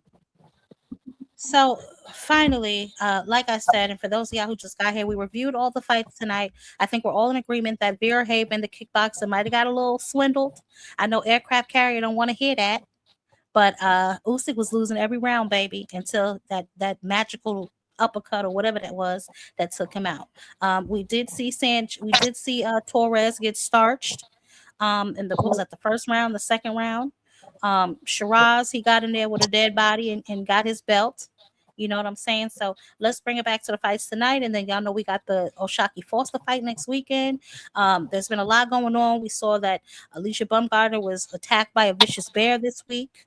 And then after that, she doubled down on the foolishness one last time. And then we're going to go around, get some final thoughts because it's been 3 hours. Yeah, I was stressing mother out. But let's listen to her and her crash out for the third time. Not taking any accountability for her actions and the lack thereof. So we're lies. That is both of MVP and Baumgardner's statements were lies. That is defamation of character. For those who saw the video of Baumgardner threatening me, telling me I'll beat your ass right now, biatch. That is a threat. So now that I'm looking at statements and I'm seeing people lie, it's okay because I'm not going to handle it with the law. I'm going to handle it with the court. Y'all going to get sued for defamation of character. All of y'all up over it. So y'all need to get y'all checkbooks ready. Now. All right. So they need to get their checkbooks ready because she is suing them. She's not going through the law. She's going through the court. And that will be about that. I just have a question, and this is alleged for Shields. Alleged. Why does it seem like she's always trying to sue somebody? I don't know. I don't know. What it seems apparent to me is that she lacks accountability in the worst way. She needs a PR team to help her clear this whole mess up and navigate her career moving forward, or she may not have one of any value moving forward.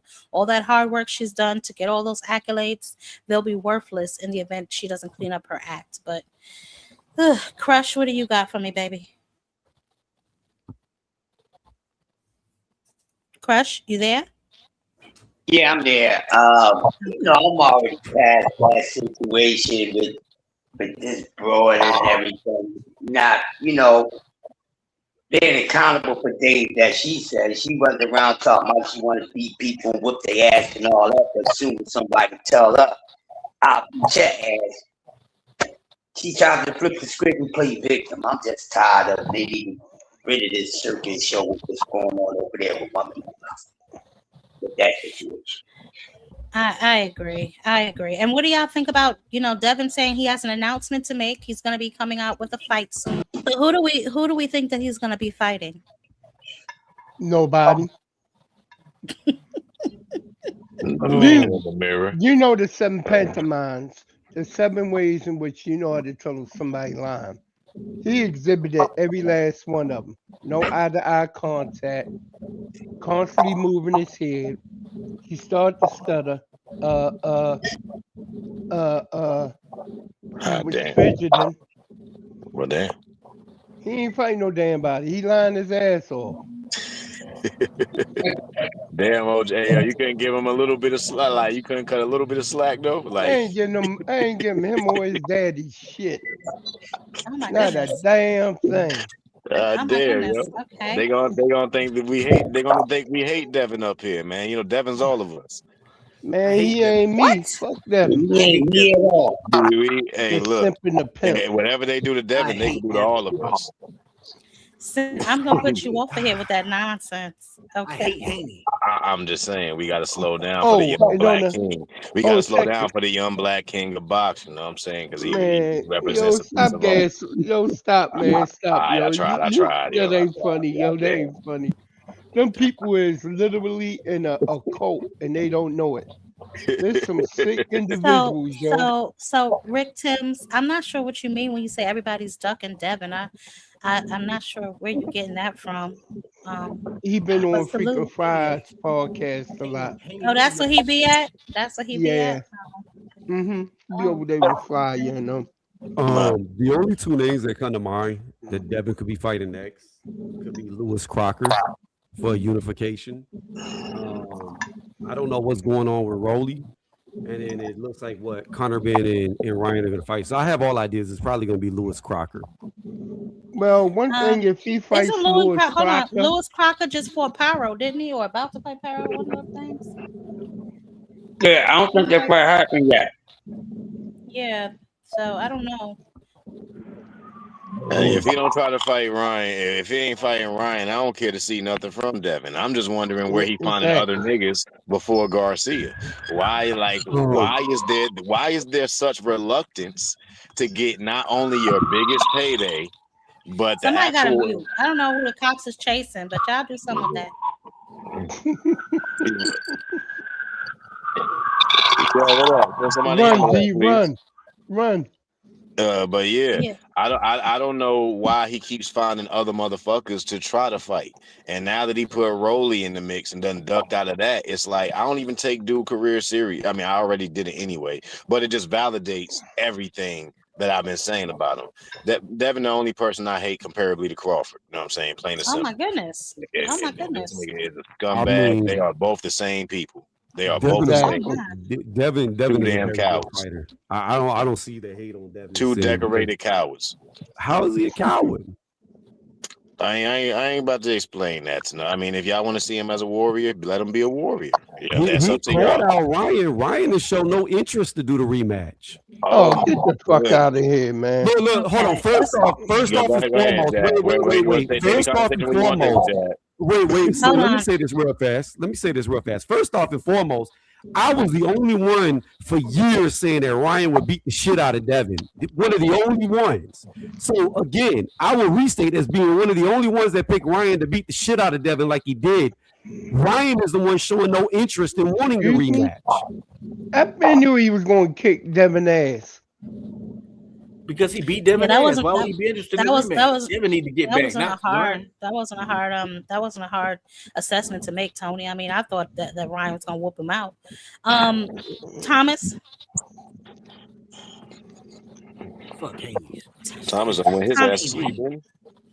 I don't know. Thomas, you there? Mr. Hill must have fell down the elevator shaft, y'all. Hey, y'all have a good night. I'm hitting the gym late. Y'all have a good night. Thomas done fell asleep on us. All right, baby. Oh, who was that?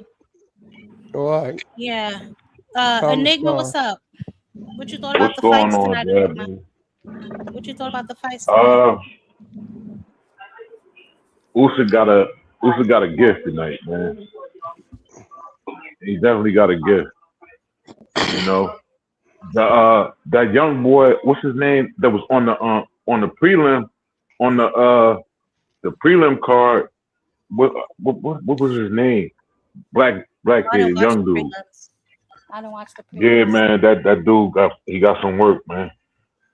Dude could fight, but I think Usyk got a gift. I ain't see the other fights. I only caught the Usyk fight and the prelims. Those are the only fights that I saw. Torres got his behind knocked out. Let me help you. 4,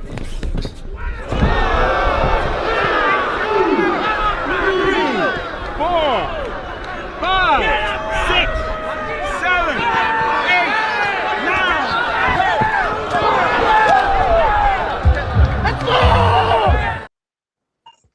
So that was that fight. Sheeraz, some dude named Begic,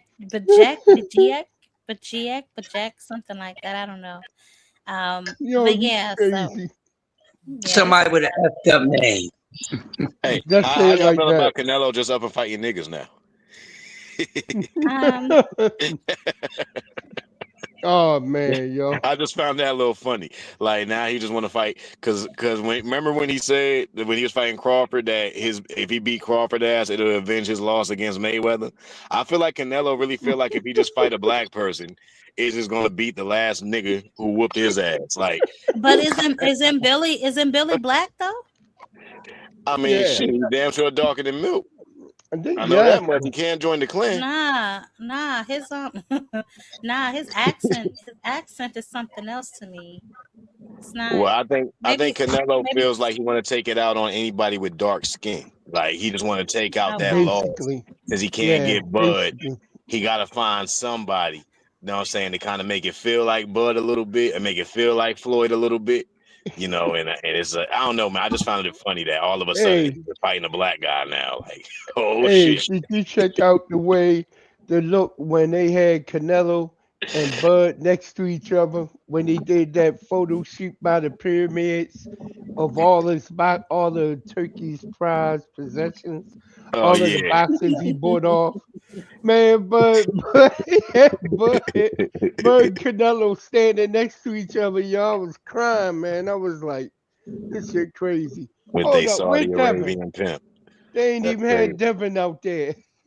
He wasn't invited. They let you Damn, go. that's fucked up, yo. I didn't even They let He realize don't that. like They Devin. ain't bring He the don't face want of Devin to boxing over lose. there. You know what's crazy? When they were sitting there, right? Because look at this. I got this too, and I thought this was funny. Oh Look yeah, how yeah, yeah. quickly. Look how quick. Yeah. He said the only fight you gonna get from me is you better fight Ryan Garcia. That's what he was saying to him. Right. Hey yo, that's Like Ryan Garcia, get out of Dad, my Dad face. would rather. Dad will fight anybody but Ryan. He said, "You want to get paid? Fight Bro, Ryan." that's crazy. I can't believe I seen a grown man get That would give bullied in you his 30s a like pack of this, bro. Bubblicious. I will give you a pack of Thomas. Bubblicious and a Slurpee. Thomas. Cap Thomas. crazy. Hold on, y'all. Hold on. Thomas, say something so we know you. We can hear you now because we couldn't hear you before. My bad. Okay. Hey yo, you up? Gotta get upside the head with Got the that good Sandman good. pillow. Thomas smoking that good. Nah. I just got back not too long ago from a catering job, man. I'm tired as hell. So I was just chilling. No, Oh, I that's Hey what's hear up. Jab, That's what's up. hey Jab, I do want to say one thing though, and this is outside of myself because I don't really be liking how Clarissa Shields be handling herself, but this time I think like everybody people doing too much, man.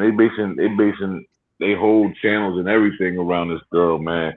And Alicia Baumgardner is doing some fuck shit, man. Like she threatened that girl. She threatened her, man. Like she said, "I will whoop your ass right now." Like who gonna stand? Who in their right mind gonna stand there and let somebody threaten you? But she So came here's in my her thing, space with Enigma. foam out her mouth. My If she fault. would have Yeah, said go where ahead. she was at, No, that hold on, never hold on. would have happened. Yeah, that never would have happened if she went back there. And even if she did say that, which I don't know if she did or not, I couldn't make it out. I saw the writing up there, but again, Clarissa lies. But even if she did say that, she didn't touch you. Why were you back there? You don't. This is my thing with Clarissa, right? Like Wasn't she invited there? No. she might have been invited to the event, but I don't know if she was Yeah, she was invited invited to to the the event. VIP. No, she bought her tickets. But that She wasn't. wasn't No, invited no, to no, her face to confront her no, no, about no. Papoose. That's where Nikki said. my fault. Nikki said that he gave her tickets. He went on the Ariel Wani show and he was like, that she was invited. But I don't know about the backstage part. I don't know about the VIP. But the bottom line is this. You went back there to confront her about a question she was asked about a situation that you involved yourself in, that everybody is talking about, right? So my thing is this. If you are ashamed of what you're doing, then maybe you shouldn't be doing it, right? Like, I agree so with that. you feel like people shouldn't be talking about your situation or your relationship, but the facts are the facts. You can't get mad at people saying you're a mistress. That's what you are. The definition of a woman sleeping with somebody else's husband is a mistress. You can't be mad I at agree people with that. stating And facts. Now, it's not I the do first agree with you time. though. Some people are doing a little too much. They're going a little too overboard, talking about her aesthetics and all of that kind of stuff. I find like that's kind of like bully behavior. But when people are just speaking the facts about what's happening, and then you're calling people liars, you're saying people are paid to lie. Like you never say what the lies are, but somebody always lying. It's like, and she lacks accountability in every situation. Think about all the situations we've seen her in as of late. It's never been her fault. The thing with Layla started it. The thing with Remy cheated first. Like all these situations, you never take accountability. Yeah, right. You never take accountability, bro. You're not a victim. True. And people say Alicia popping shit. Okay, she is popping shit, but guess what? So does Clarissa. Now, what if Keith Thurman smacked on her mouth for popping shit about him? What if Rolly smacked on her mouth for popping shit about him? What if Jake Paul smacked on her mouth for popping shit about him? You can't pop shit and then get mad when somebody else pop shit. True that. But you know what? Here's the thing, though. Here's the thing: what people fail to realize, man. This is not something that's new. Clarissa Shields and Alicia Baumgardner have been going at each other for years. Mm-hmm. They have had disdain for each other for years. And Alicia Baumgardner is not fucking innocent. He ain't fucking innocent. Not by a long fucking shot. I mean, nobody said that. Nobody She may say not that. be innocent. Neither She is may not be Clarissa. innocent, right?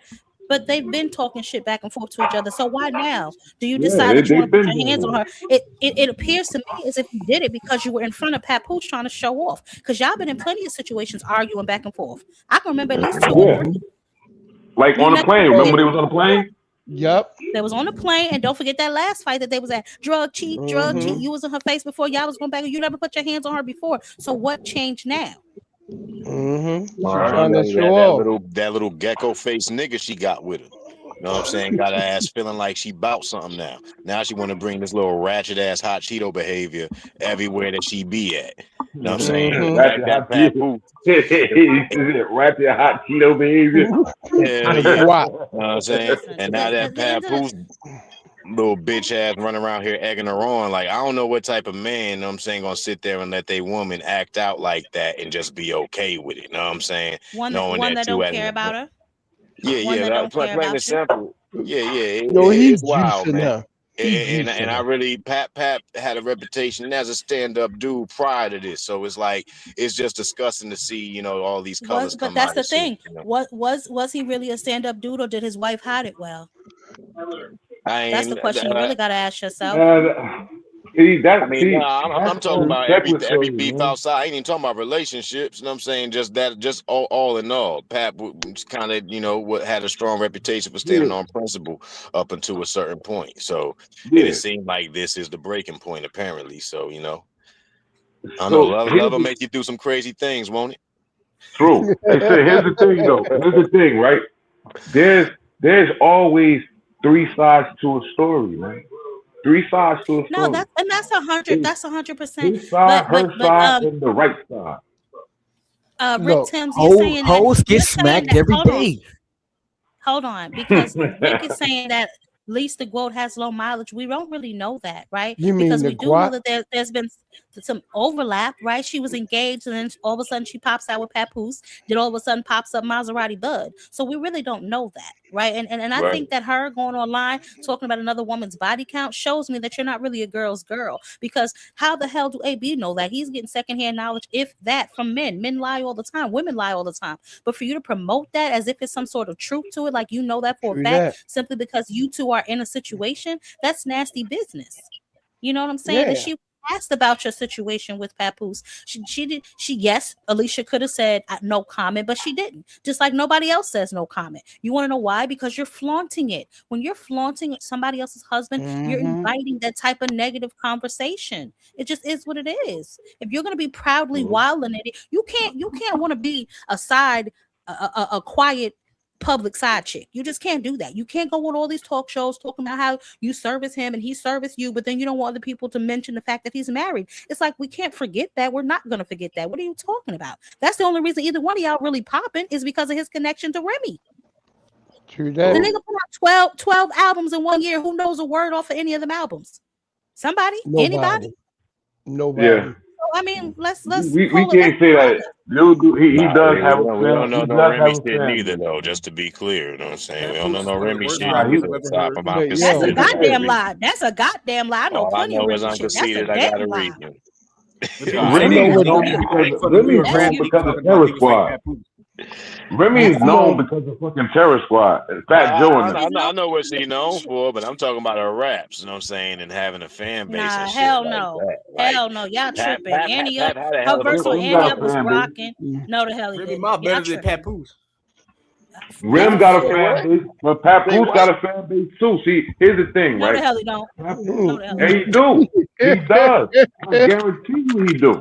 Yeah, What you getting royalties? fan base, If Jab. you listen, and I personally know quite a few of his songs because he was an underground mixtape artist. And his ass still underground. If anybody knows the mixtape circuit and underground rap, they know who Papoose is. Yeah, and he's still underground. He's He's still underground, and he ain't caught from underground yet. So let him struggle down there. That don't mean nothing, though, Dad. That don't mean nothing. Because guess what? You know what's crazy about the whole damn thing with her trying to talk about Alicia's body count? It's the fact that she's running around with a married man. Now And that's it's wild. not the That's the first wild part. time. And it's not the What you first mean? time. What do you mean not the first time? Maserati Bud is married. Oh, dude married? No, he's not. Yeah. No, he's not. He's not. He's just a part of polygamy. He ain't married though. He's not married. Who the hell is He's Maserati not married.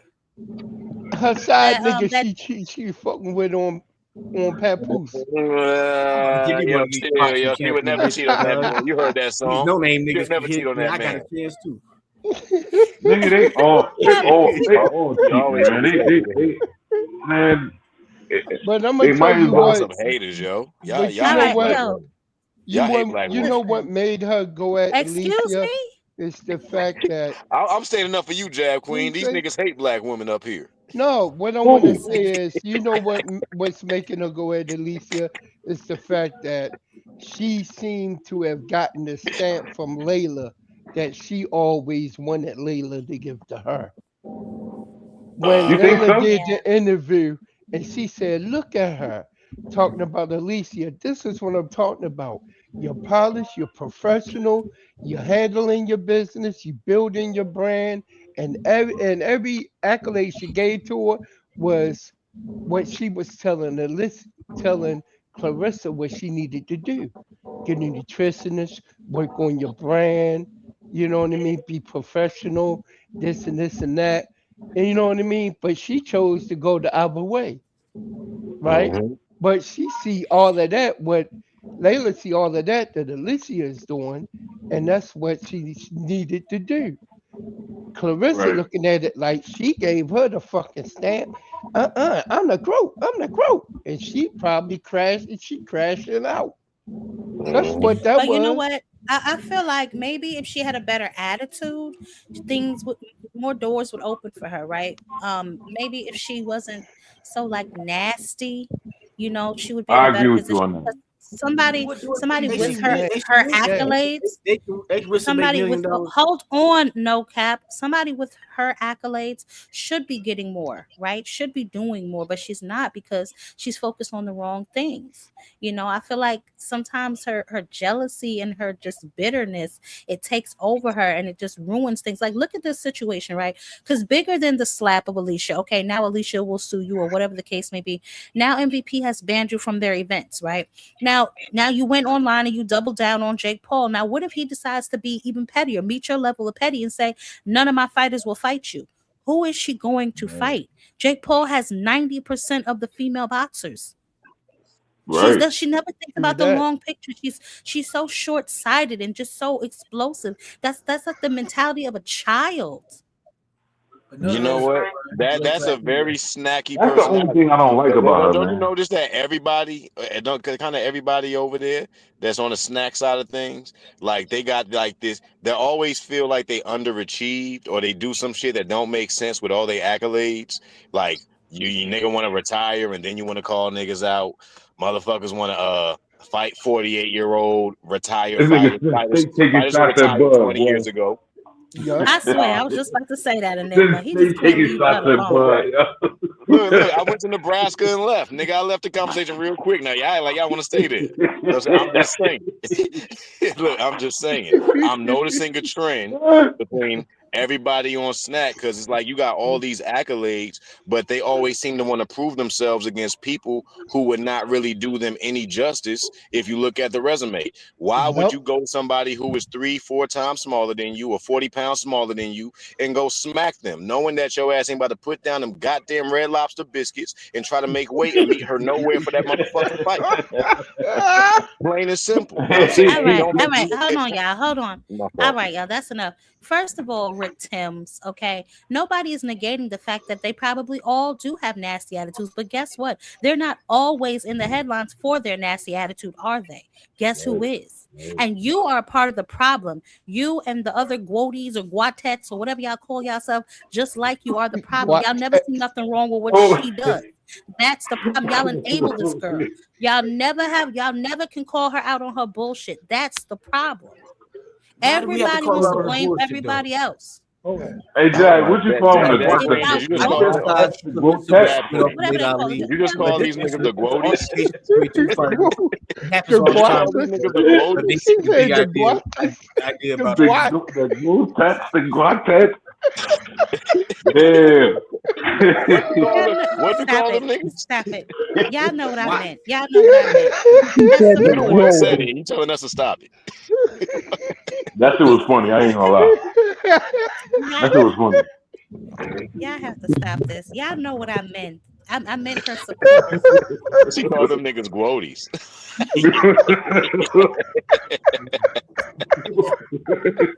Hey, yo, she made everybody sound like a slut on that side. Like, I'm sorry. I don't want to be with that pack of men. Roadie for the growth. They're a bunch of backup dancers. Y'all are so man. ignorant. Y'all are so ignorant. It's like ridiculous. That sound like the beehive of boxing. Like, that's crazy. All I know is Clarissa Shields slapped fire out of Alicia Baumgardner, slapped her pretty ass. What's going to happen? Yes. Slapped her pretty ass and said, "You ain't too beautiful to get slapped, bitch." Hey, listen. Do you? Hey, Jack. Do you remember a couple of years back when Alicia Baumgardner said she would move up to fight Clarissa? She did. She Does said she would anybody move up remember to one.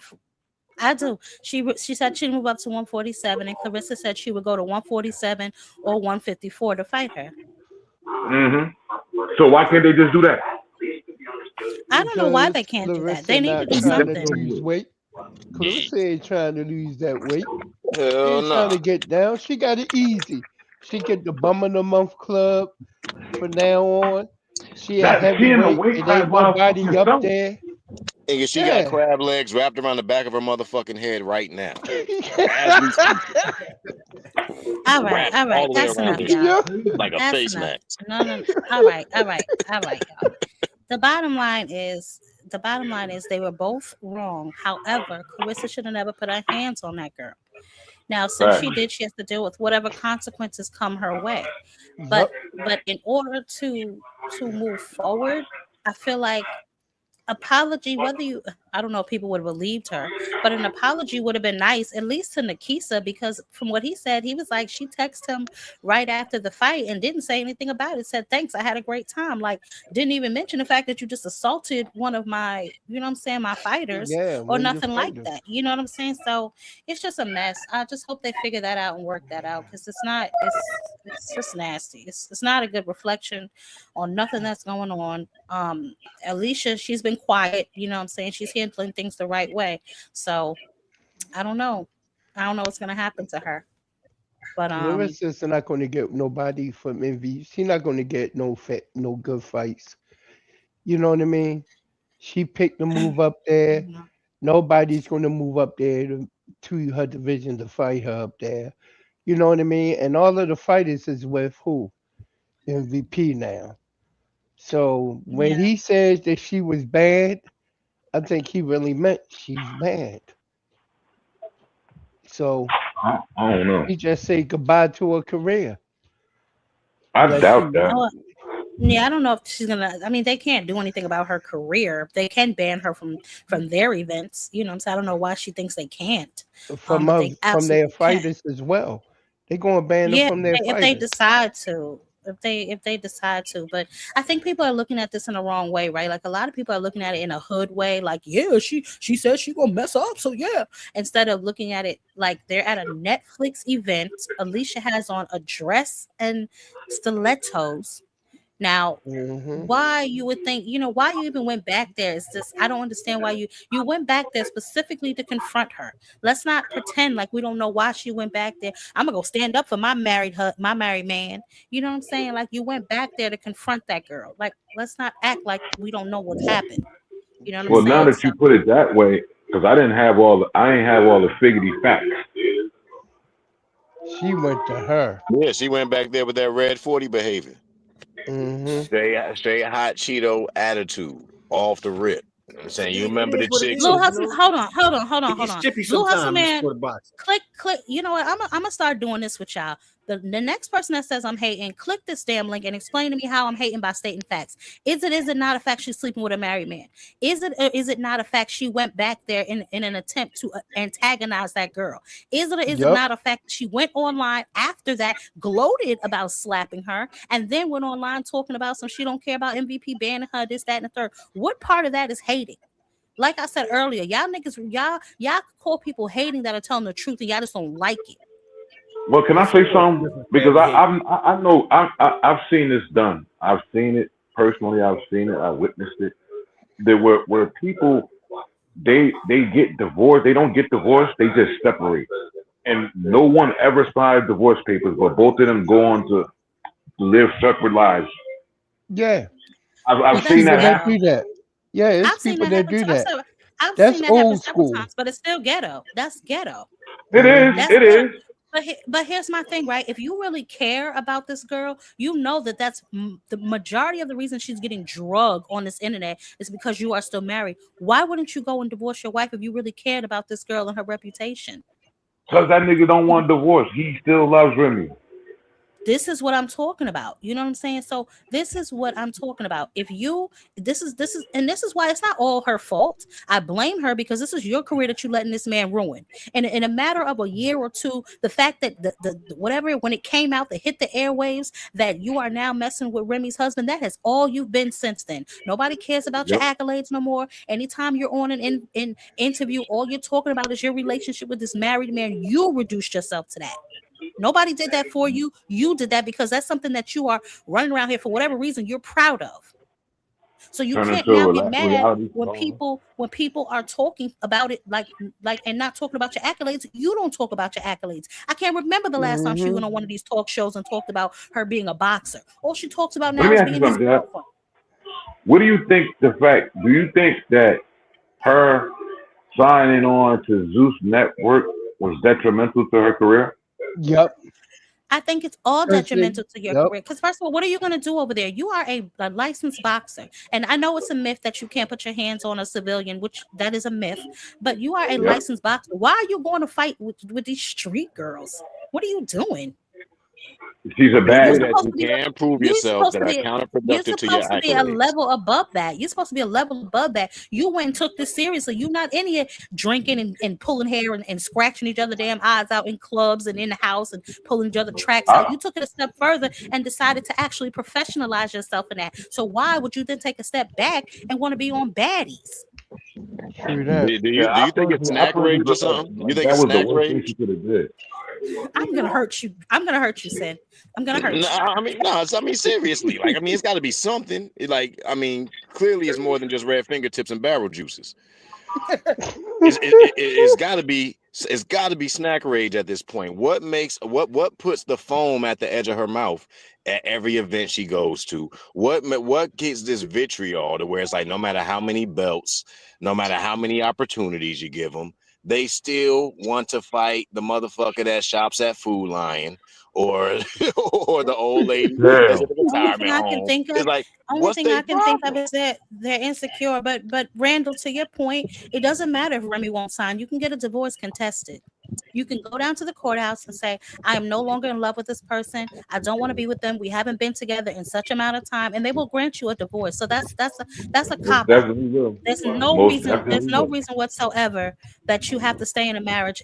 There's no such thing as somebody holding you hostage. You can get a marriage annulled, contested, and I'll tell you what, if either one of them really wanted it, they could have had it already. Because if Candy Burris and Todd can get divorced, they had way more property together, way more money, no disrespect to Remy and Pap, but way more money, way more property, way more businesses. If they can get that dissolved in less than a year, surely Remy and Pap can. Now you talking. Now you are talking. Because that shit rests on both of them. I don't think she want a divorce neither.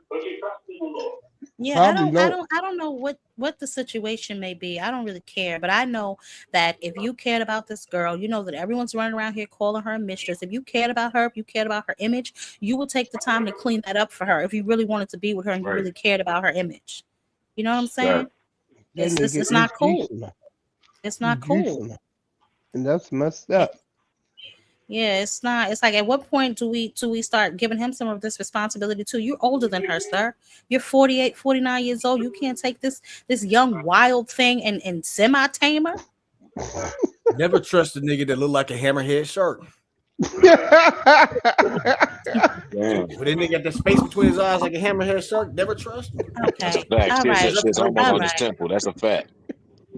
You don't know what side that nigga looking at. Yeah, TD, they have one child. TD, they have one child. And You can't cheaper to run up keep on that who? nigga.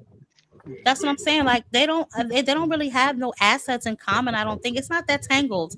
Like, the bottom line is, if they really wanted to separate, they would separate. That's just all I'm trying They to say. got like The they particulars, got over 20 years in though.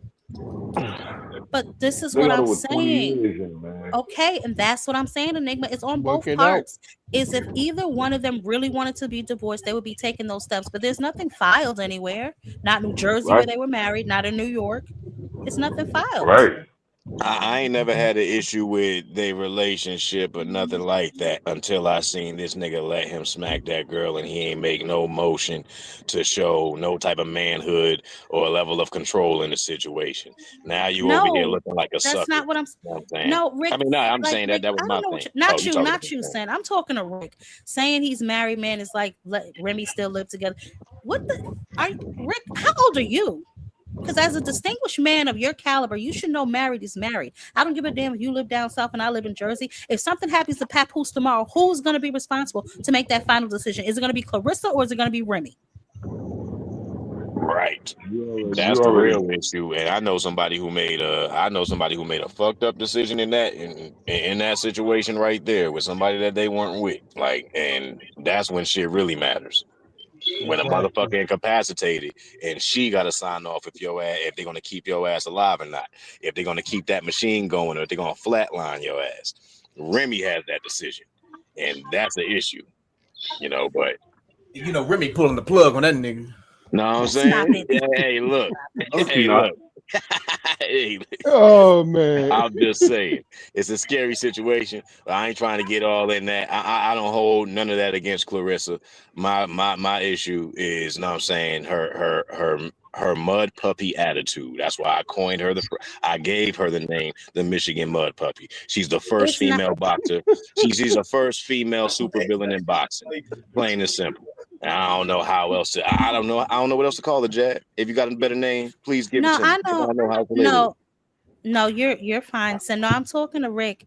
I understand what you're saying, Rick, but I feel like you're not understanding what I'm saying, because I get it, right? No, they don't sleep together anymore. He lives where he lives and he goes and visit Clarissa when he goes and visit her. But I'm speaking strictly from a brand perspective for the young lady that you claim to be your best friend, that you claim you in love with now. Make her an honest woman. And y'all as her fans, y'all ain't her real fans, because if y'all was, y'all be on his top. Why y'all not making my champion an honest woman? That's what y'all should be doing instead of running around here trying to protect her with this foolishness. Why y'all not on that nigga top? Hey yo, why you not making our champion an honest woman? She's our champion. Y'all run up on here every time I do a video about it. It's at least 4 y'all up under my comments calling me a hater and everything else. Go get on that nigga top. Why y'all keep letting him play on her top? If y'all really care about her. Why she like them That's because thugs? motherfuckers really don't care. Why she like them thugs though? That's the only way you could. That's the only other way you could look at that shit. And that's why I fuck with you, Rick, because I know you like her as a fighter. I'm speaking from a branding perspective. And branding wise, we have to look at the whole picture. And the whole picture is there's a lot of these companies out here that have morality clauses that aren't going to touch this girl with a 10-foot pole because of her situation. Yep. Motherfuckers lose endorsements and all that. Yeah, When they that's do why some she don't fuck shit. have any. Her history, all the shit she's done. That's the reason why she don't have no brand. Her brand is But anyway, like dog food. That's just the point. I don't want to get all up in her because I really don't care. I'm looking at it from a branding perspective on everything that she's doing to her brand. Now, she has a nasty attitude. She's had that for years, and it just is what it is. But I'm looking at her brand now like, damn, shorty, you don't even talk about boxing no more. Every time I see you up here talking about your situationship. But then you get mad when everybody else talks about your situationship. I never see nothing like it. That shit is I crazy. never seen nothing like this. I never seen nothing like this in my life. You get mad when people talk about your situation, but all you do is talk about your situation. How about you take it back to boxing, and then we can start taking it back to boxing? Like, I'll talk about Good one. I'll talk about your boxing when you do. How about that? You know what I'm I saying? don't Like, it's know. Maybe in her mind, she see her and Papoose as being the new Will and Jada. Hey, I wouldn't even want to be them two. The fuck? Hey, look, that's a fact. The fact that some people still chase that dream, though. You know what I'm saying? It's I was crazy. about to say, and Jada turned out to be a nightmare for Will. So I don't know about Word that. up. A little dirt devil. Yo, the truth be told, she never really wanted that nigga any fucking way. No, she didn't. I'm saying Hollywood is a strange place. I think if you really look into the dynamics of Hollywood relationships, we go down a real nasty rabbit hole. So you know Yeah. that's and a who whole the fuck other is topic. doing that? Well, anyway, Who the fuck is doing that? let's bring it back. Let's bring it back, y'all. The fights Jackie tonight Foster. were oh yeah, baby, I can't wait. Oh, you know what? Let's end on this note, right? I asked everybody earlier, but now that I have y'all on the panel, what do y'all think about AB's relationship with this Dean the Great, right? Like, because I know, he was struggling for money and stuff like that, and now it looks like he's been able to make some money, but it just still doesn't seem like a good relationship for him to be in, right? Like, it doesn't seem like this guy has his best interest at heart either. Now, I saw this clip. Hold on. She gonna make me crash out. We gotta go. No, I seen you getting upset. You got little man syndrome. We see eye to eye. What that mean? You got attention? Alright. She gonna make me crash out. We gotta go. No, So that was them. I guess they went to Yaya Mayweather's party and she ended up kicking them out or something like that. Yeah, exactly. Aircraft. It seems like he's enabling him. You know what I'm saying? It's part of the show. I don't It's know. like watching Jerry Springer. But Yeah. I don't know. It seemed like that nigga be damn trying to like. That nigga It seemed really like he be trying to he level be. him out. Like I hate it because That's what it Dean. seemed like. I ain't even like Dean, but I ain't even like Dean beforehand. I mean, I say I like him now, but he seemed like the only motherfucker that be trying to keep AB in a decent mind state, especially when he get drunk. I know For how real. it is. Like I had to snuff like two of my peoples. You know what I'm saying? I mean, really get into it. You know what I'm saying? These are my peoples. But when they was drunk and they go left field, it's He like be wildin'. yeah, you know what I'm saying? Like niggas looking at you in the face with whatever malice or whatever spirit they got in them. I don't think a lot of people been in that situation to really know what's his name is what Dean really dealing with. And AB will pull that hammer on you and everything else. And Dean still be telling them like, yo, hell yeah. And Dean still be telling them, put that motherfucking drink down. You know what I'm saying? Like, bro, you had too much. That's the worst thing you could tell a drunk, especially somebody with AB's pedigree. You know what I'm saying? If he decided he want to go back, AB got 30 seconds of that shit in him. You know what I'm saying? That four-time whatever weight champion he was. He still got 30 seconds of it. At least. He do. Know what I'm saying? I saw another one where he must have told some guy's sister she didn't look good or something, and the guy was like, "Man, that's my sister." AB was like, "You can go to sleep with her." I said, "Lord have mercy." Yeah, but I they did the balloon challenge. I be wondering, man. I just be wondering about AB, man. it's a train wreck waiting to happen. They gonna start beefing soon. I mean, you know what? Everybody knows people like to watch a train wreck happen. Let's just go ahead and put it out there. Hey, Jab, you think that homeboy is how you call it? Party with some hoes. You think he what's the word I'm looking for? Not extorting him, but exploiting him. You know, exploiting or Yeah, enabling. I Or, think they you know, doing that. you think he exploiting him? That's what I was thinking, but now that y'all saying that he be trying to keep him from drinking and stuff, I guess I just don't see that. It just more or less looked to me like he just get him drunk and put a camera in his face. Because let's be honest, AB is still very charismatic. You know what I'm saying? That's that bullshit that Cam did. AB acting the fool. They will see AB on camera acting the fool, being drunk helps him do that.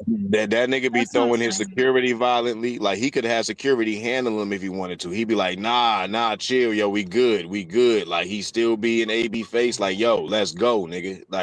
Like I feel like that should be really leaving the scope of of just streaming, and AB really be wanting to get at him. I mean, look, I had a lot of I dealt with a lot of alcoholism growing up. You know what I'm saying? From motherfuckers very close to me that literally put me in situations where I ain't know if I was gonna have to do them in. I'm talking about relatives and all that shit. So for him to deal with that, I really hate to see AB in his maturity be carrying himself like this, seeing it. And he left an apologetic tweet about a month ago, you know what I'm saying, or whatever. Like, he left a message saying that he was going to get on top of it, but yet every time you get out of control and somebody tell you that you out of control, you get more out of control. And look, and them hands get to flying or whatever. Man, look, a lot of motherfuckers don't want to fight, still don't want to fight him, even though he's shaped like a boiled egg right now. Like, a lot of niggas still ain't gonna even want to, like, yo, niggas will put you down, bro. And you bent like that with that demon in you, niggas will put you to sleep, fam. Well, and that's the thing though, right? Like, and that's my biggest fear, right? Like, even when I watch some of these videos, sometimes I'll just be holding my breath, like, oh my God, AB, like, just get yourself some help, man. Like, I don't know. I don't know why I always had like this soft spot for AB, because I guess, his rise, but I feel like he did so much of like the Mayweather stuff without putting in the work that Mayweather put in. And AB was decent too. You know what I'm saying? He had what it took, I feel like, to be a star. He's like one of the saddest stories to me. I don't know, because he had so much talent and pizzazz. You know what I'm saying? And he let it kind of all just fall down a bottle. You know what I'm saying? He let it all fall down a bottle. He just need to grow his beard back out, because some razor bumps just got him. Make him look more like a disease, man. It's a sickness, man. Without the beard. The alcohol shit is disease. You know what I'm saying? That's easy growing beard. It is. Sickness, man. That shit is worse. Like, alcohol, that shit is worse than crack. It wear your body apart. Yes, that shit is worse than crack, man. Like, cirrhosis of the liver. I don't know about worse than crack. Now you gonna have some niggas smoking crack instead of drinking. Now you about to turn 3 streamers. You about to turn 3 listeners into crackheads thinking that shit right now. All right, but listen, what I'm telling you. I'm telling you this because my brother was an alcoholic, man. I seen what that shit did to him, man. Like, he couldn't function. Like, he literally could not fucking function. He couldn't get out of the fucking bed. And when he tried to stop, he had to fucking shake, man. He almost died from this shit. Like, it's that bad. Hey, yo, I was around somebody who drank so much. I was around somebody who drank so much. The sound of a can cracking, that shit enraged me, because I ain't never seen a nigga drink so much and never be thirsty. Every time he popped a can, it was always a beer or an apple ale or some shit. Especially before he want to go to the store, he called it a road soda. Man, hey man, I got to grab a road soda real quick. And you just always hear that can crack. If, in a matter of chilling with him for probably 45 minutes, you're gonna hear like 9-10 cans crack. I've seen that shit too much. Over and over, bro. That's the most disgusting, gluttonous shit. Like, I don't know. Maybe I'm over. Maybe I was hypercritical because I don't drink at all. But that shit was aggravating as fuck. Hey, Sim, me neither, bro. That was alcoholism. Hey, Sim, me neither, bro. Me neither. Yeah. My mom was 99 when she 99, and she drank Coke 45 and smoked cigarettes every day till she died. Lord, some people can drink, some people can't. Okay, this is ridiculous. All right, final thoughts, y'all. Lord help us. Crush, what do we think about tonight's cards? Are you excited about next week's card? Hello? Okay. I can't wait for next week's card. Say, what about the next week's card? I said with next week's card. We can't wait for next week. Yo, week Shockey and Ford. Yeah, Shockey and Ford. Yeah. And then Abdullah Mason right after that, right? Ain't Abdullah Mason right after that? The 27th of June. No, that's Boots. July 4th. That's Boots. Boots is the 27th and July 4th. Next week is Oshaki and Raymond Ford. That's next week. Oshaki winning that fight. So when is the Abdullah Mason card again? That's July coming 4th. Up on July 4th in Cleveland. Oh, damn, on the 4th of July? That's Yep. beautiful. Yeah. That's Fire. fucking lit Sure. right there. Yeah. Man, they Shit, I might go to that one. now That's you see fucking where they lit. put all the money and promotion into it. They put that money in promotion on that TNT card in Cleveland. Mm. They was like, we ain't put no money in Keyshawn. That's why they ain't put no money into that promotion for Oh, Keyshawn that's fight. what's up, Rick. That's what's up, Rick. That's what's up. That's an ill ass card. Okay. Mm-hmm. That All right. Abdullah So, Mason card is a dope card. what y'all thought Scooter about in there tonight's too. fights? Scooter gonna be there too. The Yep. nice Yeah, fights Scooter on was Yeah, the only yeah. good fight to me was when I saw the replay. I didn't see the actual fight. I saw the replay. Had to go out and handle some business, right? But I saw the end of that fight with Sheeraz and his loaded hand wraps. You know what I mean? I saw that fight. The guy said Lord help us. loaded hand wraps. And then I saw the last fight with Usyk, and I was like, man, it was, I don't know.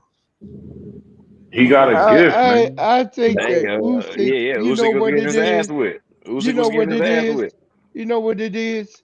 Usyk sat there and didn't do nothing. He carried that man all the way up to the 10th round, and then he started to go ahead and do what he should have been doing the whole fight.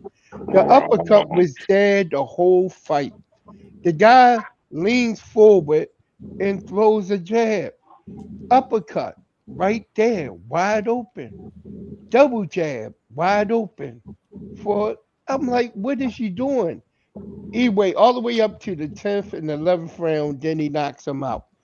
If that shit would have went to the Knock card, that he man would have out. lost. That man, If he it would like, have went to the cards, he would have lost. that boy. Yes, Man, if it went to the that boy cards, he felt, definitely would have lost. yeah, that Yeah. boy went head first. That's all the part of the story that they telling you. Nah, That's man. all a part of the Niggas is sleeping story. on kickboxers, dog. Kickboxers are not MMA fighters. They study boxing. They're more rigid because they got, they flirt with that Muay Thai head on taking contact type shit. They don't deal with a lot of evasiveness that boxing deals with, but they study and respect boxing. Like they're not foreigners to boxing like an MMA guy is. And that motherfucker did that motherfucker gave Usyk more than he can motherfucking chew. Plain and simple, And yeah, he got gifted a win. Oh boy, could have put up with way more, and he earned that at the end of the fight. You gonna stop the end of the fight like that? Like, nah, you don't do that. Nah, Yeah, they you put that other guy in there. They put Oh that yeah, other and guy in there for the thank you, next favorite fight. queen baby, and Amanda Serrano's next week too. She's Oh, fighting that's on right. Stephanie Holmes undercard. Yep, Yeah, she's fighting that's for her right. W belts too. Yep, I yep. forgot. Amanda back in the ring next week as I well. almost So that's forgot about definitely. that. No, they And don't don't train forget boxing, Gecko. Dimitri Bivol too next week. So we got 3 cards next week, guys. Okay. Who Dimitri Bivol fighting? He's fighting his mandatory Michael Effort. Okay. Yeah. So Uh, so we I got hope 3 he cards next. fight Dave Benavidez, man. I hope they fight. I hope they mix it up, man. I do too. yeah, He I want did to see mention that. he did mention that that's the fight that he's interested in. So we'll see what's next with David Benavidez. I don't understand why people are saying David is like ducking people and all this other kind of nonsense, but that's definitely not what's happening around. A lot of people are saying that. These are champions. These are our champions at super middleweight. So we shall see. Obviously, we know that Sheeraz just became a champion tonight. In his fights against that boy that was scared to death. And then we know we got Christian and Billy, Alexander Usyk, and Christian and Billy and Canelo are fighting for those belts. Jaime Munguia, we've seen him just beat Resendez. So these are our super middleweight champions anyway. So and Billy might beat Canelo, man. That's what a lot of people are Yeah, saying. he's still That's trying what to a lot pick of them people safe fights. Mhm. He's still trying to pick them safe fights, man. And somebody gonna give him his issue, man. Yep, Yeah. for real. And Billy might be the one to do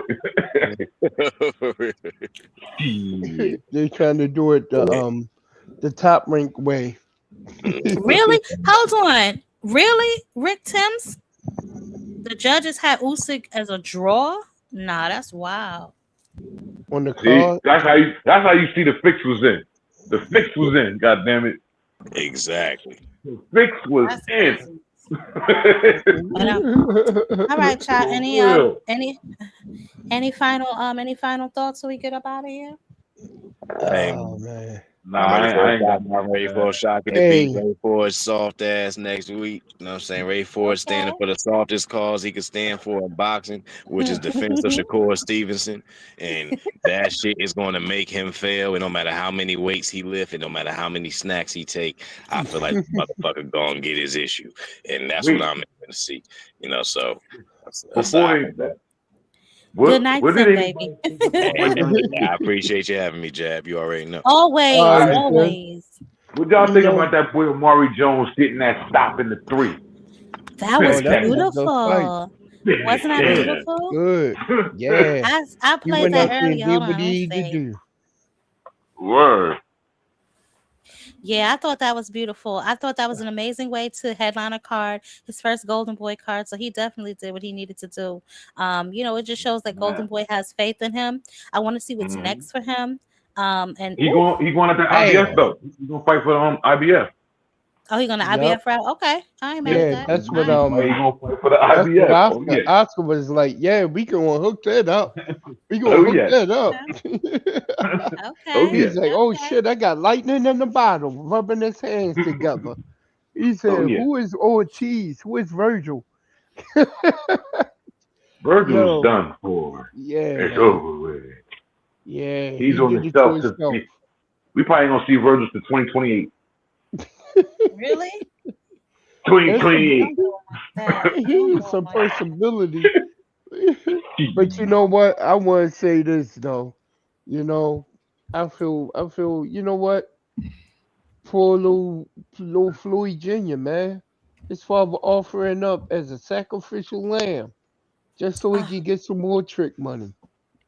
Oh my That's goodness. sad. Okay. That's sad. That's ridiculous. You was Yeah, my you know what? girl. Hey, Oh, Jab. don't do that. We're not Y'all doing be that. good. I'm finna take it down. All right, baby. I'll get with y'all on the next go round, man. Thanks for having All me right, on. Nick. Appreciate y'all. Of course. Yeah. You gonna behave, Mr. Lynch. You gonna learn how to behave. Hey. You're gonna learn to behave. No Cap, what you got for us, baby? You know. Shouts to the GOAT for smacking fire out of Alicia Baumgardner. Oh my God. You know, equal rights for equal lifts. You're not too pretty to get slapped. You got to remember that. You're not too pretty to get slapped. Slap fire out her ass. That's part of the what box. he said. Derek Chisora spit water with Klitschko's face and slapped him. Was that in the process of a fight? Was that in the process of a fight? No, they was at some kind of. He confronted him at some kind of fucking. It's on YouTube. Just type the shit in. Klitschko gets slapped. He came up to him. It wasn't even a press conference or somebody else. It was some kind of function. He spit in this nigga's. He took a glass of water, put it in his mouth, spit it right in Klitschko's face, and then slapped him. How can you get more? How can you get more? If Klitschko just sit there and took it. He should So I was like, man, that motherfucker ass. For real. You know, I'm surprised Klitschko ain't going. Maybe he was just so shocked. You know what I'm saying? He got slapped. Like, did this motherfucker really just spit water in my face and slap me? Oh my goodness. He probably didn't register to that nigga at the time. He probably was in shock that this shit even happened. Okay, no, But he no would cap. she's her ass in the fight though. So it's like, it's like, man, this is the type of shit that happens in boxing. Shit get chippy outside the ring sometimes. You can't just take it all out on Clarissa like everybody else don't get in the shit too. You know what I'm saying? Yeah, but she stays in shit. That's the difference. That's the only thing she had. That's the only incident she had. Who else she slapped? No, it ain't about just slapping people. It's about the negative press that comes with. Listen, y'all can justify her behavior all y'all want to, whatever. The bottom line is, you right. She can slap whoever she wants just as long as she's willing to take the consequences that come with it. That's all. Exactly. Easy peasy. Plain and simple. Easy peasy. But y'all gotta face consequences of our actions. I just want to say Devin Haney ain't shit too. He's ducking Keyshawn Davis. He doesn't want no smoke with the slick black fighter from Norfolk, Virginia. Okay. He want to fight a bunch of European bums, you know what I'm saying? Some Euro trash like Conor Benn, you know. Oh my goodness. Motherfucking who else is out there? Patty Donovan. He gonna probably fight Patty Donovan and fucking Lewis Crocker and some shit. He ducked Rolly Romero. He's scared of Yup. the power. He's scared of the left hook. We know Devin is. We know who Devin is. Devin ain't shit. Haynos ain't Oh my shit. goodness. Bill ain't Oh my shit. goodness. Def to Oh my DHP. goodness. Oh my God. Keyshawn Thank you, Davis no will cap. stop Devin Haney. Will beat Devin Haney Thank up. you. He doesn't Thank you, want to no fight. cap. Okay. Fuck All right. Haney's. Okay. Thank you, no cap, for stopping by, baby. It's always illuminating whenever you're on the panel. Just a ray of sunshine. Lord help us all. Mr. Lynch. Oh man.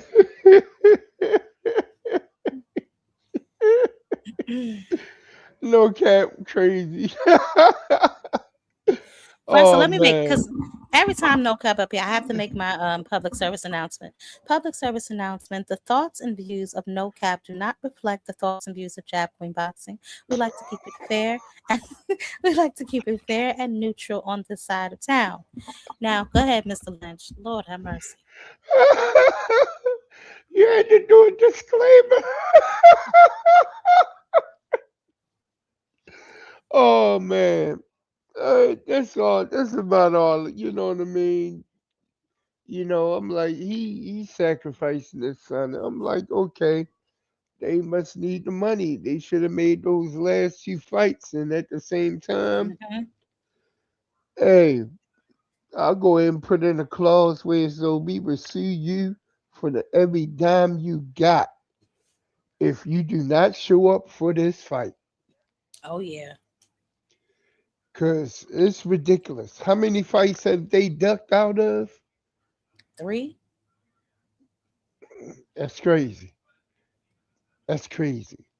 All of the marketing and all of that, maybe that's the reason why they can't get another fight. You know what I mean? Maybe that's what the problem was going on with them too.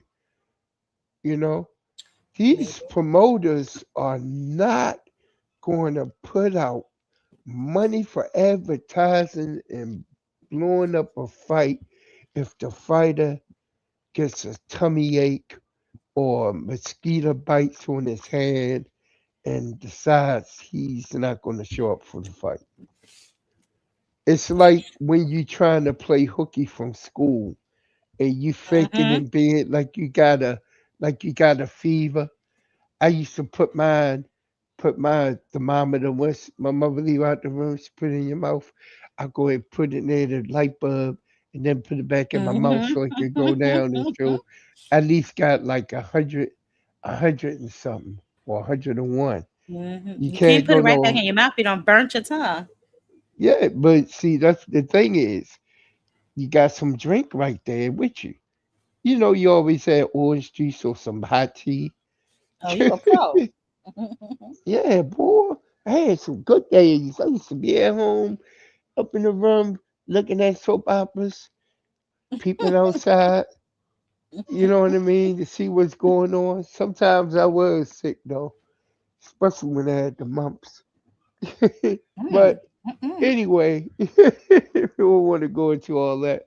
But hey, you know what I mean? It is what it is. If he's not going to show up for the fight, then he got to face some consequences on his end for that. Seriously. You know, you ducked out of 3 fights, 2 of them with the Yes. stupidest excuses ever. So I'm like, other than that, how many in the last couple of years, how many fights has he had? I only can remember when he fought Schoolboy. I think that Who was we the talking last about? fight he Tevin had. Farm? We talking about No, Kid Austin? Kid Austin, the last fight he had.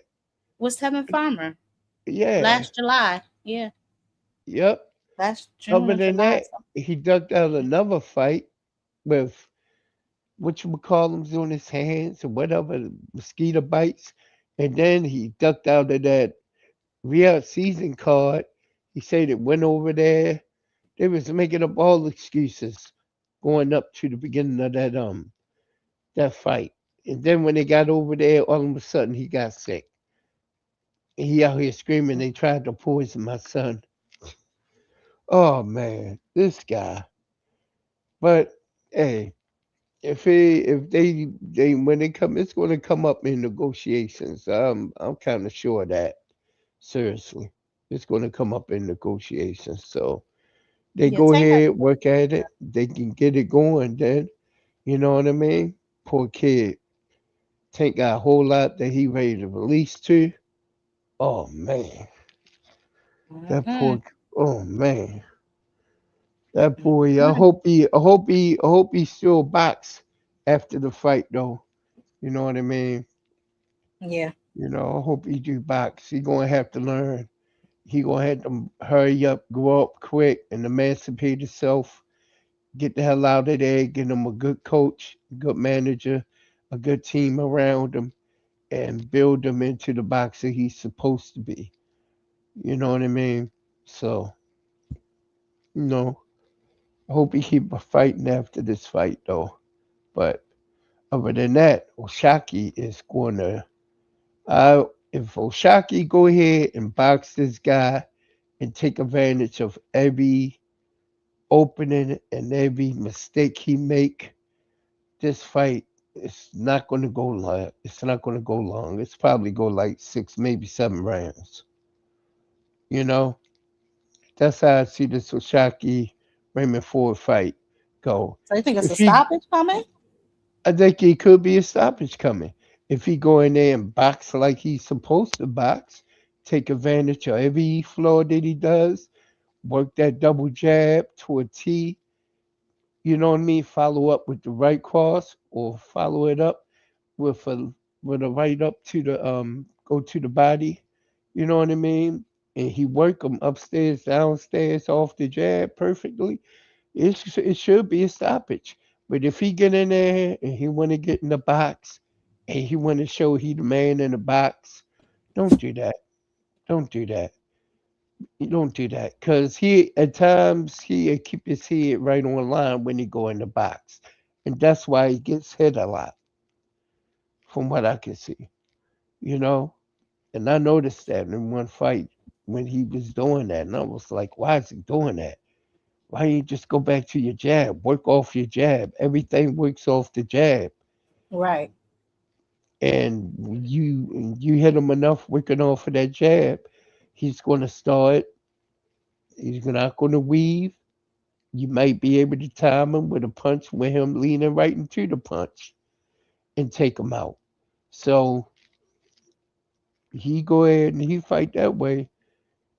It'll be a good fight. It should go like 7 rounds. You know, but if he get in there and he try to get in the box and want to fight in the box, don't do that.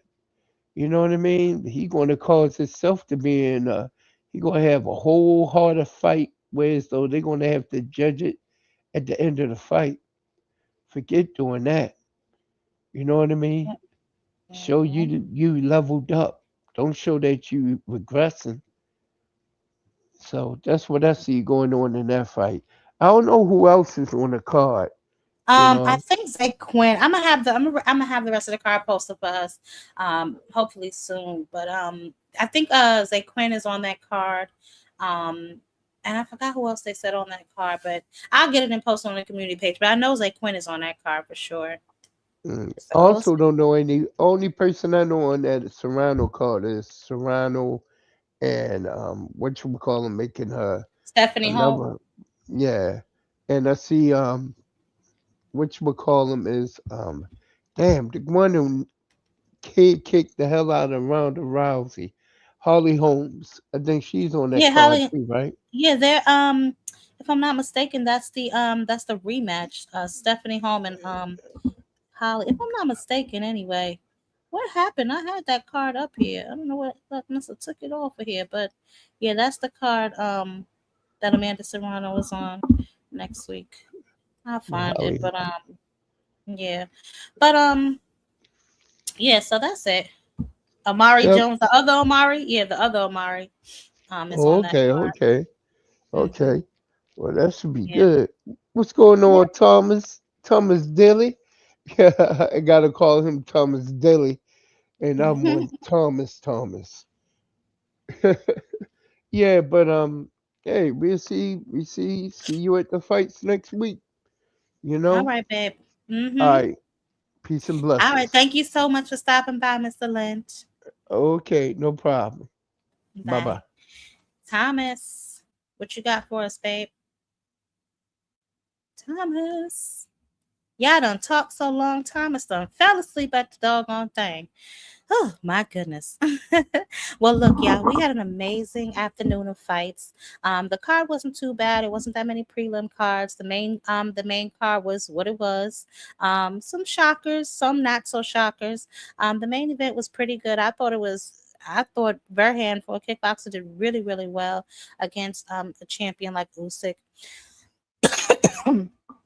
Obviously, Usyk retains his titles, so all's well that ends well, I guess. Next week we have those three cards: Dimitri Bivol against his mandatory. We have the Oshaki Foster card, and then we have the Stephanie Holmes card, which also has Amanda Serrano on the undercard. So we have three good cards next weekend. All of them, unfortunately, are on around the same time. Hopefully, they're a little spread out because I hate to be flipping back and forth. It just irritates me when I got to do that. I always miss something whenever I got to flip back and forth, but all is all. As far as the fights that we have upcoming, who knows? We know that at the end of June we have boots. I'll check and see what else we got in the beginning just to keep us occupied. I'm sure Pro Box got some fights on and stuff like that, so we'll definitely make sure we keep ourselves entertained. And whatever cards I find, I'll definitely put them on the community board, or next time I'm live I'll share those with y'all as well. But I do appreciate y'all rocking. I know we was up here long tonight. I did not plan on being up here this long, but when Tony get up here lying, it's always something. But I appreciate y'all definitely for stopping by. Y'all have an amazing the rest of y'all evening. Get some rest. If y'all going out, just be safe, man. And until next time, y'all know what to do, baby. Catch mother on a panel. Peace.